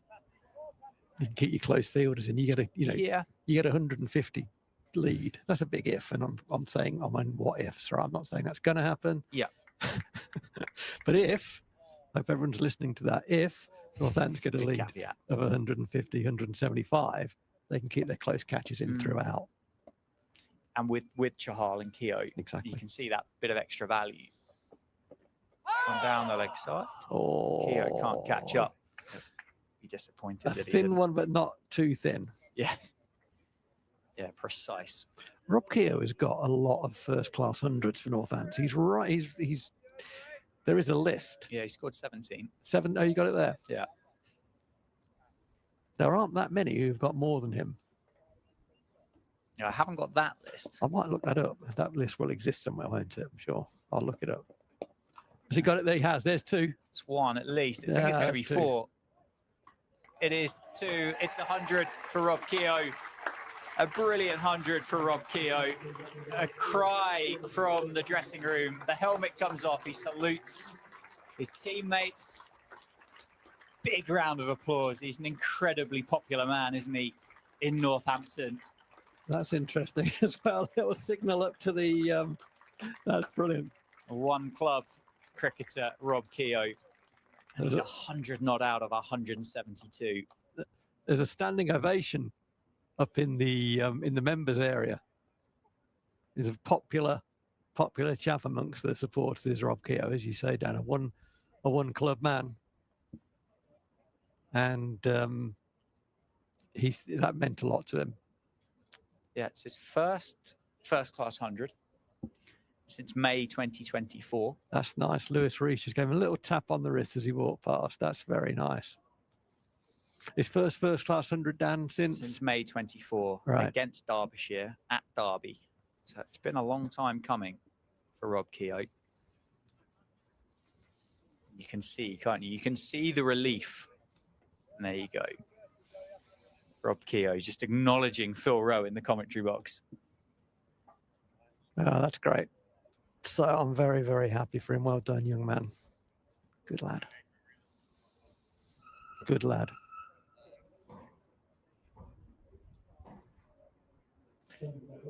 The life of a professional cricketer is not, it's not always, chocolates and roses. It's tough at times.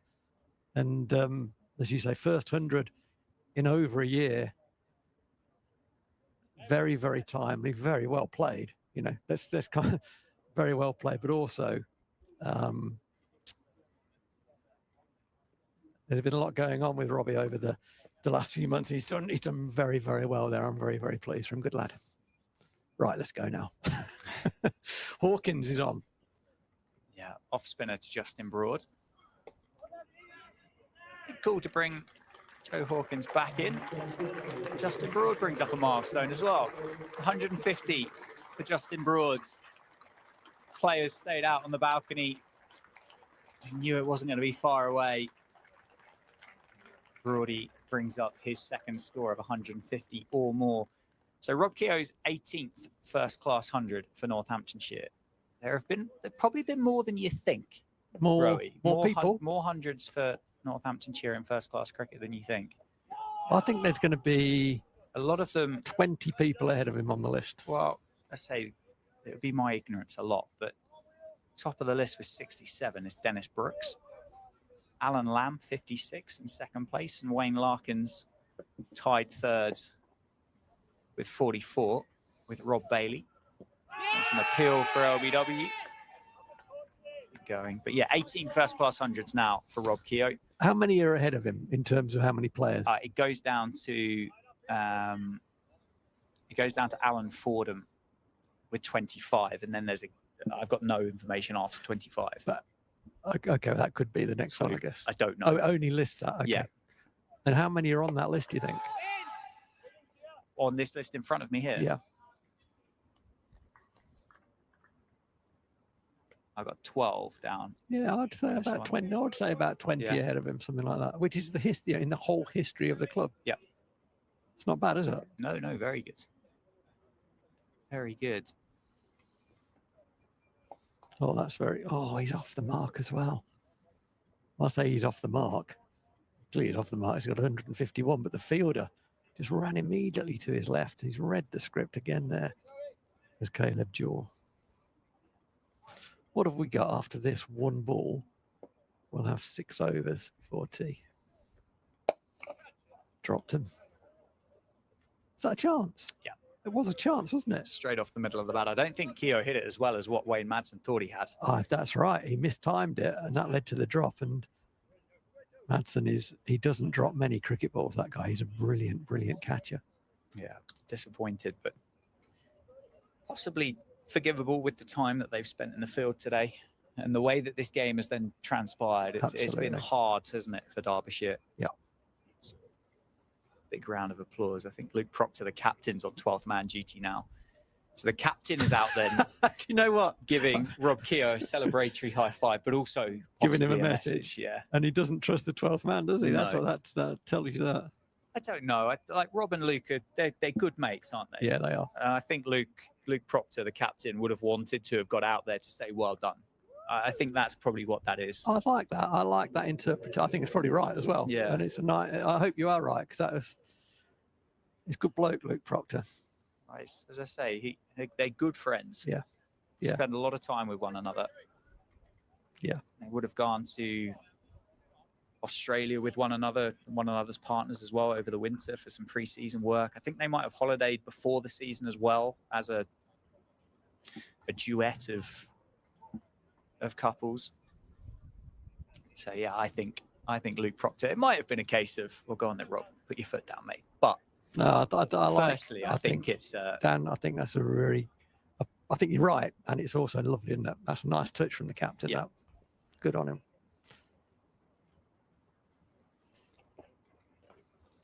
Where's that one gone? That's four. Yeah. It is. One-handed sweep. 155. Do you think we're seeing the declaration at tea? I wouldn't. You wouldn't. You'd stay in. I'd have a massive go after tea. Yeah, you've got to. Northamptonshire have got to a stage where Phil Rowe now is looking at a lead of 92 and thinking, I want that to be 150 plus-ish. Yeah. Plus. Yeah. Quickly. Yeah. Yeah. And I think that's the message, isn't it? Yeah. Who's going to win that race? I think the ball might be winning. Oh no, the ball's slowed up. The ball's ran out of momentum. It just stopped. It ran into some glue. That's what happened there. Against the wind, wasn't it? Or someone's dropped a pot of honey on the outfield. He just stuck in it, didn't it?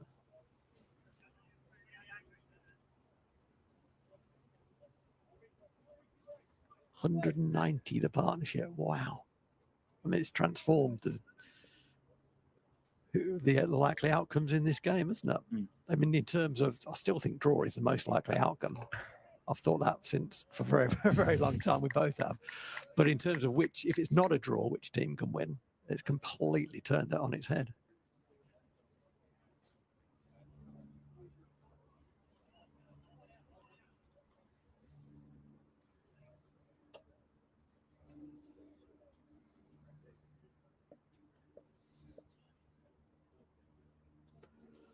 Reese continuing to bowl those. That's a very slow one. Broad did well to wait as long as he needed to. There goes the clap and the cheer from the changing room because they're going to be getting a beer. Justin Broad, yeah, acknowledges that. He knows exactly. Yeah, and there's a signal of a drink from Rob Keogh. Hey, come on, stick to the day job now. Let's not get carried away. It's not a charity match. No, absolutely. This is the 6th highest partnership for, I think it's the 6th highest partnership for Northamptonshire against Derbyshire.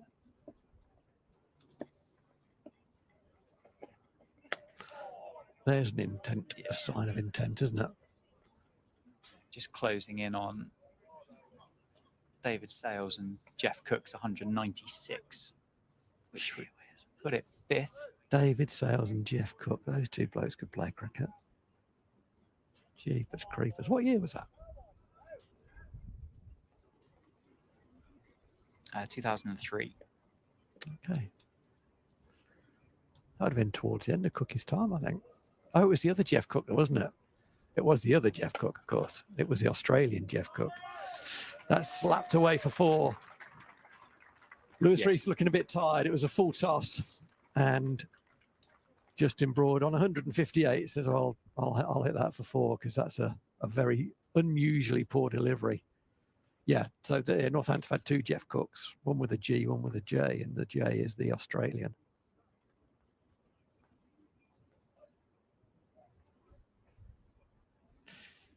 $196 the partnership is currently worth. These two both in the hundreds now. Rob Keogh is going to be on strike on 102. Justin Broad 162. The lead is exactly 100. And that didn't look that likely when George Bartlett fell pretty early today. Northampton have not put a foot wrong. They have worn down this wholehearted Derbyshire attack, worn them down and worn them down.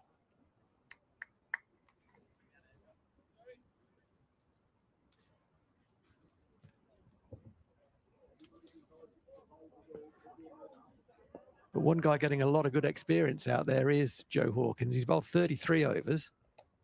This is the start of his 34th. He's seen more of those reverse sweeps than he'll have wanted to. The latest in the line is Rob Keogh.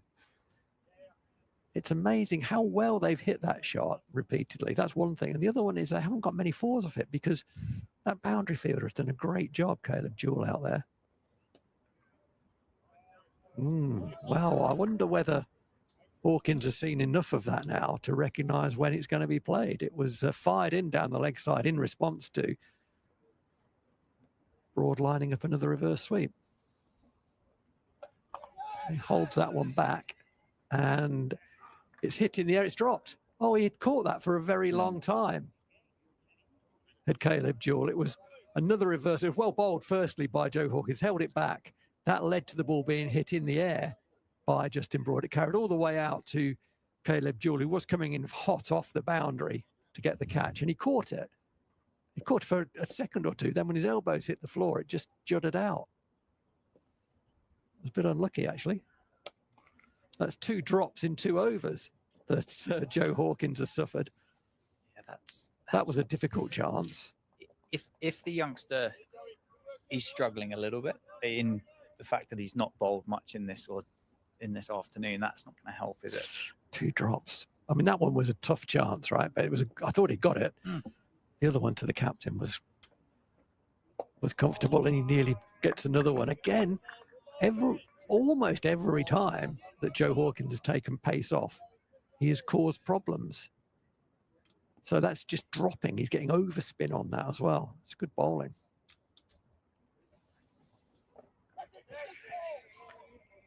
Don't know if that was a chance as well. The keeper is,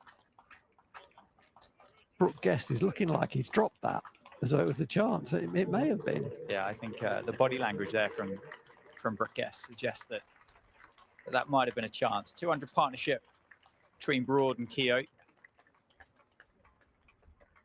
And the lead now over 100 as well. Bit of a one-way hook, that, wasn't it? It's a bit awkward. Well, I'm saying that was That was awkward. Rob Keogh giving Justin Broad a hug. That was a little bit awkward. And they've played very well, these two. Justin Broad on a career best. What I'd suggest is he keeps going. Otherwise, you're going to have to buy another tray of beer pretty soon when he goes past that one. He's on a career best 164. Rob Keogh's on 104. His first 100, as Dan had said, since May of last year. He found himself out of the side earlier this season. Reasonably recently back into the side, got a very good rearguard 60 last week, not out in a defeat at Merchant Taylor School against Middlesex. And has come into the side, batting at number 8, playing as a second spinner and a handy number 8. And he's standing there on 104, not out. His 18th first class 100. A very timely innings for him and for the team. Northampton lead by 104. And Lewis Rees bowled his poorest over in his last over. And that's going to get him 6 more, because that was a full toss. Justin Broad was backing away. They've certainly sounded the bugle. He backed away to the leg side a little bit. Well, not a great deal, actually. It was just a full toss. And he's such a good hockey player. It's hard to hit that ball with no pace straight. And it hit the top of the sight screen. It's a heck of a strike. 170 he's on now. So I think Northants are going here. There's shout of catch. It's top edge. It's going to drop short of Caleb Jewell, who's down there on the long leg boundary. Didn't reach him. Hit it badly enough. Justin Broad that didn't reach the man, but clearly this is the go. Maybe the declaration will be at tee. Dan, you may be right. Personally, I'd go on a bit longer if I've got batters in. We shall see, but they're definitely going. Oh, Keogh has smashed that. He can only get one. It goes straight to the man at deep extra cover. See, the reason why I think I would declare it tee is I understand what you're saying, but I think you get that extra time, and if you then need to go and get 50 off 10 overs, 50 off 8 overs at the ends. That's gone straight up. I think that's going to be caught by long on running in, and it is caught by long on running in, and that is the end of Justin Broad for 171. A magnificent career best innings. Put on over 100 initially with George Bartlett. Bartlett went earlier today and has now put on 208 with Rob Keogh. Walks off with his side 489 for 7. Very much in the ascendancy. And that's been another fantastic innings from Justin Broad, who continues to develop game on game, it seems, and show everyone what a fine cricketer he is becoming, and will go on to become even better, I'm sure. Yeah, there'll be a few, won't there, in Northamptonshire that'll be very, very pleased with that talent identification when they picked him up from, was he playing for Esher, wasn't he, in the Surrey Premier League? Trialling around, had been part of the Surrey second 11 and was given a first professional contract here in 2023. It was a perfect innings, wasn't it? It was gritty at the start. He dug in when his team needed him.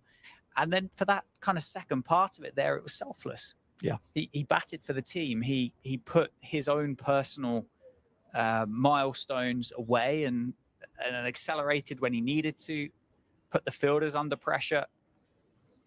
He's just a great professional, isn't he? Somebody that you want in your dressing room. Yeah. He'll do for me. He will do for me. I don't know what sort of deal is on, whatever it is, extend it. Because you want him, he's a 15-year cricketer, and I'd like them all to be here, please. Yeah. The reason I would carry on is because if you do end up tomorrow, and this is a massive if you do end up tomorrow wanting 50 off 10, yep, I think that's really hard to get in red ball cricket. Yeah. Because you can throw it down the leg side, you can go short to the long way. You know, it's very hard to get that. Yeah. So I'd rather have the men round the bat trying to bowl them out, rather than having something to chase personally. Fair enough. But it all depends who's out there. It depends what personnel you've got out there, and whether if they're eating up deliveries, we'll get off and get bowling for sure. Yes. Well, Scrimshaw's the new man. He's in at number 9. We did wonder whether it'd be Liam Guthrie, didn't we? But joined Rob Keogh in the middle. That's dropped. I mean, it's a great stop. If it would have been an amazing catch.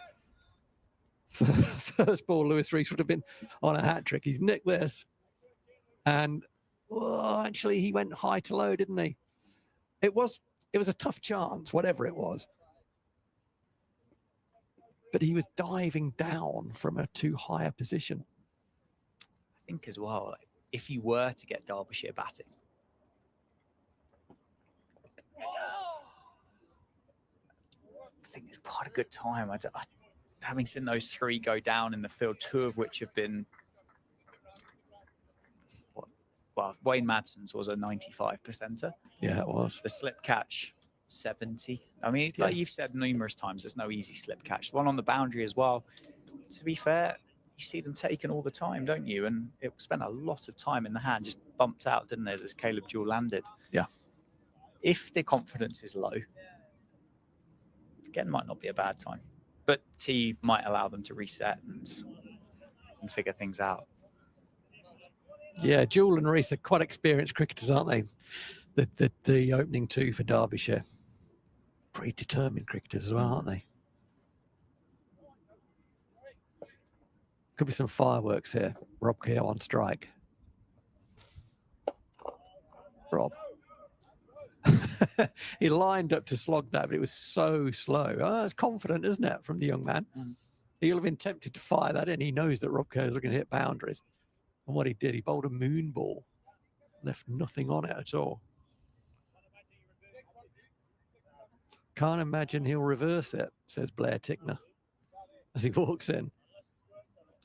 Well, other than a couple of first ball ducks for George Scrimshire in the T20 Blast this summer, I haven't really seen a great deal of... They're getting stuck into, obviously, ex-Derbyshire, unless he's worked on it. I don't think he's got it in his locker, they're saying. It'd be great if he pulled it out. Plays the orthodox sweep and was unsuccessful. No, I've seen him come in as night watchman. Yeah, and he looks all right. in. Yeah, he looks all right. But that, I mean, defending and attacking, where's that gone? Down the ground for? That might go all the way. 4, I think. I heard a sigh from the crowd below us. I'd lost sight of the ball in the air, but it was the sigh from the Northampton supporters that told me it hadn't reached the boundary. 117 ahead.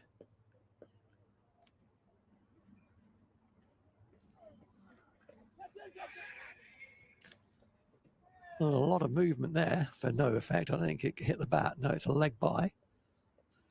Casually signalled by Nigel Long. It's interesting, isn't it? Nigel Long's given an LBW. He gave George Bartlett out LBW earlier today. But all of the action in terms of umpire involvement really has come from the other end. Rob Keogh swept that. It's gone square straight to Blair Tickner, who's on the deep square boundary. What's that? 34.5. 1 ball left. I'd leave Keezy on strikes. Is there a long on? There is a long on. Lewis Rees is down below us. How is that missed leg stump? That is very, very, very close. What Joe Hawkins is thinking. Yeah, it was kind of free hit territory, wasn't it, for Scrimshaw? He could have had 5 for here. Oh, absolutely. You know, by the time they walk off, Yeah. I don't know. He could still get 4 for by the time they walk off. But that one, another day, that one just clips leg bail. He's had 3 other drops, all of which could have been caught, and 2 of which should have been caught. Who else is up on the balcony in whites? Guthrie. Is it Liam Guthrie? Yeah, he's just gone in. So Luke Proctor's there, isn't he, on the end of the balcony with the 3 coaches? Yeah. He's in whites. We know that. He's been on to run a drink on for Rob Keogh and Justin Broad about 15 minutes ago. 2's the shout. They're going to do well to get 2 there. They're going for 2. It's gone to the to the keeper's end. Rob Keogh would have got in comfortably. It ended up hitting him on the back. it's you. I mean, there are exceptions to this, but pretty much you never run out the striker on those. By the time the ball gets to the keeper, he's almost all, unless he's done something absolutely crazy. So I just think with everything I'm seeing here, I'm thinking there's a pull out at tee. It's hit hard down the ground, just a single straight to the man at long on. Well, this is the thing. If now we've got a bowler in rather than a batter, he's not going to score probably as quickly as Justin Broadwood score. And so, what are we doing now? So unless we're scoring at 8 and over, but we might do. Yeah. He's got long arms. He's got a short leg side boundary. I think he's going to be fetching this from outside off stump. Oh, he's dropped it and run. It's a good run. It's well backed up. Good cricket by the long on. Who is that out there? 500 up for Northants. It's Donald, isn't it? I think. Well, yeah, it is Donald. It's well backed up by Donald on the angle there. A lot of people would not have imagined that Joe Hawkins would throw that. And it might have gone for 4 overthrows, but Donald that's good cricket. Good cricket now.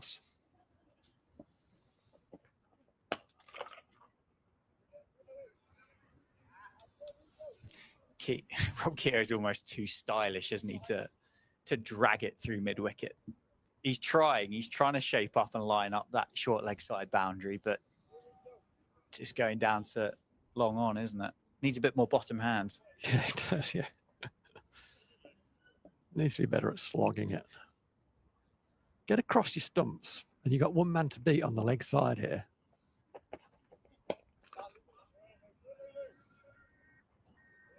It's hard, isn't it? It's hard to hit boundaries when there's no pace on the ball. Very difficult to do because the ball is very soft as well. And it's nearly 70 overs old now.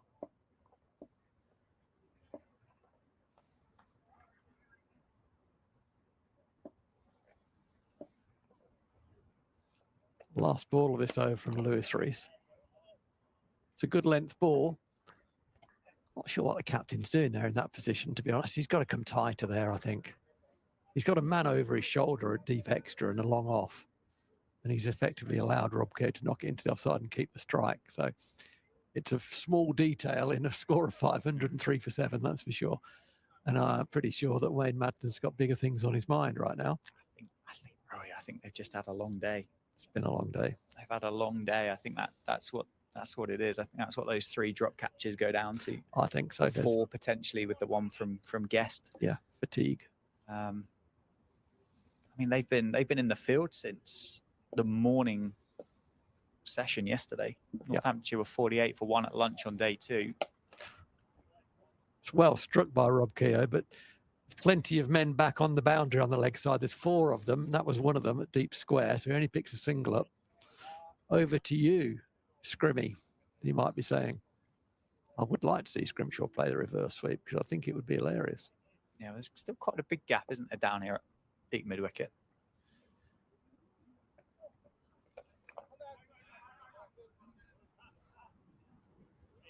Can't get it past Anderson on the 45.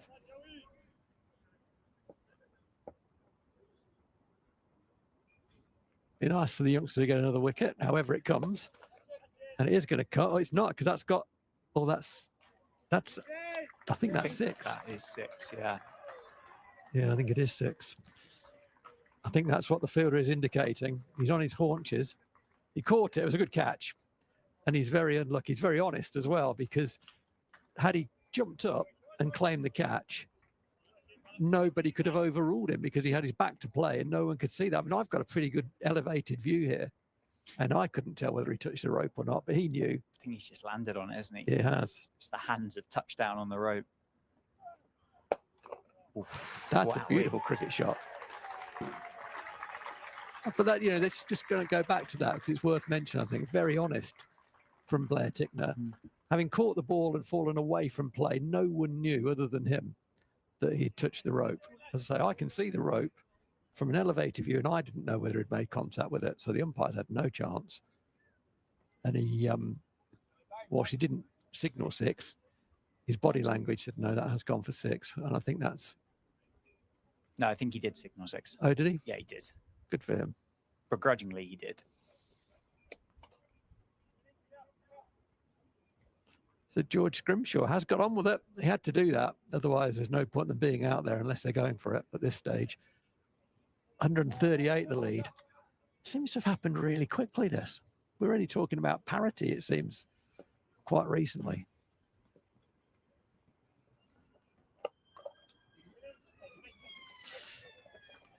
Rob Keogh kind of knocks it away for us. He's going to keep the strike. Although that is now tea. So he's not going to keep the strike because they've got to walk off and have a cup of tea. Well, there we go. Afternoon session, Northamptonshire, considerably. 150 overs have been bowled in this innings. It's been a long, long shift for Derbyshire, and they've stuck at it for the majority of the time really well. Northamptonshire lead by 139. Rob Keogh will walk off with his first-class 100 since May 2024, 113 not out. We saw a brilliant 171 by Justin Broad. He was dismissed a short moment ago, and some stylish cricket shots by George Scrimshaw in at number 9. It is tea, and we're none the wiser as to what what the Northamptonshire dressing room will do over the break. So we'll join you in about 20 minutes, and we'll carry on and we'll discuss what might have happened over the next 20 minutes. But Rob Keogh, to a good round of applause, goes for a sit down for tea.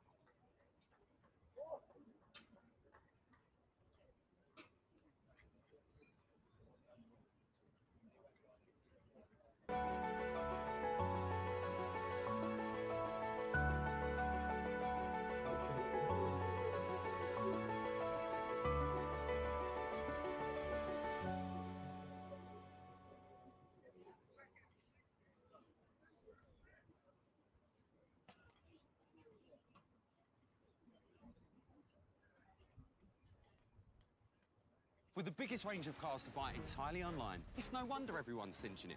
Alf cinched it. Becky cinched it with a 14-day money-back guarantee. I cinched it. You're supposed to play dead. Even my mum cinched a quality motor. You know you're everywhere. Chris and Sue cinched it with no surprise fees. Everything was covered. With so many great reasons to buy. The nation aren't just nailing it, they're cinching it.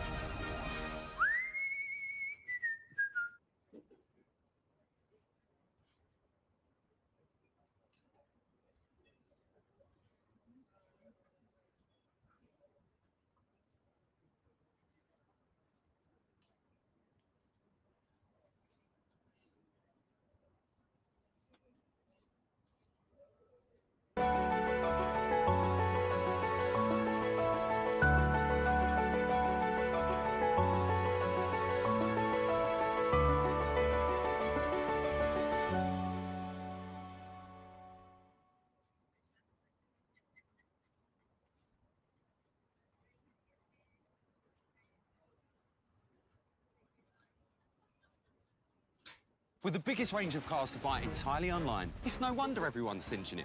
Alf cinched it. Becky cinched it with a 14-day money-back guarantee. I cinched it. You're supposed to play dead. Even my mum cinched a quality motor. You know you're everywhere. Chris and Sue cinched it with no surprise fees. Everything was covered. With so many great reasons to buy. The nation aren't just nailing it, they're cinching it.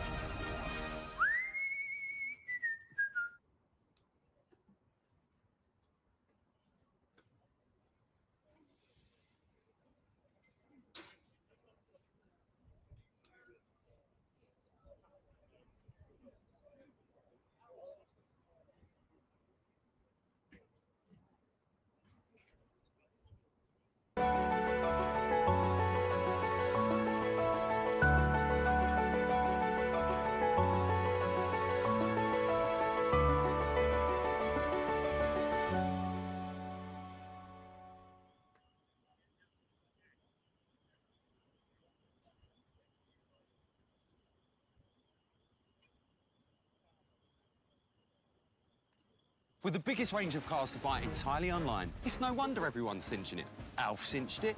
Becky cinched it with a 14-day money-back guarantee. I cinched it. You're supposed to play dead. Even my mum cinched a quality motor. You know you're everywhere. Chris and Sue cinched it with no surprise fees. Everything was covered. With so many great reasons to buy. The nation aren't just nailing it, they're cinching it.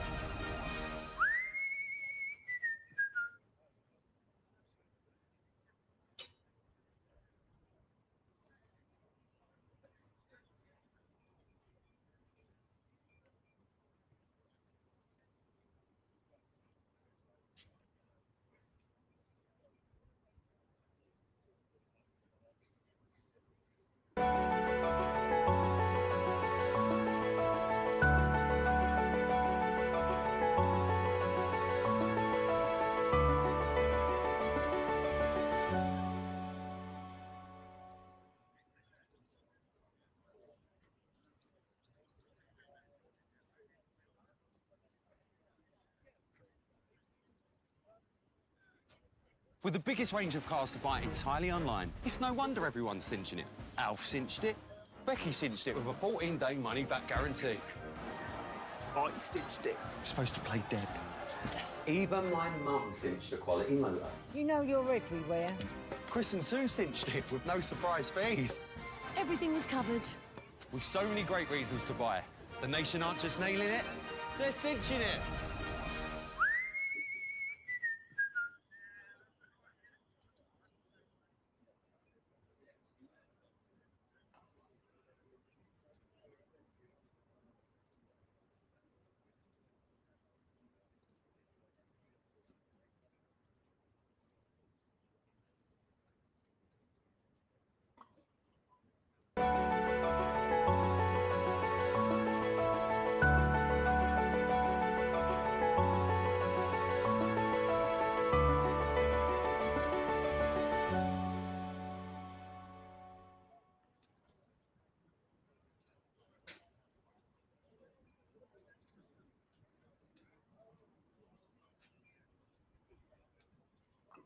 With the biggest range of cars to buy entirely online, it's no wonder everyone's cinching it.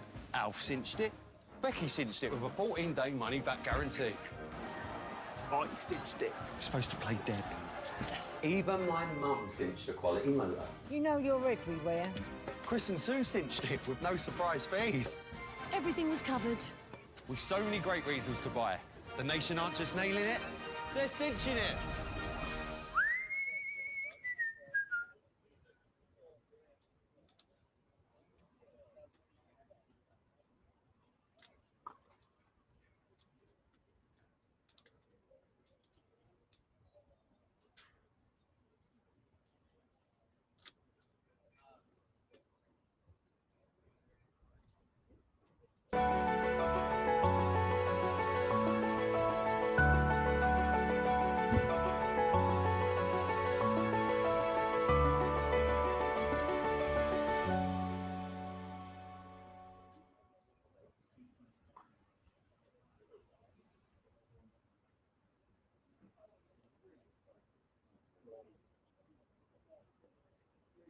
With the biggest range of cars to buy entirely online, it's no wonder everyone's cinching it. Alf cinched it. Becky cinched it with a 14-day money-back guarantee. I cinched it. You're supposed to play dead. Even my mum cinched a quality motor. You know you're everywhere. Chris and Sue cinched it with no surprise fees. Everything was covered. With so many great reasons to buy. The nation aren't just nailing it, they're cinching it.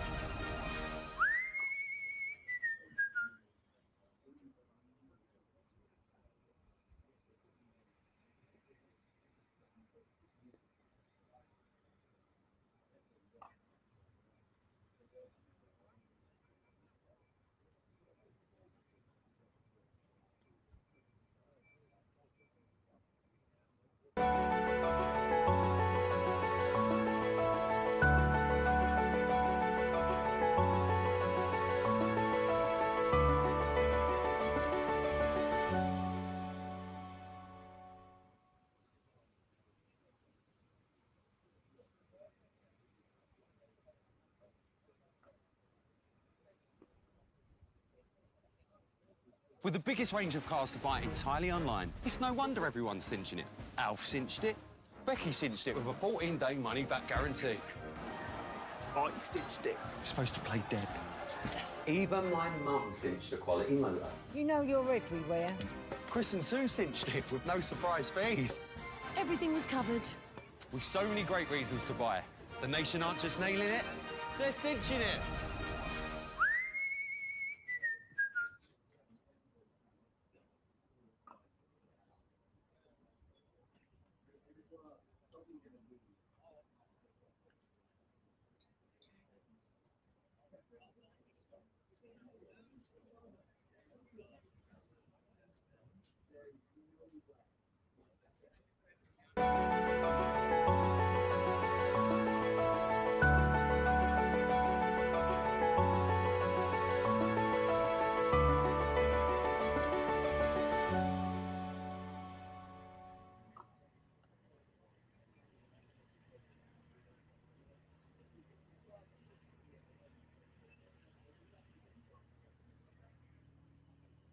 With the biggest range of cars to buy entirely online, it's no wonder everyone's cinching it. Alf cinched it. Becky cinched it with a 14-day money-back guarantee. I cinched it. You're supposed to play dead. Even my mum cinched a quality motor. You know you're everywhere. Chris and Sue cinched it with no surprise fees. Everything was covered. With so many great reasons to buy. The nation aren't just nailing it, they're cinching it.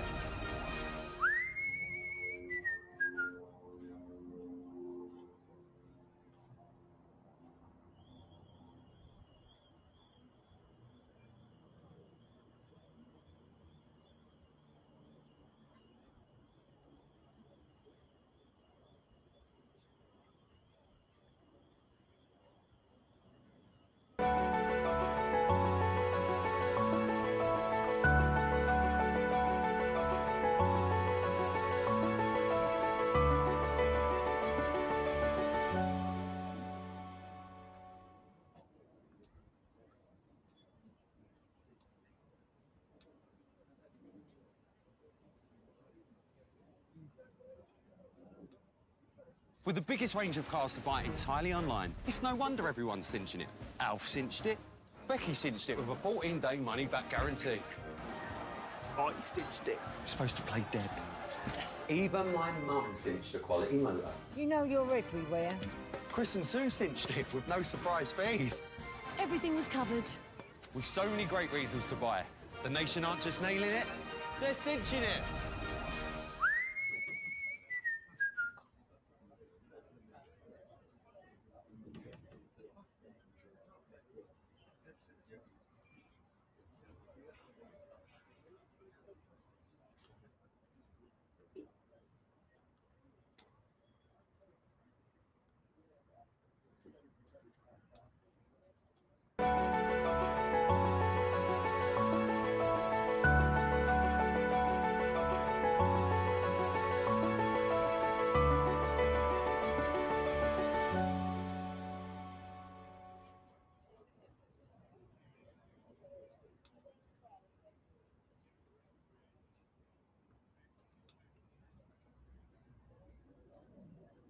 With the biggest range of cars to buy entirely online, it's no wonder everyone's cinching it.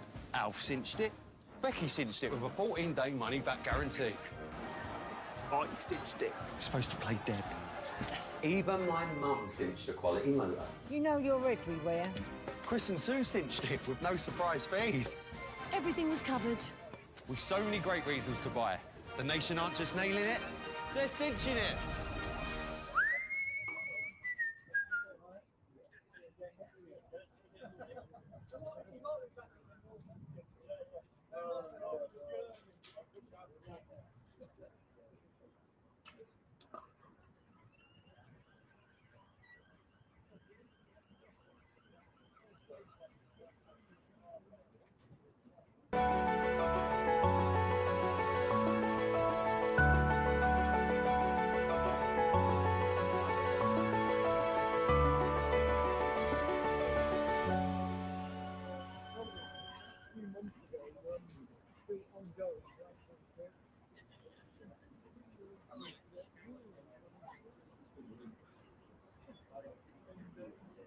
With the biggest range of cars to buy entirely online, it's no wonder everyone's cinching it. Alf cinched it. Becky cinched it with a 14-day money-back guarantee. I cinched it. You're supposed to play dead. Even my mum cinched a quality motor. You know you're everywhere. Chris and Sue cinched it with no surprise fees. Everything was covered. With so many great reasons to buy. The nation aren't just nailing it, they're cinching it.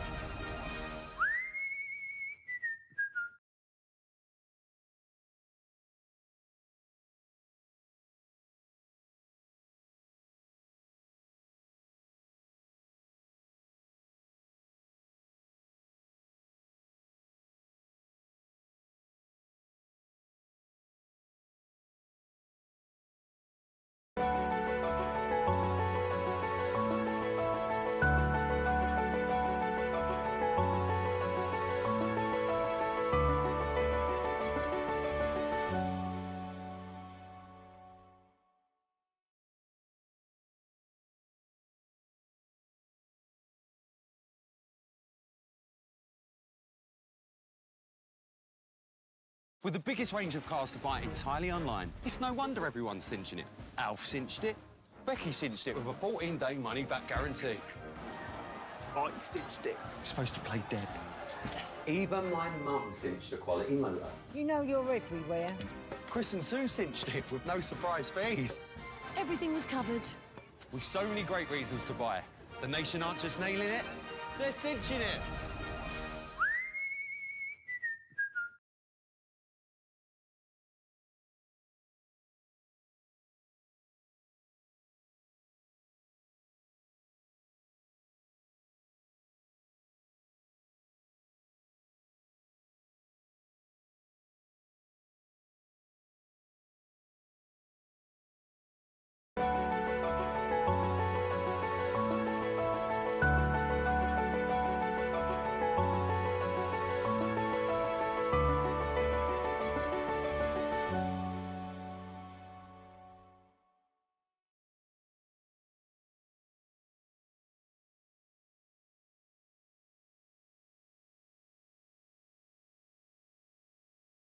With the biggest range of cars to buy entirely.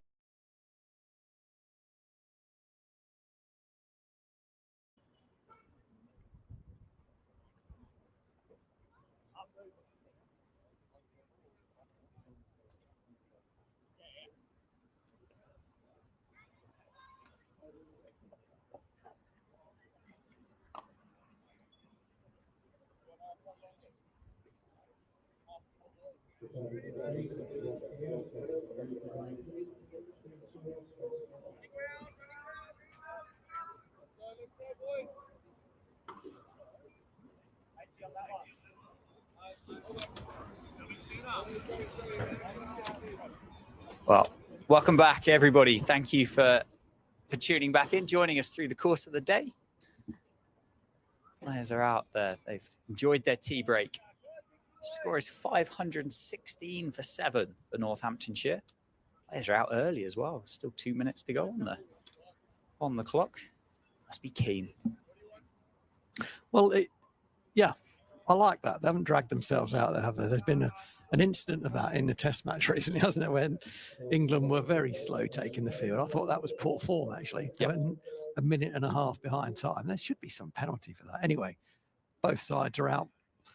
And it's good particularly from Derbyshire, because there's a reason why they would want to slow things down, but they're out and ready to go.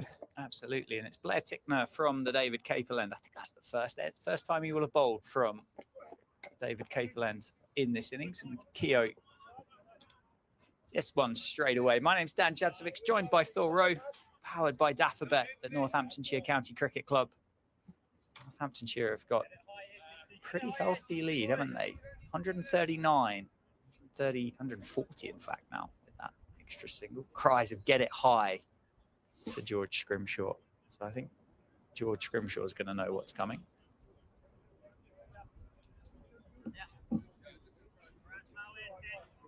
Yeah, there's a short leg in. There is oh yeah, I mean, it's pretty clear the tactic is. There's a short leg, isn't there? There's a man just in front on the leg side, who's the captain. And there's a man catching behind square on the leg side, and there's a deep square leg on the boundary and a long leg as well. as he pitches it up. He doesn't. Oh my goodness, George Scrimshaw was a long way outside leg stump there. I think Guy Donald at short leg, or he's just done it now. He's just checking his toes, I think, where George Scrimshaw might have just trod on him. That's brilliant. That is funny. He certainly had a look. That's the expression in the game. Oh, he's had a look at that. Yeah. 5-1-7 for 7. Well, what George Scrimshaw actually did was just gave himself room, didn't he? Just opening up the offside. Very Yeah. intelligent batting. There's only 3 on the offside. He's thinking there's runs there. Oh my word! I think that's a flat one, isn't it? Scrimshaw quickly looks at, well, what is the point umpire? But that was a flat one, wasn't it? I think it was below the waist. It's quite a high waist. Yeah. For George Scrimshaw. And he's actually got his trousers brought up a long way as well. Very high-waisted trousers there. Trying to get the ball changed. Umpire not interested. We're going to do our favourite thing in a minute, Rowie. I'm going to ask you to look into the future and kind of tell me what happens next. That's a short ball and swatted by George Scrimshaw, not in control. What happens next? Phil, what is happening with this game of cricket? Northamptonshire they're in the position of control right now. They are the ones that hold the cards.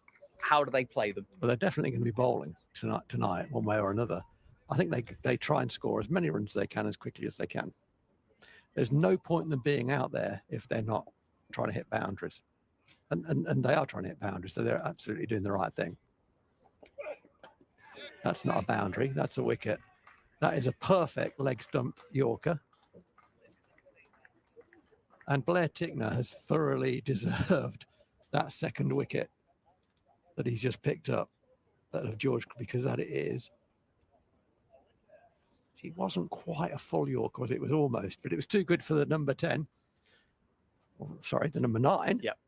We thought he'd come in at number 10. He actually came in at number 9. It was too good for him, whatever number he was.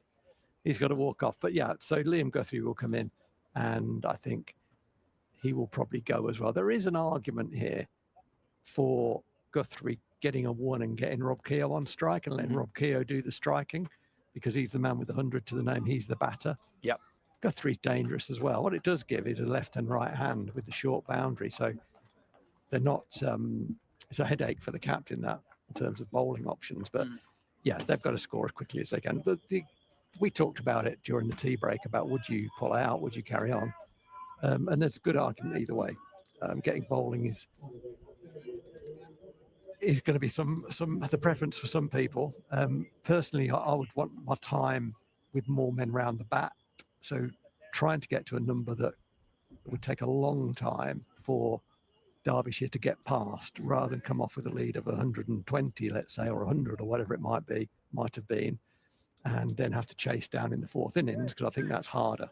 Yeah. In red ball cricket, where you can hide the ball wide down the leg side and so on, all the men on the boundary. So that's the way they've chosen to go, but they've got to get them quickly.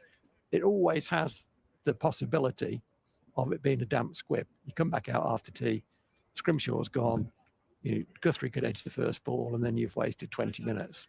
But yes. I think you take your money, you pay your money, you take your choice. Yeah, well, it is Liam Guthrie at number 10. Tickner's got 1 left in the over. Going short. Doesn't really get up, does it? Guthrie just drops it into the offside. So Keogh will be on strike. Whether Rob Keogh will, I think he probably will take 1 if it's on offer with Liam Guthrie. He will, yeah, absolutely he will, because Guthrie, as we've said before, he's dangerous. And he's also got the young off spinner with a short leg side boundary. So take every run you can. As I said, not Northampton. And they won't do this, by the way. There's no way they'll do this. But what they can't do is waste time. Yes. Having taken this extra time, they've got to use it. Yeah, exactly. Hit out or get out.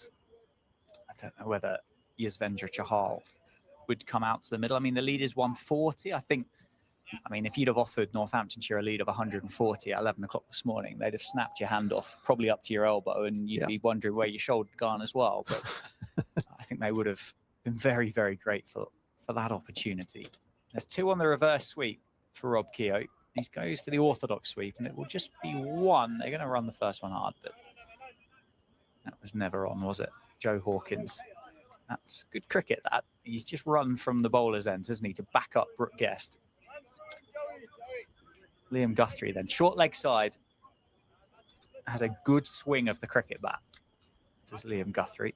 He's going to have to fetch this from well outside off stump, I suspect. I would expect that Hawkins will bowl out slowly outside the left-handers off stump where there's a bit of rough and turn the ball away from him. So he wants to get it over that leg side boundary. He's going to have to fetch it. Yeah. It's a bit quicker, to be fair. And Guthrie is off the mark with a single off the back foot through the covers. I'm looking up to the balcony. Unfortunately, I can't see. He's just going, he has got pads on. He has. I think Chahal's got pads on. 519 for 8. You said, didn't you? You said this is a very Australian thing to do. First swept for 1. And by that, I was going to say not particularly gentlemanly, but that's not the right way to describe it, is it? It's an English way would probably be a, oh yeah, well, we'll pull out now and we'll just kind of see what happens. Whereas I think the Australian way here is no, just keep Derbyshire down. Yeah. Keep them down, get them back out there again. And if it is for 10 minutes, quick single take, is there a chance? Doesn't throw. If it is fairly quick and it ends quite quickly, then psychologically you've still then made Derbyshire come down the steps, go back out, set the fields, think about bowling, and their time to change is 10 minutes rather than 20. And that's a call of 2, but I don't think that's ever going to be 2. No, it's not at all. It's a relatively, by professional standards, quite a small kind of playing surface, isn't it? It's the long boundary, but that rope is how many feet in? 30? 30 feet in, and actually also Zach Chappell was another 15 feet off the boundary. And he's good out there as well. He's a very good boundary fielder. Fielders come in with Guthrie on strike. There is that short leg side. Does it carry? I don't think it does. It's a good effort to try and get there. Ends up kind of shoveling it in front of him. That was a great effort, actually, wasn't it? I think that's Martin Anderson. It was a great effort because you can easily end up wearing that on the end of your nose. Yeah, it was never really getting there, was it? No pace on it from Hawkins, as you predicted. Just meaning Guthrie had to do all of the work.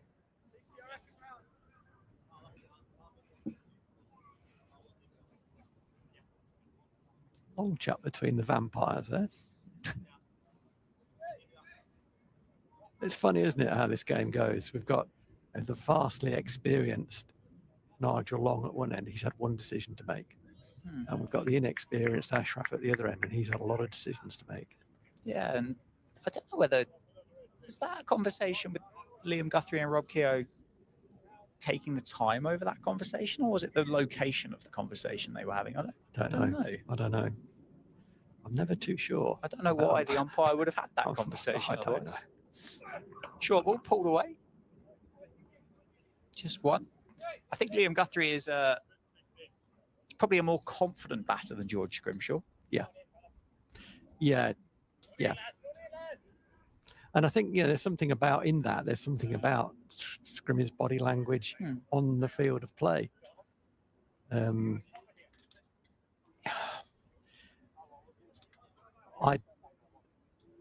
I think there's a kind of a fake it till you make it kind of thing, like stick your chest out, get your head up.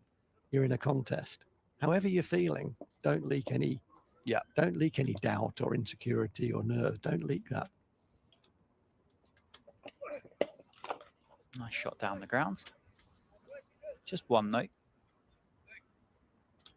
Maybe Chahal does come out and then Rob Keogh does farm the strike, but you do at that point run the risk of the game not going anywhere, don't you? Yeah, you do.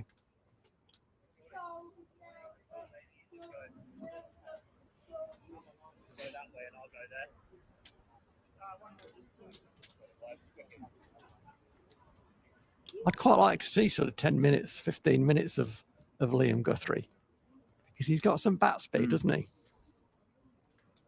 His scoreboard would accelerate. Would. Lean of 148. Singles taken to Martin Anderson, who's disappointed in himself. got half a hand to it, didn't it? Did well to stop it running past him, but couldn't pick it up clean. Lead 149. 5-2-6 for 8. 10 minutes into this evening session now.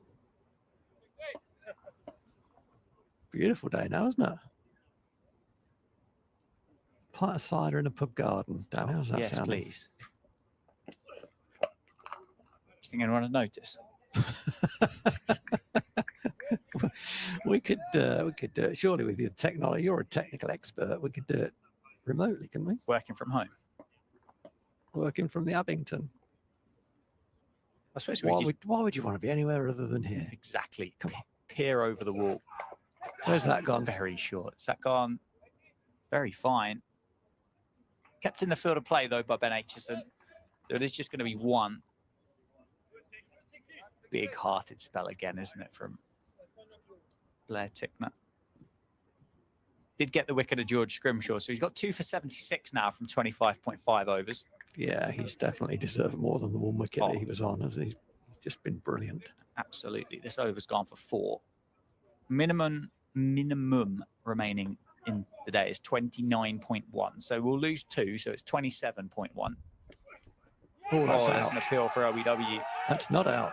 Umpire unmoved. The umpire, is he going to signal leg byes? No, he's giving Yes, it. he is. Oh, he is giving it leg Yeah. byes. I thought he'd given it runs for starters. I was thinking Yorker, and it was Yorker. I think it was probably sliding. Yeah, I think the bowler thinks it was sliding as well. That's a knowing smile he's got on his face there. Lead of over 150. 151 run lead. And that's going to take some ticking off, isn't it? It's time, isn't it now? It's just about, can Derbyshire bat? If they do get ahead, then probably the game's done at that point.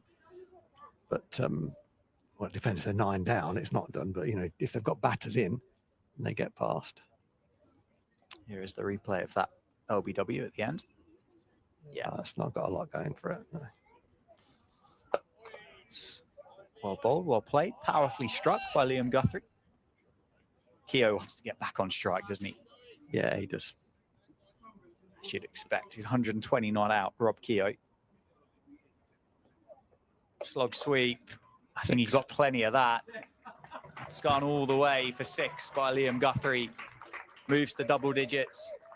Takes the lead up to 157. It's a good strike. Just shuffles across slightly, doesn't he? Not much. Not much. It was too straight, wasn't it, from young Joe Hawkins? He knows that. If Guthrie's going to sweep him, you've got to make him fetch that from outside off stump and well outside off stump. Can't go straight to him. There, that's where you want to be bowling. Wide. Wide with nothing on the ball at all. It's really hard to hit a boundary from there. If he goes straight again, though, the same shot will be attempted, I'm sure. Well bowled. Nicely played as well. It was a lovely shot, wasn't that? Stylish through point for a single. So Keogh does get back on strike. 2 left in it. Left hand, right hand. So it will take just a little bit extra time, won't it, for Derbyshire to get in position. Or basically the field is just spread to the boundary rope. Interesting that Derbyshire didn't go for Zach Chappell from this end. It's kind of two seamers for a short burst. Try and wrap it up quickly. I quite like this. I think it's hard to hit. The ball's soft. And generally, Joe Hawkins is bowling very, very slowly. I don't mind that. No, I don't mind that. Oh, tempted slog sweep again. That one evades everything. End of the over. Rob Keogh will be on strike on 121. It's 536 for 8. It's a good job Derbyshire, oh no, not Derbyshire, but Blair Tickner hasn't got a game next week because he is running for 26 overs in this innings so far and with more to come. New ball is due in 6 overs time. The second new ball, the third new ball, I should say, the second additional new ball, which actually makes it the third. I wonder if they'll take it. if they do take it, does it impact Northamptonshire's decision? No, I don't No. think so. I think they'll enjoy it. Yeah. So I wouldn't take it personally. That's in the air. There's a chance, is it? Just evades Caleb Jewell. I don't know how that ball got there. You know? Throws his head back in frustration. I think he's tried to slog sweep him there, isn't he? So I think he was definitely going leg side, wasn't he? Tries to pick him up. Must have just been a top edge, a leading edge, I guess.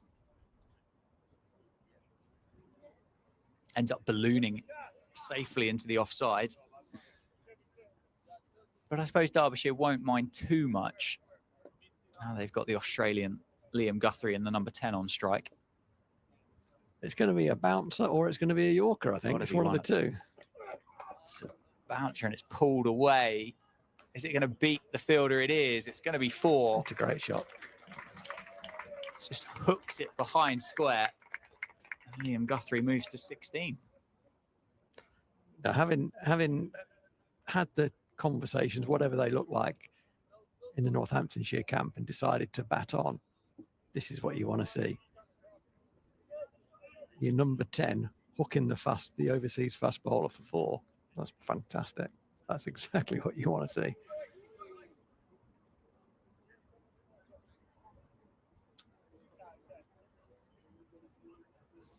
All right, 164 ahead. The day to date has been entirely Northamptonshire's, hasn't it? Oh, by a distance as Oh, well. Yeah. By a distance. That looked like a bit of a pace-off Yeah. slow ball from Tickner, which Guthrie adjusted well to in the end. I think well, there was that period of time they got 4 wickets in that afternoon session yesterday, didn't they, Derbyshire? But it was 48 for 1 Northamptonshire at lunch on day 2. And Derbyshire have been in the field since. Mhm. So since lunch, they've picked up 7 wickets yesterday. Yeah. Wow. It's another short one. Rob Keogh trying to create something. I think he's almost resigned the fact that he's probably only picking up ones here, isn't he? I don't think he's got don't necessarily think it comes naturally to him to find the boundary in these scenarios. If he hits it, it stays hit. Yeah, but you're right. It's not what he's known for. Not That's a bad. great Yorker. Well dug out by Rob Keogh.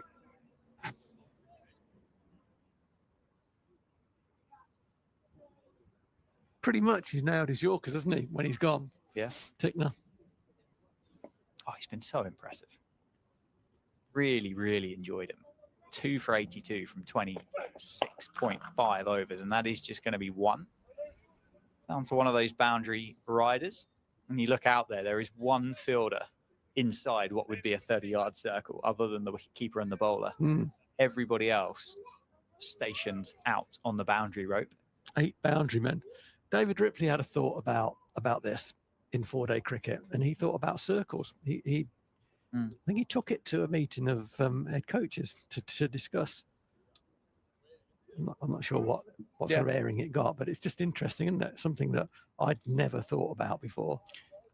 I mean, you mentioned before, T, about positivity, generally speaking, and Yeah. that would be an incredibly positive Yeah. addition to the first-class game, wouldn't it? Don't necessarily think it needs to be No, added, no, but it it was, would be a positive Food for thought. change. Maybe a trial, maybe a couple of games next year. What do you think? It'll never work. In March? In the 50 over cup in La Manga in February. Good place to go. Nice couple of cricket grounds there. Yeah, we went over there pre-season. I took some bowlers over for a little bowling camp as well. It was great. Very well looked after. A bit too close to home now, I think, for the modern day cricketer, isn't it? Slog sweep, powerfully struck again. I think that finds the rope. It does. 4 this time. He's got no business bowling there, and I think the captain is coming to tell him the same thing. He's got to bowl wide there, wide of off stump, slowly turning away. He can't bowl on the stumps.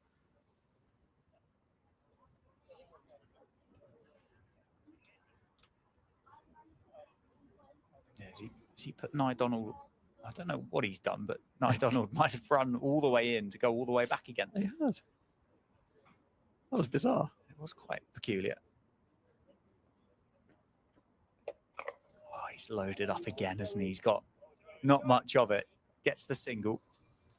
Well, I think the line wasn't right, but the pace was right there. Very, very slowly. It's almost for Rob here, particularly with this matchup. Don't mind getting one and getting Guthrie back on strike. It's nicely followed by Joe Hawkins. Rob Keogh moved early, didn't he? Tried to create the room. Yeah, that was good bowling. Joe Hawkins followed him, just darted it in at the body. Good bowling. 550 up for Northamptonshire. Crowd are going to have sore hands. There's been so much applauding going on. Now, come on, young man, get it outside off stump. It's powerfully struck. Donald underneath it and takes the catch. Positioned perfectly for Nye Donald. That's it. That is the declaration. Exactly on 550. Liam Guthrie is out for 22. Chahal on the balcony is, in a comic fashion, throwing his kit around, jokingly. The second wicket in first-class cricket for Joe Hawkins. Handshakes by the Derbyshire openers for Rob Keogh as Caleb Jewell and Lewis Rees make their way off. And there we go. That's it. Northamptonshire have declared with a lead of 173. Phil wrote. So let's take a 10-minute breather, and we'll be back for the start of the Derbyshire innings.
Welcome back, everybody. We are just about ready to go for the start of the third innings here at the county ground in Northampton. Northamptonshire declared on 550. My name's Dan Jadzovic, joined by Phil Rowe. We're powered by Daffabet. And the lead for Northamptonshire is 173. With, well, Caleb Jewell is taking 1 and Zach Chappell is taking 2 for Rowe. That's interesting. That is very interesting. What now then? Now then, pick the bones I out was of that. about to say, how do you unpack that? Yeah, I wasn't expecting that. Some things occurred there. Well, it was Lewis Rees in the first innings and Zach Chappell in the second. And Liam Guthrie from the David Capel lens. Yeah, I don't think there's an injury to Lewis Rees, is there? I didn't get the impression that that was the case. This is interesting. We're not in a run chase, are we? You know, if we're in a run chase, you think Chappell is a ball striker, get him in against the new ball, get a start, free hit, pinch hitter. Yeah. You know, that's one way of looking at things. It's interesting. Whatever else it is, it's very interesting. The Northants' 12th man, that's him clapping. You could just hear in the background. Good clapping from the young man. Very good at that. He's down at long leg. That's Nervan Ramesh. Rob Keogh, I think, is off the field. Yeah. For Northamptonshire. That's why the 12th man is on. Decent start from Guthrie. Bit of swing. But yeah, I don't know. I mean, clearly I don't know. We don't know. Is it a counter punch? Is it a counter attacking move? Oh, that is an absolutely beautiful delivery from Liam Guthrie. Oh, we've said numerous times the Kookaburra ball won't swing for long, so you've got to get it up there and swinging whilst it's brand new. That was just beautifully bowled. Had to play at that. That's missed by a fraction. It's a beauty, isn't it? It is well bowled and well missed. Very well missed. You just need about 18 of them. And that's Yeah. all you get. That's right. Well, it's kept a bit low, isn't it? But it got enough bat on it. It kind of skidded almost onto the middle of Jewell's bat. It's good skill to get the middle of the bat on that. He gets 4 in front of square. Runs are kind of irrelevant. I mean, not completely. I'm sure we'll come back to that. They're somewhat irrelevant. They are at the moment, aren't they? At the moment, yeah. I think all of the talk that we had this morning at 11 o'clock, and there'll be a lot of people watching and listening to this thing, these blokes don't know what they're talking about. But we spoke about manufacturing things, didn't we? I mean, that's not going to be the case now. But I don't think, with respect, I don't think either of us saw that day playing out the way that it did. Draw still favourite. Yeah, of course. Comfortably favourite. Said that all along. So it happened naturally rather than anyone needing any help. What we said was if it's not to happen naturally, it will need some help. Yeah. And it doesn't need any help because Northants had batted so well in that second innings. Derbyshire bowled quite well. They bowled quite well. I bowled pretty well, actually, to be fair, but Northants batted extremely well.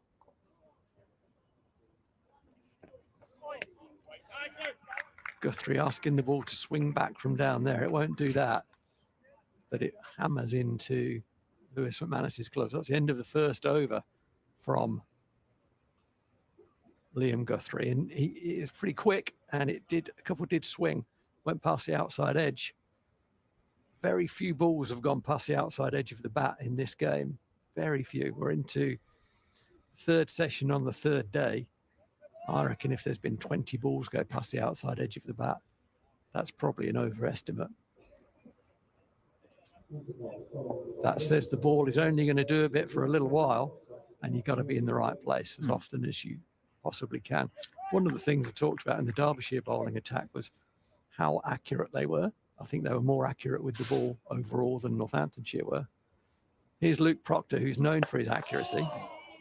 I think that one at the end of that last over, I think just highlights it, doesn't it? Yeah. You can't waste this new ball, and unfortunately for Northamptonshire, that's one. And one of that's quite a high percentage now of deliveries that have gone down that haven't been challenging. Well, we don't know, do we, with regards to Zach Chappell? But this feels peculiar. Is it a counter attack? Is it a night watchman? Is there an injury to Lewis Rees? Lewis Rees obviously hasn't been opening the batting throughout the course of the season for Derbyshire anyway. It wasn't like it was unsuccessful in the first innings, but he batted quite nicely to get 30th. Yeah. Is it that Lewis Rees is a better player of spin than Zach Chappell?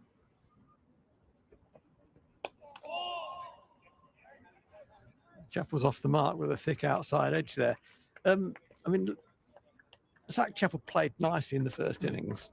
I think I said this after he was out there. He was more selective of his shots than I've generally seen.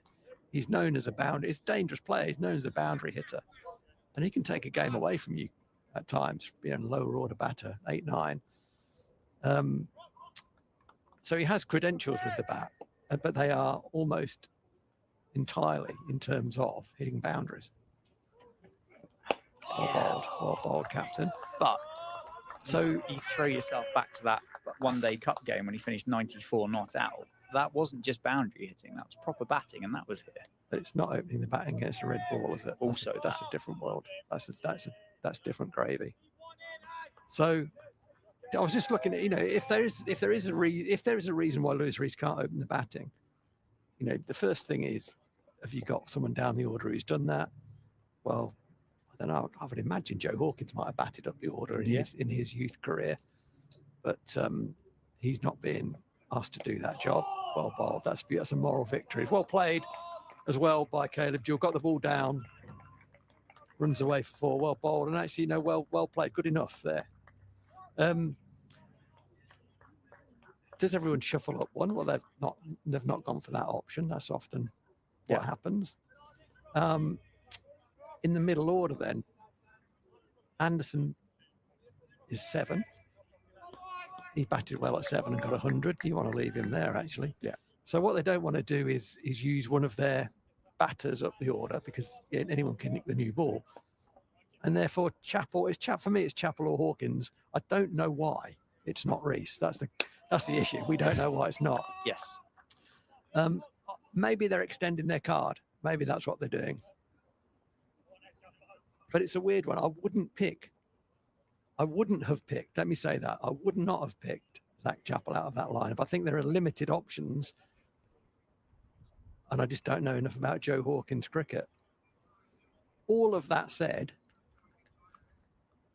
I'd probably have, unless there's an injury reason or some kind of medical reason why Lewis Rees is known the batting, I'd have opened the batting with Lewis Rees, because he's known in batter. Yeah. He's done that a lot and successfully, and his left hand, right hand. I mean, there's nothing. I just had a look on X from Derbyshire's Jewell and Chappell opening. That's what it says. And the couple of people that have commented on it, Tim and Adam, are as perplexed as you and I are, I think. Yeah.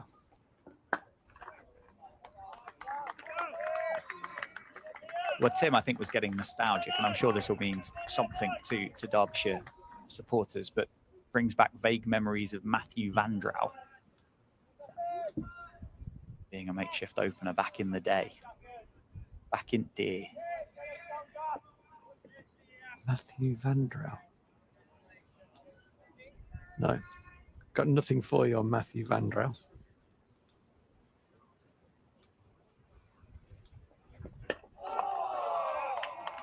Nicely bowled by Liam Guthrie. Zach Chappell, as I said, he's known as a boundary hitter, and obviously he's better than just being a boundary hitter, and you highlighted that particular innings, and he played really nicely in the first innings here.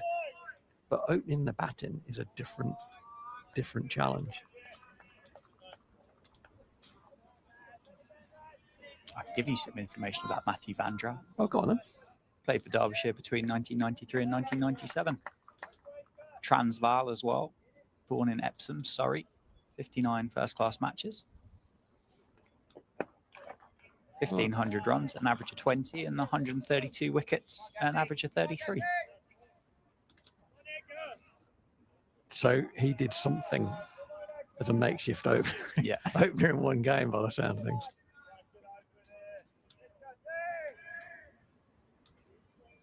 The way that Zach Chappell is lining up here is kind of like he is playing as a proper opener. You know, it's not like he's come in to counter punch and get the field back. And things are not going to happen, to be honest, either. I don't think that's an option.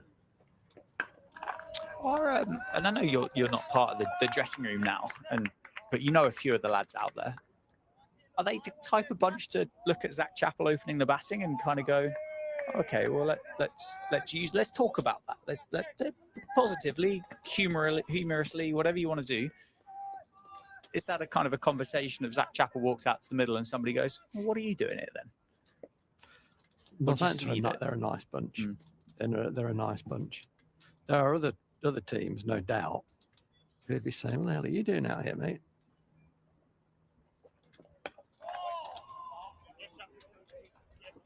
Well, didn't get many wickets, so you couldn't get a few more runs, etc., etc., etc. That's not Northants. I'm not saying that's right or wrong, by the way, but it's not Northants. No, okay, fair enough. I didn't particularly want them to be doing that either. No, you didn't. No. It's not our way. But it was a surprise. He's done all right so far, hasn't he? He's on 3. Getting overs into the new ball. It doesn't stay new for long, as we've said. That's an attempted Yorker. He's very tall, Zach Chappell, but he got down well enough, took the bottom hand off it. Pick up 2 through extra cover. And one of the interesting things here is going to be who comes in at 3, So if Lewis Rees one's in at 3, then that is a head scratcher. Well, I think if Lewis Rees walks in at number 3, I think Zach Chappell's been used as a new ball watchman type play. See the shine off, essentially, I think is possibly because he's good enough to be there, isn't he? But that's the job of the opening batsman. That's what that's what they're made for. Yeah, I get it. But against the Dukes, when it swings for longer, you can kind of see a little bit more of that. I suppose here, if they have a view of this and they go, well, it doesn't do anything after 36 balls, 40 odd balls. If you can hang out there and face your 20 with Caleb Jewell, good on you. Well done. And maybe, as I think I said, maybe Lewis Rees is a better player of spin than Zach Chappell. There will be a lot of Yuzvendra Chahal to be bowled in this innings. That's a thought. It's really interesting. Whatever else it is, it's really interesting. Rob Keogh is on the field. Nirvan Ramesh is off the field. Doesn't want to be off for too long, Rob Keogh, because he will be needed to bowl in this innings, I suspect. That's nicely bowled by Luke Proctor. And nicely played as well by Caleb Jewell. He did play around the pad a little bit, but was very much under control. So far, what have we had so far? 20 balls and 1 play and miss. And that is the story of the Kookaburra ball, isn't it? Yeah. Proctor's not wasting it. He's made dual play at most deliveries. He's got to play at that as well. Don't be confused by the amount of noise there, because it was pretty nicely played out of the centre of the bat. It was a bit splicey. But Caleb Jewell will know that actually, in terms of who won or lost that ball. He won that ball. 2 slips and a gully, 3 men on the offside, 2 on the leg saving 1. And that's out. That is out. That wasn't at the stumps. Caleb Jewell has had a push drive at that with no real footwork. That's an error. It was a thin edge. It flew quickly to Vasconcelos at first slip. He held on. And Northants have a vital, vital breakthrough. Not got out, really. You'd say that was pilot error from Jewell. Fancied a push at it. It wasn't really there. It was the length that was dangerous. The line had not a lot going for it, but he had a push at it, and it went very quickly to first slip, but very nicely, just at kind of chest height, fingers up, saw it all the way, went straight into the middle of the palms, and Northants have a vital early breakthrough. Yeah, it was a lovely height for Vasconcelos, wasn't it? Didn't deviate. Did it move a little bit off the surface? Or was it just a scoring opportunity that Caleb Jewell looked to take on? And I mean, anyway, he's gone. Northamptonshire have got 1. Here's the replay from behind the bowler's arm. Or was it just width? Just width, wasn't it? It's just not moved anything towards the ball other than the bat. There's been no body weight transfer, no foot movement. I mean, you do get drawn in, I think, with this Kookaburra to think it's not going to deviate. I can just play through the line. It wasn't the line that was dangerous, though. It was the length. And Procky, as we've said hundreds of times, is quicker than you think. Caught the outside edge of the bat and flew very quickly. It was a comfortable catch at first slip. So Lewis Rees is in. And now, I think Northampton are entitled to say, well, where have you been hiding, mate? Yeah. Do you not fancy it? Yeah. Or words to that effect. Yeah. Because that is odd. Yeah.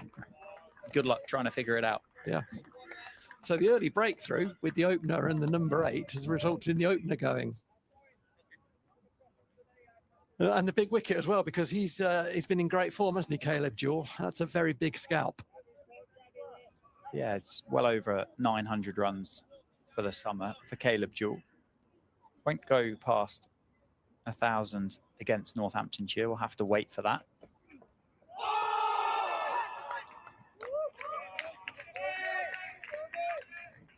It's a good one to get first up. It's a very good ball. There is a slightly unusual field here. There are 2 slips and a gully, and there is a leg. What position is that, Dan? It's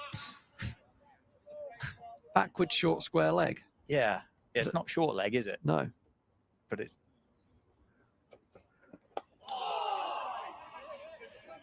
A leading edge beats the despairing, I'm going to call it a falling over rather than a dive from Chahal. I think for a dive, you have to project yourself with your... I don't think he just collapsed. It was a falling over, wasn't it? Yeah, that's right. A nice hand from the Northants members for Luke Proctor's completion of that over, picking up that very big wicket of Caleb Jewell. And so, yeah, we have Lewis Rees, and Lewis Rees is standing as well. Zach Chappell, he'll probably go on and get 80 now, won't he? Save the game for his team. So 15 for 1. Derbyshire trail by 158. Remember, and this is the 3rd innings of the game, so Derbyshire will need another 159 runs to make Northamptonshire bat again. That's the equation. Oh, he's had a drive at that, has Zach Chappell. It was a thick outside edge. Was never in danger of being caught. It went all along the floor. As he adjusts his kit. Friend of the show, Alex, he's been in contact, and he's just said, could it be as simple as Chappell opening the batting to have a left-hand, right-hand combination?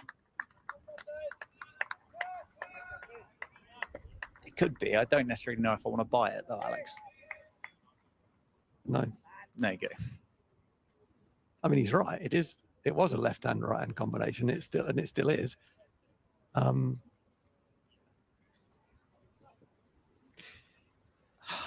There might be something in this. It's very white ball, that is. Well, it's made me think, though. So that's a good question if it makes you think. And it's made me think about Guthrie swinging the ball away from the left-handers. It's not going to swing for long. It's going to swing for about 4 overs for Liam Guthrie away from the left-handers. In that context, which is likely to happen, having only one bloke you can swing the ball away from and one you're going to swing it back into. Having said that, he could go straight through Chappell. So, but Alex, there might be something in that. I'd love to know. So it's a good question, that, Alex. Thank you. That's a very good question. And I don't think it's actually as odd as it might sound. I mean, the thing on my mind, and I'm very sort of reticent to say it, is I have not ever thought of Zach Chappell as someone who would go up to open the batting unless it was in a counter-punching way. Yeah. You know, to play as an authentic opener, he doesn't seem to have the qualities for that. His game is about striking the ball and putting pressure back on the bowlers. But yeah, it's very interesting. What it has done has made us think, and it's also made Liam Guthrie think, 'cause he's coming round the wicket now to the right-handed Chappell. He's played that as well as anyone in world cricket.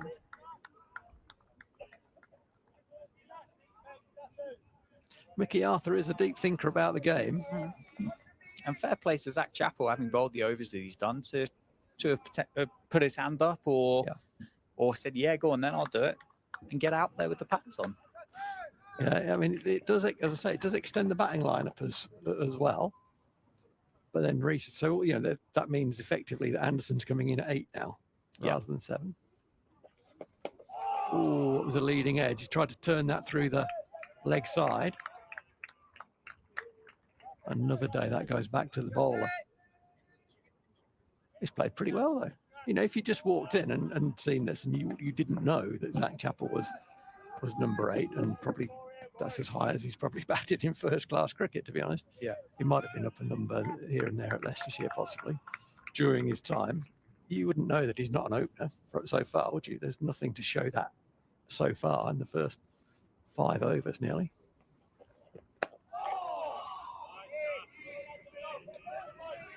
And from Northampton's perspective, they've got to ignore the fact that he's not a recognised opener. Yeah. And just bowl properly. Don't get drawn into anything else. Just bowl good lines and lengths. I think, like we've said a number of times, there's no bunnies anymore, is there? Not really, anyway. No, there's not. They don't really exist. So it's not a case of, well, we'll just bowl one straight and that'll work. That's right. He's a proper batter. Yeah. He's played in franchise cricket around the world, which means that you have to have an ability to get bat to ball, because otherwise you don't get those contracts. And scored that 94 not out here in that one-day cup game. How long? And this is, given that the new ball has got success already, this is a weird question to ask, but it's. I'm not saying I'm not going to play my hand here just yet.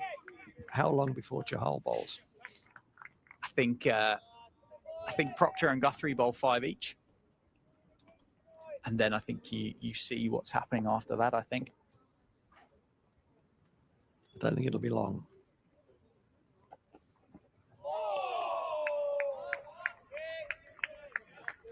Proc's bowled well here, hasn't he? Early days, he's only bowled, 14 balls so far, but he's been there or thereabouts. He's beaten the inside edge and he's found the outside edge. We said earlier, we reckon about 20 balls have gone past the outside edge, and one of those just caught the outside edge of Jules' bat. And again, you see the way that Lewis Reece is lining up, just as he did in the first innings to Proctor, trying to get forward and outside off stump. What did he get in the first innings, Lewis Reece? 39 off 90 was caught by Ricardo Vasconcelos off the bowling of Yuzvendra Chahal.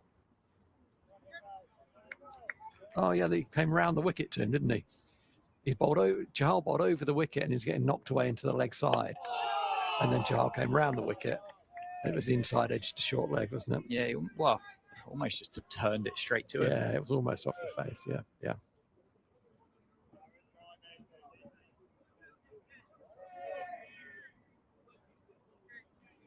4 down in the test. Is that news? 4 down in the test. Yeah, I think it was 3 when we last Okay, looked. Shubman Gill had been run out. that's right. Tung got the 4th wicket. Yeah, Sue Larson. So Karen Nair wasn't batting 8th and he was batting 5, which I still think is a new position for him in this series.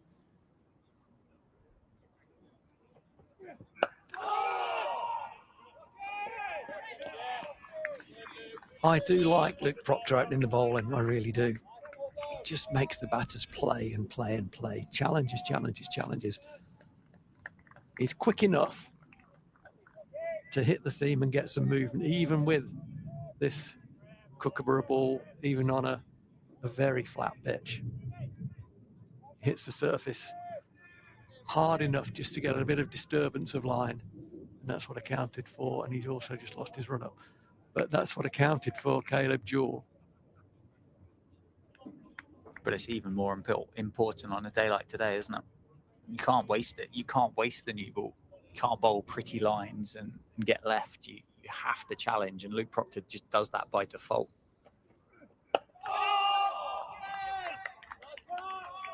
Yeah, another good over from the Northampton captain. That's at the end of his 3rd, the 6th over of the innings. 19 for 1 is the score. I don't know, call him makeshift opener, but the tactical opener. Derbyshire have found the number 8 and popped him in to open the batting, whether it's right hand, left hand, whether it's extend the batting order, whether it's combination of those two things, the swing from the left armour, challenging the 2 left-handers, so make one of them into a right-hander. A lot of reasons why that might have happened. Still surprised me, and still does. It's not the most positive move, I would say. It does have a little bit of defensiveness about it. Yeah. In respect of, we don't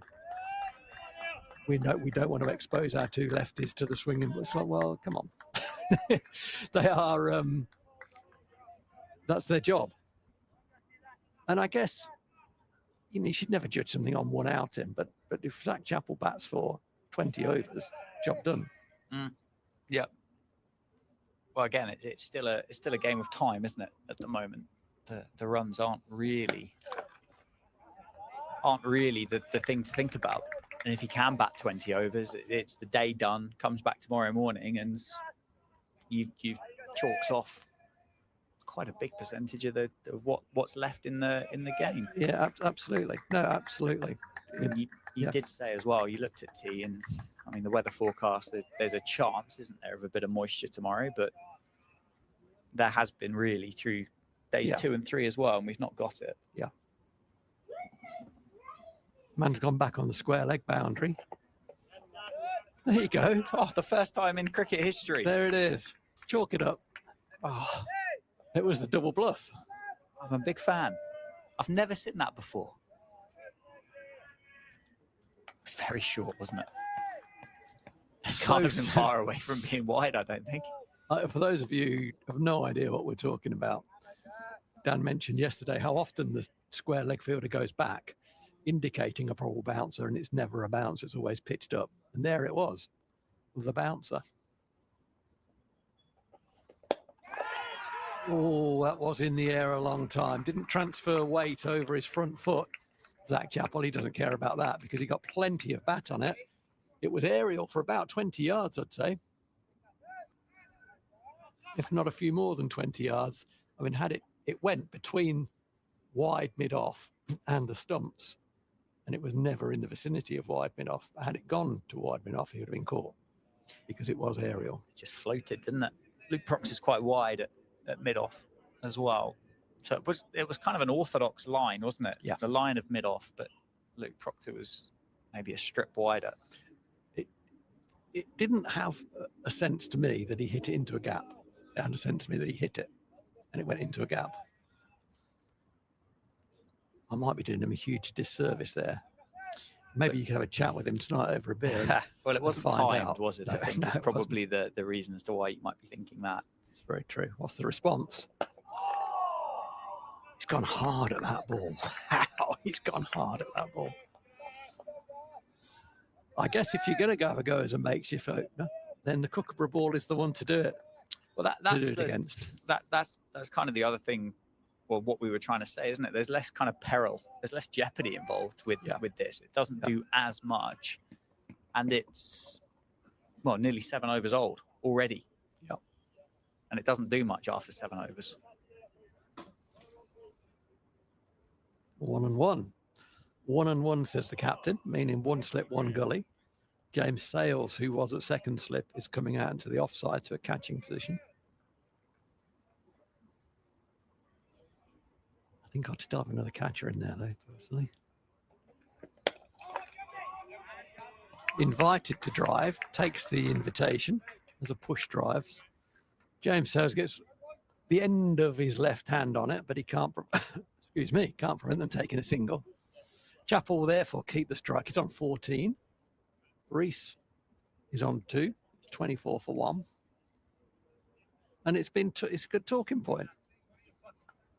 Well, it's certainly something that's been added to the list, isn't it, today, that what we didn't think we were going to get to talk about. Yeah, for sure. It's not happened by accident, has it?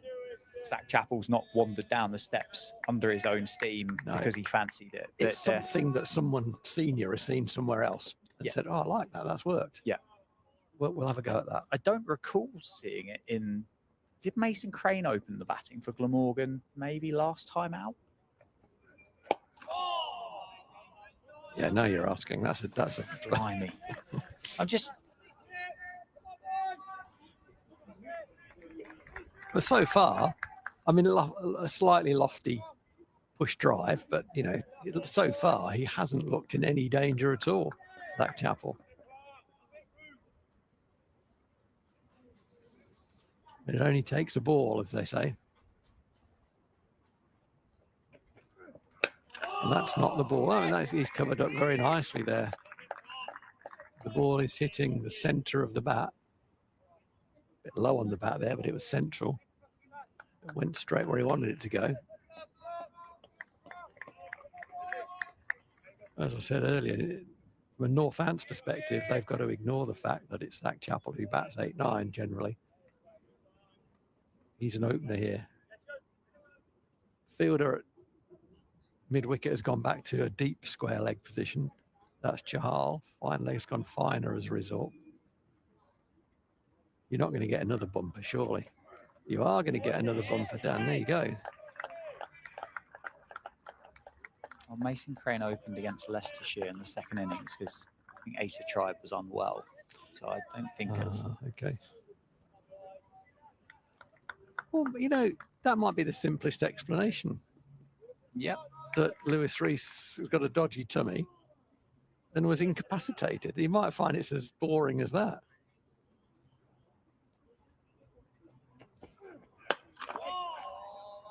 That's nicely struck. He hits the ball hard, doesn't he, Zach Chappell?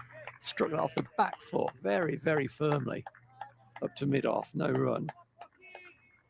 Procky is making the batter play at every single ball. I think he got left once. Maybe through and down the leg side. But he's been on the money.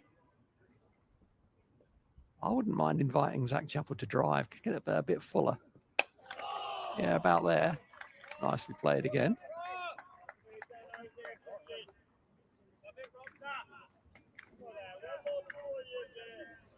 We said just before the resumption of play that Northants, I think, would be happy with 2 wickets. Yeah.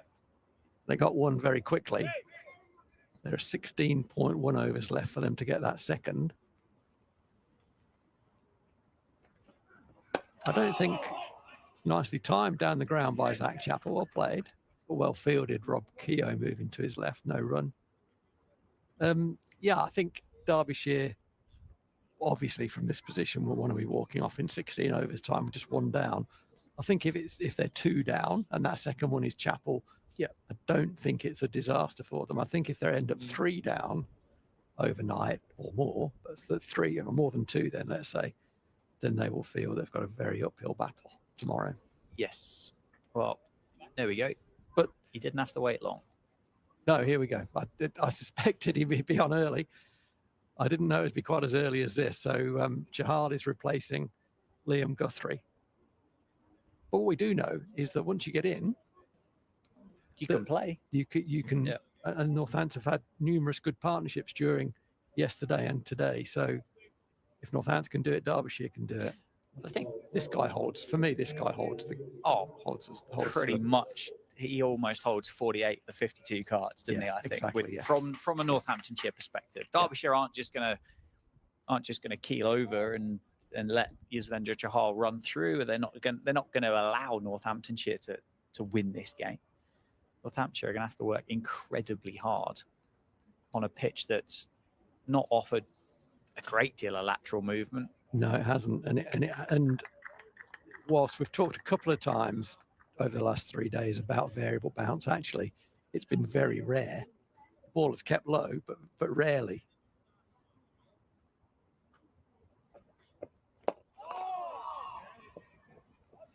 That's an interesting thing. I just talked about how Chahal got Lewis Rees out in the first innings, having bowled 20-odd deliveries from over the wicket. They went round the wicket and picked him up very quickly. He started around the wicket to the left-hander.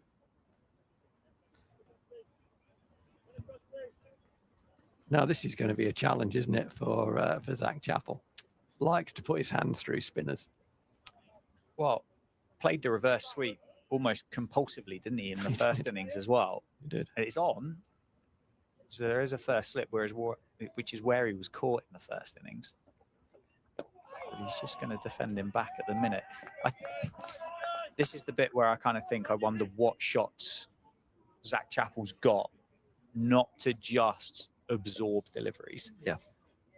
Has he got the ability to find one and rotate it? Or is it ... boundary type thing? Yeah. Which, to be fair, is what he's known for. Yeah. And he does it well. Yeah. That's not an only criticism. He's known for it because he does it well. Does he try and hit Yuzvendra Chahal out of the attack? I mean, I think if he did, he'd come straight back on once, if and when Zach Chappell were to leave. If he picked him up a few times over that short leg side, just Luke Proctor then go, oh, hang on. Well, I think you invite him to keep doing it, don't you? For as long as you dare. For as long as you dare. He hasn't looked so far there's been a couple that he might have put his hands through. He hasn't done it so far. But the trouble with the number 8 is sometimes they do things before they mean to do them. Too short. Too quick, too short. I think, Chahal bounced back from Merchant Taylor game pretty well in the first innings, picking up 6 wickets, but he didn't bowl as well as we've seen him bowl. He was short quite a bit, played off the back foot, was a bit flat at times with his trajectory. So a little bit quicker, a little bit flatter, but he still picked up 6 wickets. Yeah, 6 for 118. Yeah, just didn't have the control, did he, that we've seen in previous year or last summer. That's right. A double change. Justin Broad is replacing the captain at the Lynn Wilson end. He's going to start round the wicket to Lewis Rees. I think that's a nice matchup. Generally, Broad will be looking to run the ball away from the left-hander off the wicket. But certainly has the ability to nip the ball back into the pads. I think Rees plays in a similar way to how he lined up to Proctor, getting across his stumps outside the line. But I think we spoke about him with batting hands. If you tell Justin Broads the plan on this pitch, Justin, is to bowl straight. Justin Broad tries to bowl straight. Yeah. He doesn't stand there and go, oh yeah, but skip. But actually, I think if I can actually just shape this away and try and set him up with one that comes back in and hits the... No, I don't think Justin Broad... Or nine. If you knew that word. I don't think Justin Broad does that. No. Not because he can't, but because no. I think he is the ultimate team player.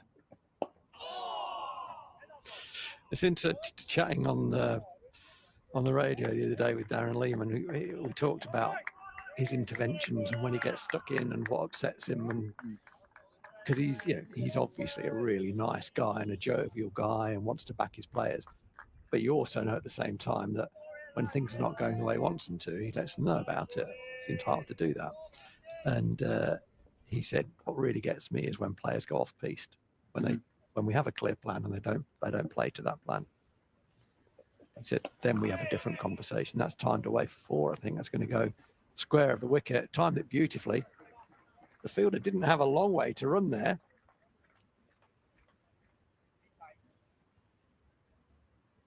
That square leg,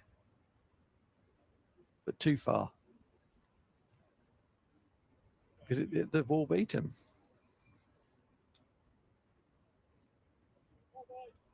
Is it Liam Guthrie down there on the boundary? Quite quick across the grass, but maybe just at the end of those 4 overs, just feeling a bit jaded. Well bowled, well played.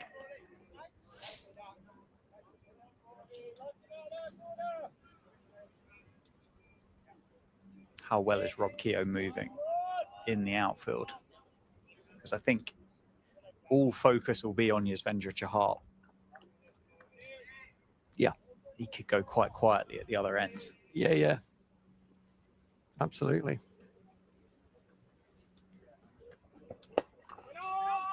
Yeah, I don't think Chahal is bowling so well that it's kind of Chahal and then someone else from the other end. I think if Northampton are going to win this game, and that's a big if, I still think draw is favourite. Oh, yeah. If Northampton do go on to win this game, they're going to have to have contributions from both ends, not just Chahal's end. And you would think that Rob Keogh would have a role to play. He's going to be, well, he's feeling his back as we speak, but he's going to be feeling very confident, isn't he, after that lovely 120 red.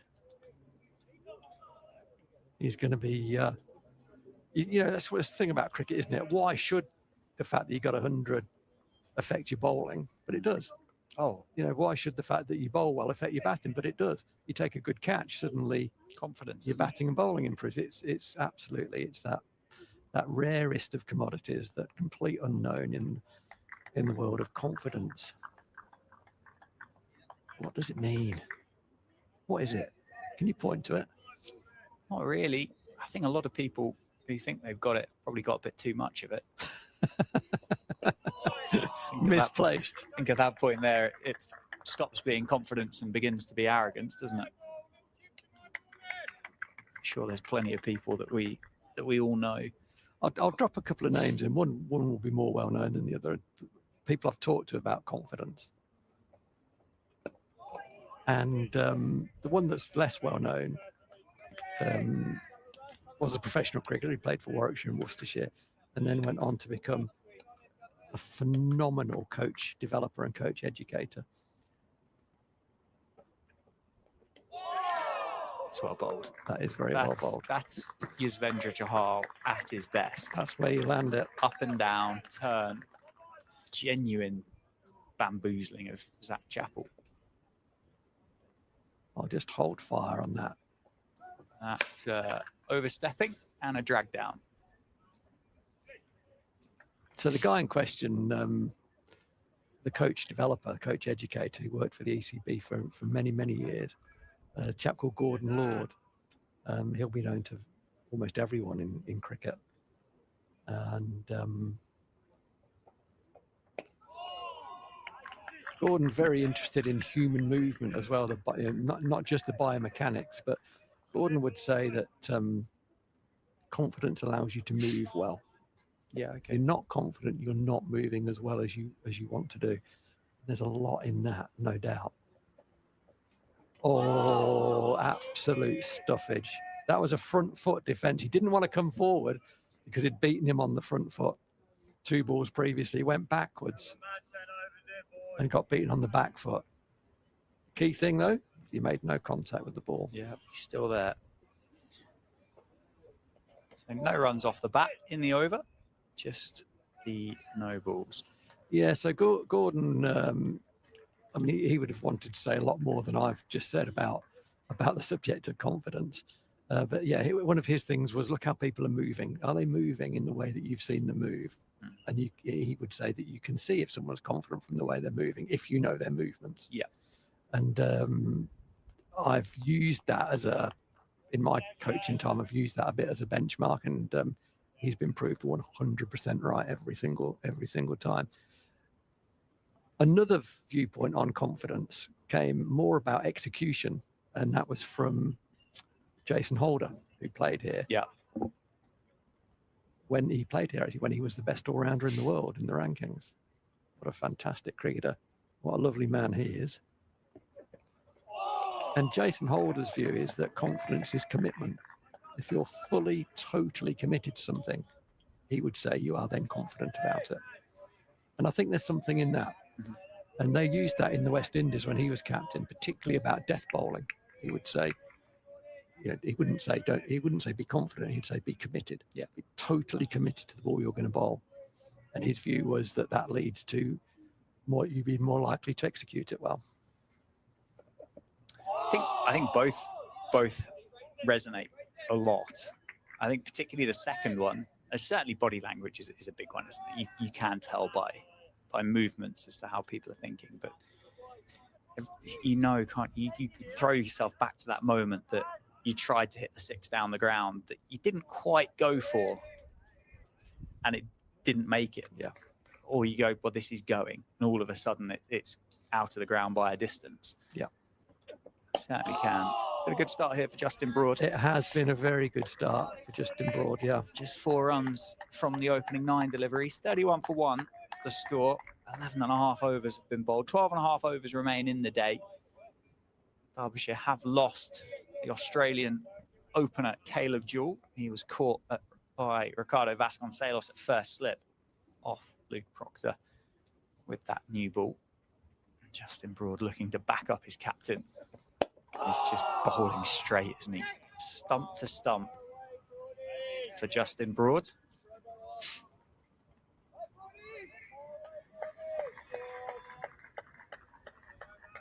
Yeah, you get the feeling with Justin Broad, without going back into all the things we've just talked about, that he kind of, whether he's doing well or doing badly, or feeling this or feeling that, he just does stuff to the best of his ability. And he's uncomplicated. Yeah. There's a lot to be said for that.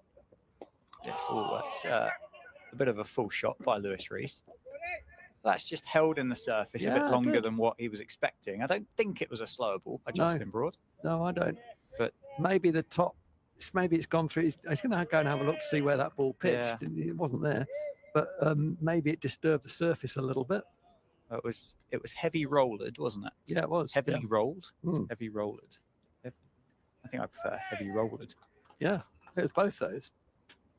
Don't think either of them are grammatically correct, but it was definitely that in between the innings. So it would have just settled it down again a little bit. It was rolled heavily. It was. That's where I'm coming up. Yeah, you're so posh, aren't you? It's that it's that word a day calendar you've got. For it. It's that word a day calendar you've got. Eloquent, Phil wrote. Renowned for my poshness. The wordsmith. Gee whiz. End of the over, top 4 to finish. 32 for 1 after 12. Chappell on 14 and Lewis Rees on 8. It's the Western Fable finishing school that I went to. That's what you're looking at. You had to walk along with a book and a bowl of water on your head to make sure. Was that similar to that? It was the opposite of that. You had to walk along with eyes in the back of your head most of the time.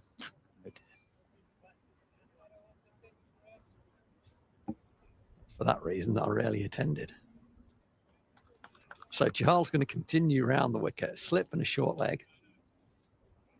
Man on the 45, mid wicket.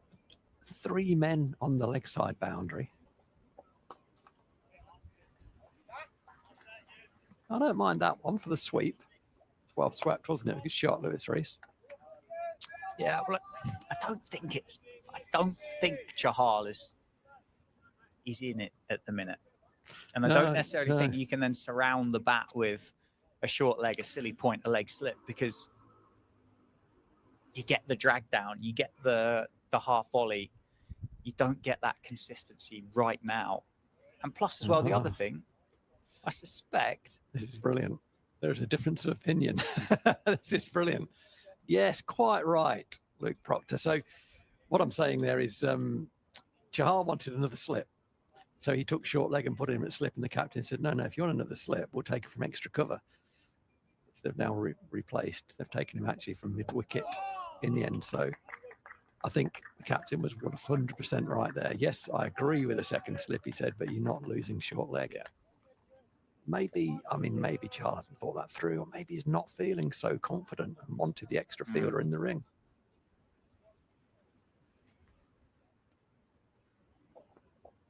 That's a good one. Trying to create a bit of room, I think, Zach Chappell, playing it off the pitch. I think that's something else.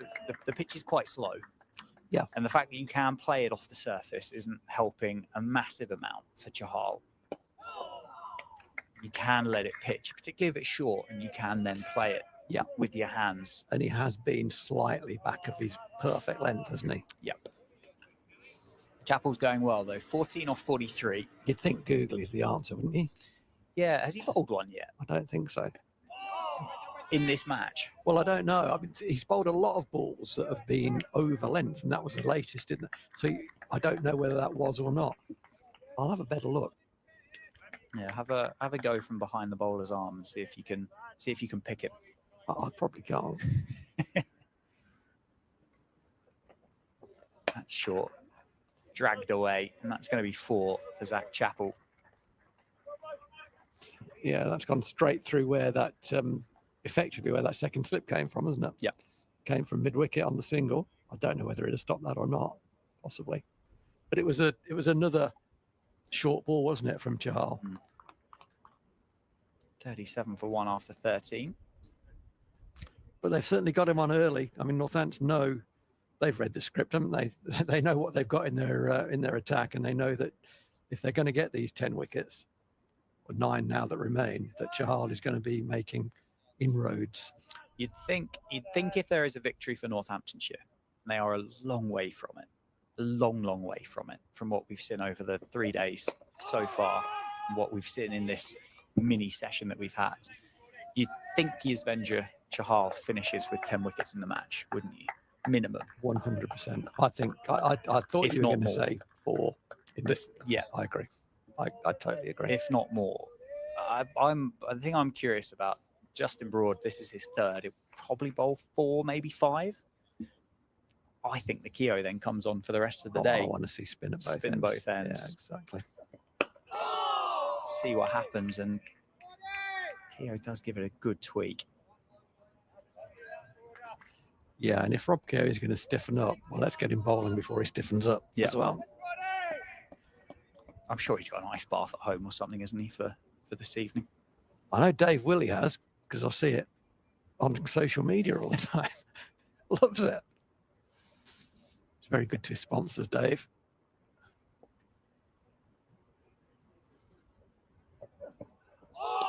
Odd ball. That's the ability there. I mean, it was well played left, and Lewis Rees had absolutely nothing to do with it. But the ball gathers off the wicket, doesn't it, with Justin Broad? There are certain bowlers that have got that nip, and certain bowlers that don't have that nip, and Broad does. And there are bowlers who lose that nip as well. When they get to a certain age, it seems he has got that ability to nip it. Nips off the surface. It has the appearance that it gathers off the surface, gathers pace. Oh, it's nicked it. It's not carried. It's gone straight down. Lewis Rees has played that pretty well in the end. I didn't carry, did it? No. I didn't. I think it didn't went have a look straight at the down. carry. Yeah. I think so. Yeah, I think you're right. Oh God, yeah, it didn't carry. It was nowhere near About carrying. 4 or was it? 5 foot in front of James Sales, wasn't it? Well Yeah. stopped in the end Yeah. by James Sales. Well Second bowled. slip. Well bowled. Well played. Getting the ball down. We talked about it, haven't we? You'll find on the replay, these hands are a long way in front of the toe of the bat there. That's That's, oh my God, how's that missed?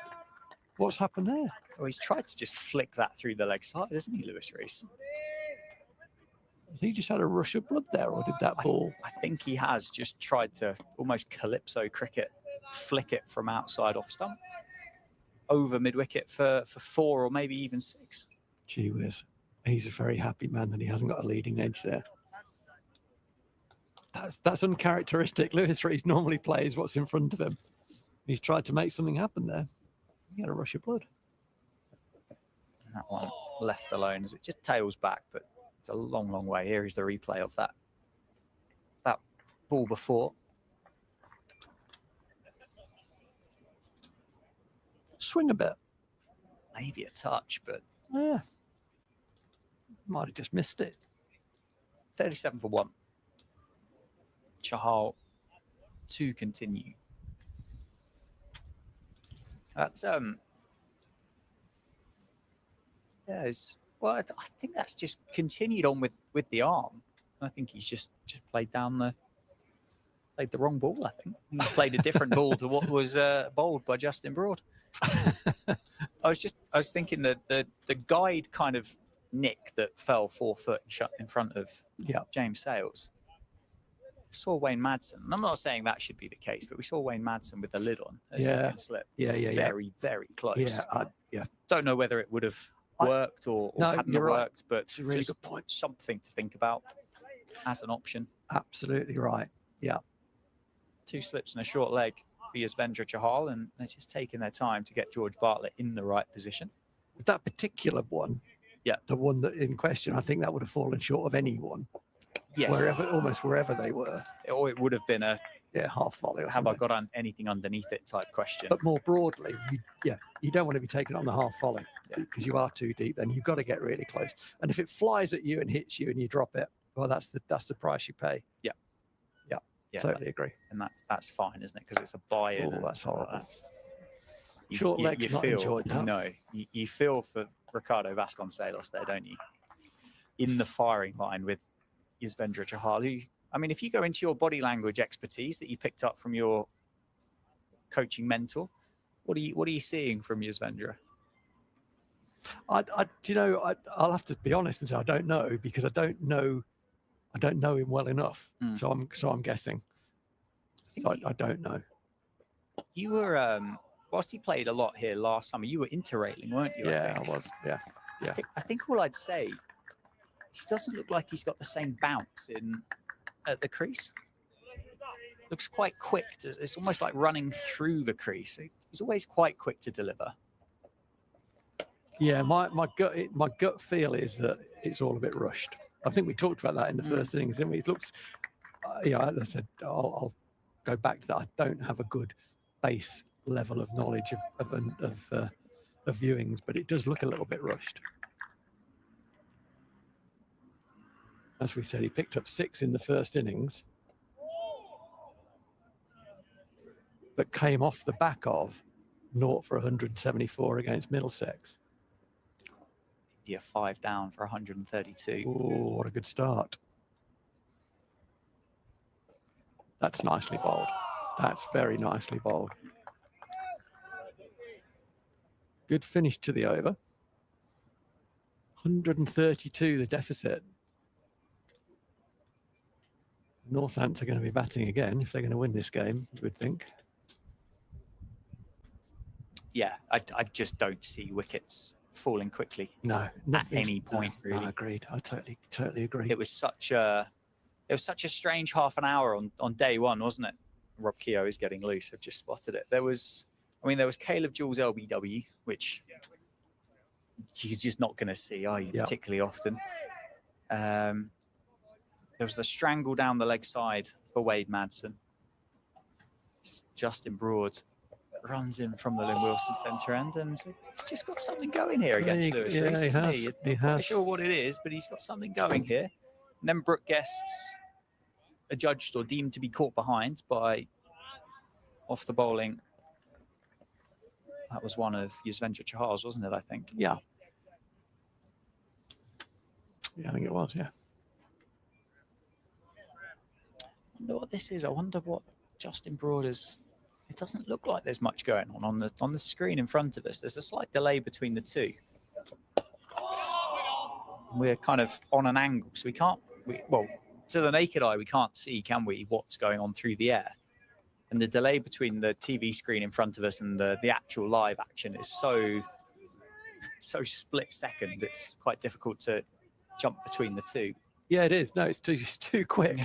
It's too quick. I'll tell you what, I want not another fielder, but a fielder in a different place. I want a fielder 15. Yeah, well, that'd be nice, wouldn't it? I have 7 slips. On the money. That's what he doesn't miss often, does he? No, he doesn't. No, he doesn't. I don't really understand where Chahal is fielding. So he's just behind square on the leg side, and he kind of wanders in, and occasionally he crouches as though he's in a couching position. Sometimes he doesn't. I want him 10 yards closer there, so that if the ball does get onto the hip, Lewis Rees has got to get it down. Yeah. But there, it's, you know, if he gets caught there, that's the shocker. He's 10 yards closer in. Just 2 wickets away, isn't it? I want his toes on that lighter patch, 2 wickets away. Yeah, I see you. Would that be too close and then need to end up putting shin pads and helmets on and things like that? Certainly a helmet. Yeah. Yeah. And it's not Chahal either. No. Somebody with slightly less delicate and valuable fingers and wrists, I suspect, that you'd be looking to sacrifice under there.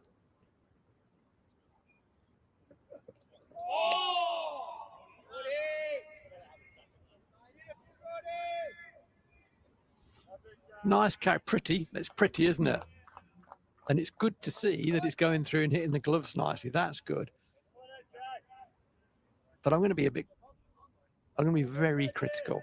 Not very critical. I'm going to be very picky is what I'm going to be. 2 balls out of the 5, he's left without any interest at all. Got to make him play more frequently.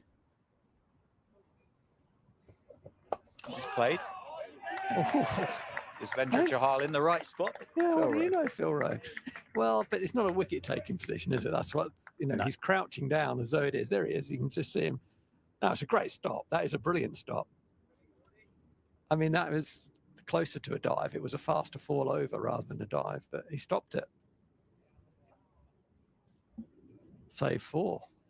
Yeah, brilliant stop. Brilliant stop. He's going to continue as well. He's gone for 12 from the 4 overs that he's bowled. I want to be saying to him, if I'm the captain, hey mate, slow it down. Slow it down. I don't think if you flight one up, I don't think Zach Chappell is going to try and hit you down into the coffee van at the minute. I don't think that's in the... I don't think he will intend to. But yeah, it might be unconscious. It might be, you know, it just happened. He had a big drive at one, didn't he? It was a slow, loopy leg spinner that went past the outside edge. Oh, and that is the quicker one. Kept a touch low, wide of off stump. So they've moved short leg over to silly point, haven't they? They think he's going hard at the ball in defence, and it might jam that onto pad out to silly point. Reverse sweep, gone. Chahal gets it. Guthrie gets the catch. I think, and I don't know, but that might have been one of those unconscious moments. That's come out of nowhere for Zach Chappell. Done really well to face 53 deliveries. And he's reverse swept Yuzvendra Chahal. And he couldn't have picked out Liam Guthrie any better if he tried. Talked in the first innings about him being caught. I thought on the 45, he got that square. Oh, dear, oh Lord. That's got a look of, I've just not seen him. It's gone straight to him, hasn't it? Yeah. Yeah, I think he's trying to get that fine through the 45 down to the boundary just short of us. And it's come off a top edge, I think. But, I mean, that's a very soft dismissal. It's a bonus, isn't it? But it's a dismissal of a number 8. Well, what if of a number 8, 9 rather than an opener, isn't it? Because they're not used to concentrating for that long. He did a job for his team. How long's he been in? 16 overs. He did a job for his team. Yeah. I don't think you'd say that's a success. I don't think you'd say it's a horrible failure. It's somewhere between the two. It's somewhere between those two. It's been interesting. But, you know, as I say very frequently, people bat 8, 9, 10 jack for a reason. And one of the reasons is they can't do it for long periods as frequently as they need to do it. And there's an example. He can't concentrate and take the right option for as long as he needs to. It looked shocking. I don't think it was as shocking as, you know, if he pushes forward and gets nicked, say, well, boy, he's still out. Yeah. But it was decision-making, wasn't it? Yes. Risk management decision-making. Yeah. And before, it's Harry Kane for Derbyshire. Again, having a good season. 715 at 42 before this game. Made 17 off 30 balls in the first innings. Being trapped LBW by Yuzvendra Chahal. Those fielders still surround the bat on the offside. Oh, and it's driven set down his guard. Yuzvendra Chahal's on a hat-trick. That is kept pretty low. And Harry Kane is back off to the dressing room as quick as he's come. The classic bang-bang Phil Rowe. Well, that's a bit unfortunate, wasn't it? Harry came and went very quickly. I'd like to see the replay because I was not looking at the screen at the time. It kept very low, is what you're indicating to me there, Daniel. I think it was quicker. I think it was flatter. Quicker, flatter. But I don't think He it went bounced. back? He did go back. Yeah. I looked up at the celebreel to have a look. Oh yeah, that's the googly. Yeah, he knows entire. Yeah, as soon as that's hit him, he knows that's gone. And that's a dream start to this 16th over, isn't it? Oh. Yeah, and all of a sudden, this looks like a hard task for Derbyshire now. Yeah, it does. Not impossible though. No, not impossible. But Chahal's on fire now, isn't he? You know, he's not bowled brilliantly. He got given a wicket, basically. He got given a wicket by Zach Chappell, playing a reverse sweep to Chahal, caught at backward point, and then that happens. The googly will keep lower, generally. It's not always, but generally it will keep slightly lower. But there was more than that going on there. It did keep particularly low. And Harry Kane he had no chance, basically. You know, on your very best day, you get a scratch on it and it's not out. That isn't his very best day. And it brings in Wayne Madsen, one of the most experienced players on the circuit, one of the best players of spin on the circuit. And he's going to have to bat, I think, for a very long time. And he's very capable of doing that. And has done it many times. There are now 4 men around the bat, two at slip, one at leg slip, and a man at silly point. Yeah, save has put the helmet on as well at second slip. So he's taken another step forward, isn't he? James Sales at leg slip. George Bartlett has now just been sent out on the leg side. Over pitch down the ground. 4 runs. Oh, beautiful shot for Wayne Madsen. Nice little half volley on leg stump from Yuzvendra Chahal, and he said, "Thanks very much." Made that look pretty easy, didn't he? Take that like a short corner down the ground. Oof. It was very full. It's a lovely cricket shot. It was a shot that wasn't the shot of a man third ball, was it? Or second. Or second ball. Or third. Or third. It was a shot of a man on 100. It was a beautiful shot. Just timed it, didn't he? Yes, he did. The on drive. Final ball then of Chahal's. Successful over. 2 for 16 or 4.5. Oh, and it's turned back in. Madsen will keep the strike. Got 46 for 3. Phil Rowe. We said Northamptonshire would be delighted with 2 at stumps this evening. Be happy with 2. Yeah, they've got 3 and they've got 7 overs left. Yeah, correct. If they can take the captain with them,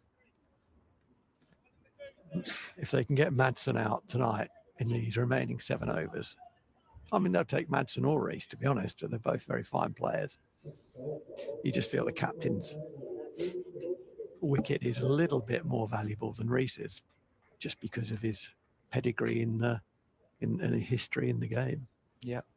Wayne Madsen is a terrific cricketer. We're going to see a change. Justin Broad bowled very nicely. He's coming off. George Scrimshaw is going to replace him. Burst of pace. Yeah, he's bowled mostly from the David Capel end, hasn't he? Certainly in the games that I've seen. But he's going to have a go from our end, from the Lynn Wilson end. I assume this means Rob Keogh won't bowl this evening then. It looks that way, doesn't it? Unless it's 2 and 2, but or 3 and 1 maybe. Yeah. I know that is slightly worrying, isn't it? I mean, if Rob Keogh was going to bowl, you'd want him bowling at the lefty, wouldn't you? And there is a lefty in, so Yeah, he's feeling his back as we speak. Anyway, George Scrimshaw is going to bowl.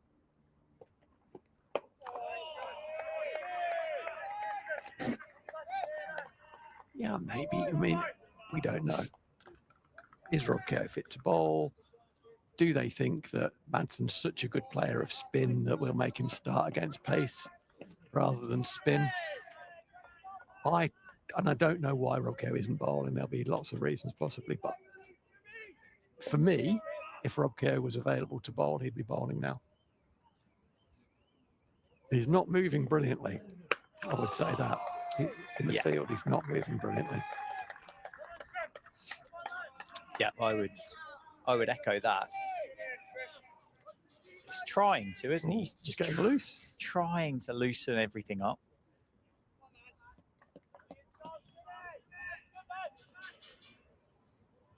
When he gets on his back and starts stretching his legs and his back out, then we'll know he's actually getting loose to bowl.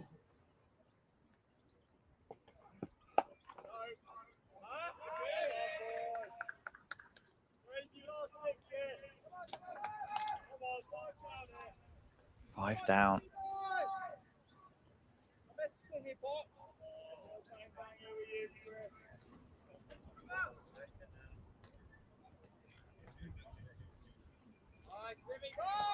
Who was that from? Who was the call of 5 down from? That was Jimbo Sales.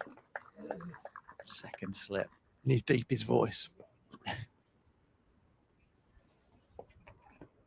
Oh, it's uppercut down to that short offside boundary. I don't think that was in full control by Wayne Madsen. It really wasn't. Bit of extra lift from the taller George Scrimshaw. Just a long way clear of safe save, but close enough to be interested. That's a very un-Wayne Madsen-like shot, that. And he's just rehearsing what he was intending to do. I think he was trying to initially play just a back foot punch square of the wicket. There's no one there. He'd have got 4. But he played what he rehearsed.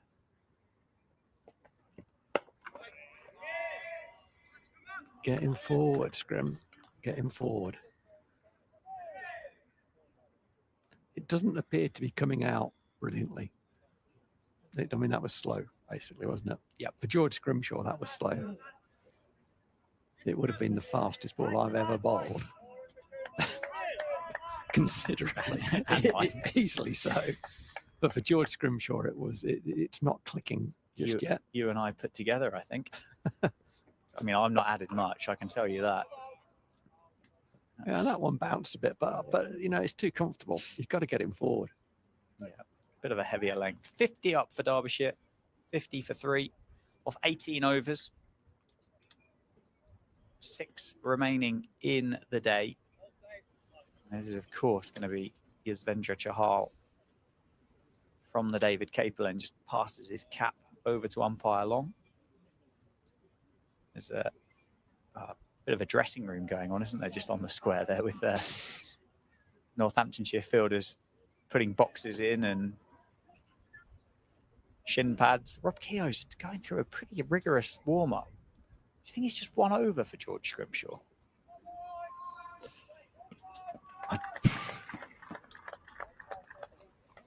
I'm not sure. Or is it Rob kind of trying to tell Luke Proctor he wants the bowl? Stretching the legs out a bit now. It's quite rigorous. Well, he should be bowling. Swept, but swept at James Sales. I think he's coming on. I want to see Chahal bowl a lot of googlies from around the wicket, because at the moment it seems that Lewis Rees is getting his front pad outside the line of the stumps and sweeping everything like that. Thank you, Lewis. That's exactly what I was wanting you to do. So if Rob Keogh comes on from the Lynn Wilson centre end for the final 2, where did the George Scrimshaw over come from? I know where it came from. Okay. Flighted into Vasconcelos. He just wrings his hand there. It came from the same place as the Tim Robinson 1 over against Middlesex. Yeah. Absolutely nowhere. It was swept hard there and it hit Vasconcelos, I think, on the back of the hand. Chance. Chance. That would be our friendly team. Would just be a call of -1 to somebody. 50p. Fines at the end of the day. Well, you did drop that one at short leg, didn't you? Which one? The sweep. What? Off it kicks. Oh, there was the googly. Thank you. This is good, this. Squared up, didn't he? Got remote control.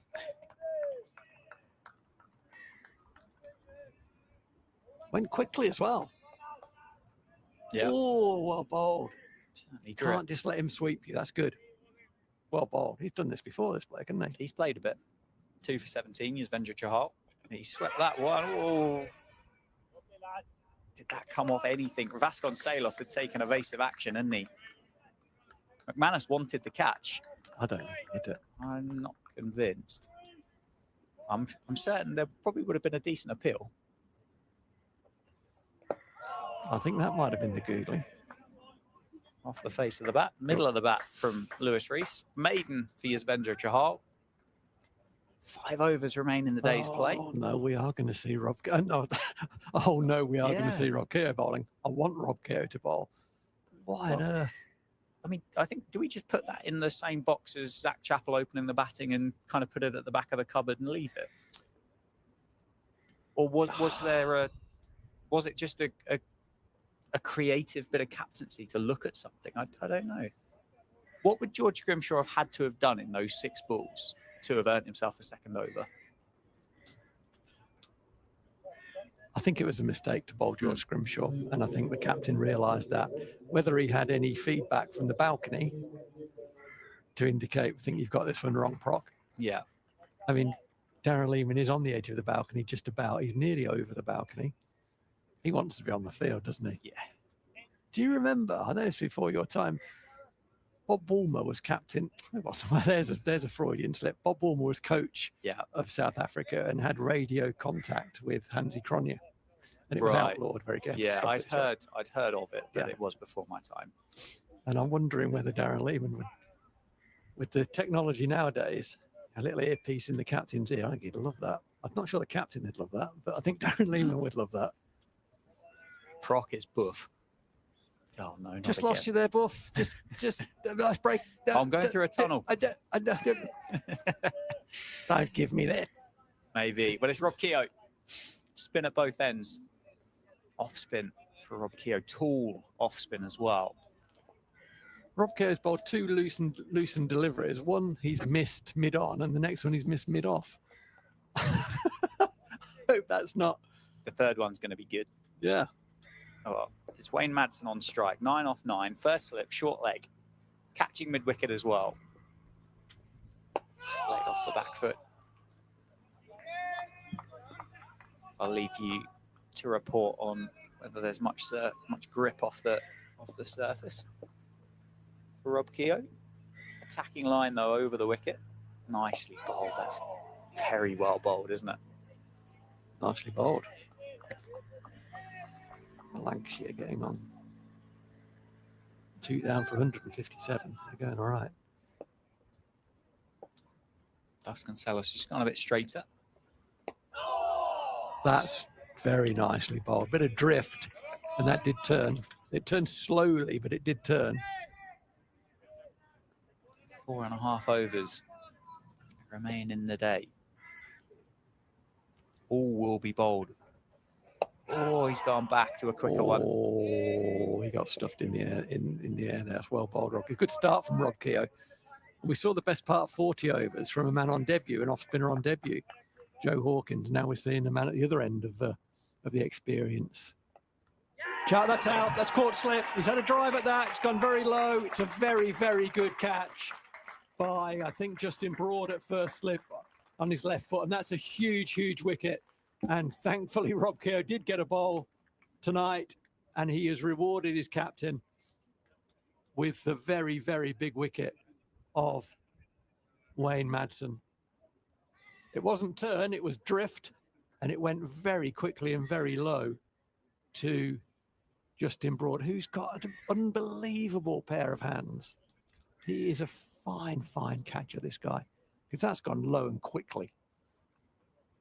We saw a chance earlier today to Ben Aitchison at slip, and he was diving back down to his left to catch it and couldn't hold on to it because he was going from high to low. And what Justin Broad did brilliantly there was just stayed low, stayed very low, didn't move up one iota. The ball went very flat off a very full outside edge. It was a front foot push.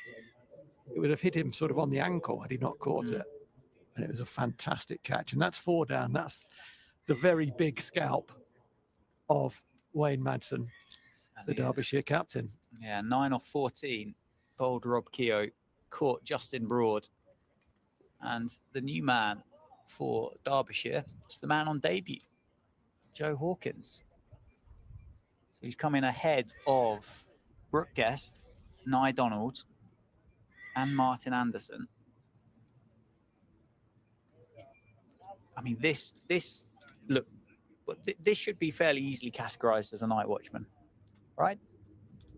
Four and a bit overs to go. Yeah. So who's being protected? What number is being protected? Number 6 now in the end, isn't it? And Rob Keogh on the money. Number 6, who's really number 5? Yeah, with the promotion of Zach Chappell, Brooke Guest finds himself at 6. I'll tell you what I'm going to say. Well, in fact, I'll just say it.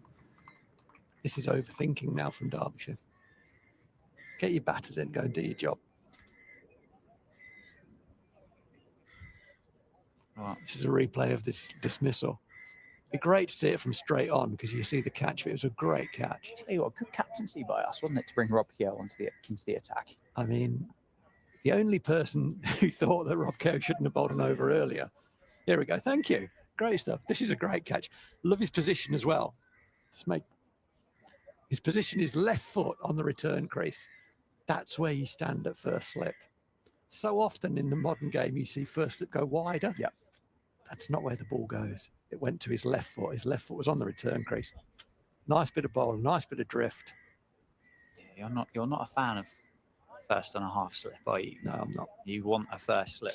You don't want somebody covering both. It's nonsense. 4 to go then. 24 legal deliveries left in the day's play. Derbyshire are 4 down for 50. Yuzvendra Chahal has ball in hand. Lewis Rees is on strike, and that is very well flighted. Trail by 123 still, Derbyshire. Could be a key first hour tomorrow morning, Rowie. It's going to be a big first hour. Swept hard. Hits Vasconcelos again. This time, I think, on the boot. That's a tough job, isn't it? He's getting all sorts of encouragement, isn't he, from people who have never fielded short leg. Loving your work there, Vasco. Get yourself in there then if you love it that much. I certainly wouldn't be putting my hand up. Do you know what? Oh, that's tight. Oh, it's comfortable in the end, actually. Well fielded by James Sales. I used to love fielding at short leg. Did you? Absolutely loved it, yeah. Were you one of these double-hard people that kind of used to get in there without a lid on and no shin pads? And I fielded in there before lids were invented as a junior cricketer as well. Really? Yeah. I did get knocked out there once. You know, I'm not surprised. Yeah. Still loved it, though. And I'm not surprised because some of the stuff that you come out with on commentary, not because of the danger. Well, you know, I've had a head injury, as I say. Yeah, you're probably right. I've had a few over the years, cricket related. I tell you what, brave to go and field there in amateur cricket because there's not a lot of control going from a bowler, is there? Yeah, I mean, I played in good teams. Yeah, okay.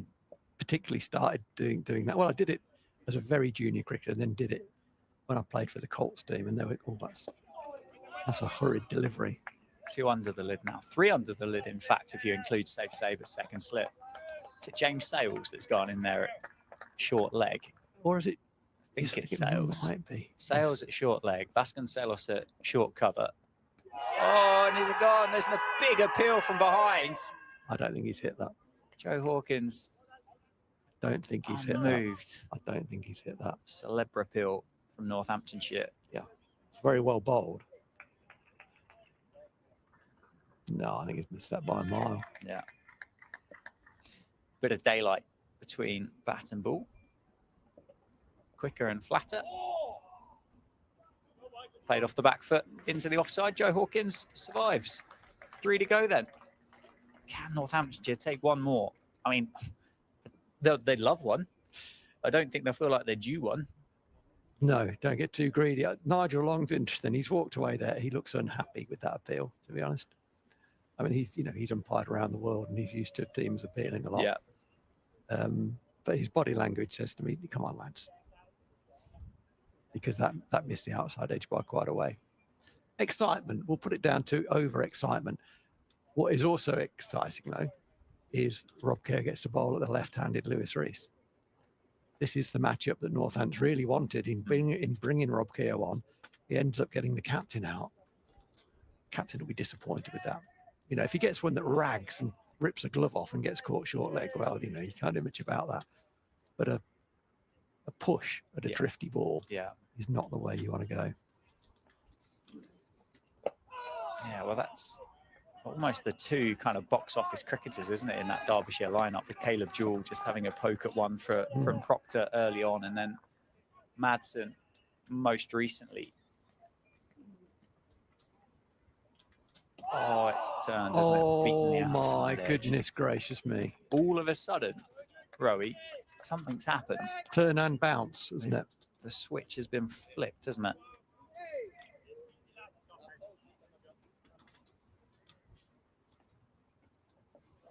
Not from there, though. That's a bit of a drag down from Keogh. We'll allow Rees to get down the other end and hand over to Joe Hawkins. Darren Lehman is standing at the bottom of the stairs. It's almost like it's a little bit of kind of football management, isn't it, on the touchline? We saw it a bit in the T20 Blast, didn't we? He's now walking away. So I don't know if he's going to get something from his car or whether he's so cross with something he just can't watch anymore. He is an emotional man.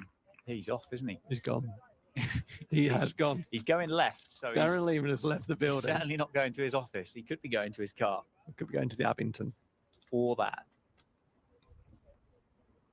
That's funny. 2 left in the over for Hawkins. And played nicely. I think Joe Hawkins batted very nicely in that first innings. 34 not out of 112 deliveries. Just looks a good cricketer, doesn't he? Batted for a couple of hours. Yeah. Looks solid. One of Very solid. One of the things about professional cricket and professional sport overall, but we're talking about cricket, is that, you know, in Joe Hawkins has bowled the best part of 40 overs, got a couple of wickets, bowled very nice. He looked a decent fielder, batted really well in the first innings. Red ink, couldn't get him out, got 30 odd. You could easily see him not playing another championship game for Derbyshire this season. Yeah. Yeah. And that wouldn't be wrong. Yeah. It's just tough, isn't it? It's just a tough world, professional sport. Yeah, and I mean we're kind of lucky in a sense, aren't we, in the UK, that we've got 18 first-class counties, and therefore we've got 18 opportunities to be a first-class cricketer. Yeah. You compare that to Australia, that's only ever had those 6, and I think South Africa have been limited. And I'm speaking to a couple of people, and they say they're kind of reviewing limiting it further. Well bowled is Vendra Chahal. New Zealand have got 6 again, have they? Central, Yeah, Northern, I think so. Auckland, Wellington, Otago, 5. Might only be 5. Now that I've said that, I think it is 5. I don't think there's a 6th. Anyway, Yeah, don't know. there are Should 18 know that. opportunities here to be a You've professional exposed a cricketer. gap in my knowledge that I'd have thought I would have known. I don't know. But I'm going to find out. That's slowly bowled. Yeah, it's tempters, isn't it? Lewis Rees. Is he prepared just to knock it back for the remainder of the day? James Sales getting the lid back on. He's going to go in at silly point, I think. But that's a great part about our game, is the fact that we do have those 18 Well, counties. we have such a talent There's a pool lot to be said for to what be you're able saying. to feed into into that national side. Oh, it's an appeal, but I think he's nicked it Yeah, I think into the pads. I think he did.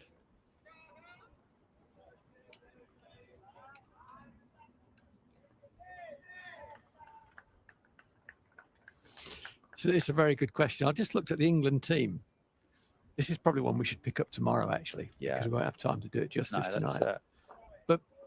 But the question would be, without 18 first-class counties and 18 first-class academies, how many of that current England team would be in the professional game, and how many wouldn't? Yeah. Okay, we'll pick that up tomorrow morning then. Where have they started type thing. Because I'll put this out there now, and we'll pick it up if we remember, which I won't, so it's on you. Tomorrow, my contention generally is that there are very few cricketers at the age of 15 that you can say, yeah, this kid's going to go and be a 10-year professional cricketer and may well play for England. Now, people say that all the time because it's an easy thing to throw around. But, I was going to say, if you throw enough stuff at something's going to stick eventually, isn't it? It's just not going to be the case. So cricketers come later. That's what I'm trying to say. Yeah. Anyway, last over of the day. Keogh to Hawkins on the money. But this is going to be intense. It's going to be an intense 5 further deliveries for Joe Hawkins here. He's got plenty of company. 4 around the bat. Chahal just suggesting to Rob Keogh, have you thought about bowling the googly, Rob? Keogh a bit flatter. I think it's going to be tough to get Hawkins out, I don't think he's going anywhere. Yeah. He's in here for the long ball. He doesn't look like he's got a lapse in him. Cricketer. That's what I'm saying. He's a cricketer. There are people who are very good at cricket, and there are cricketers. He's a cricketer who is also very good at cricket, and that, I think, could have been caught. I think that could have been caught. Did it go between his legs? I thought it bounced a bit.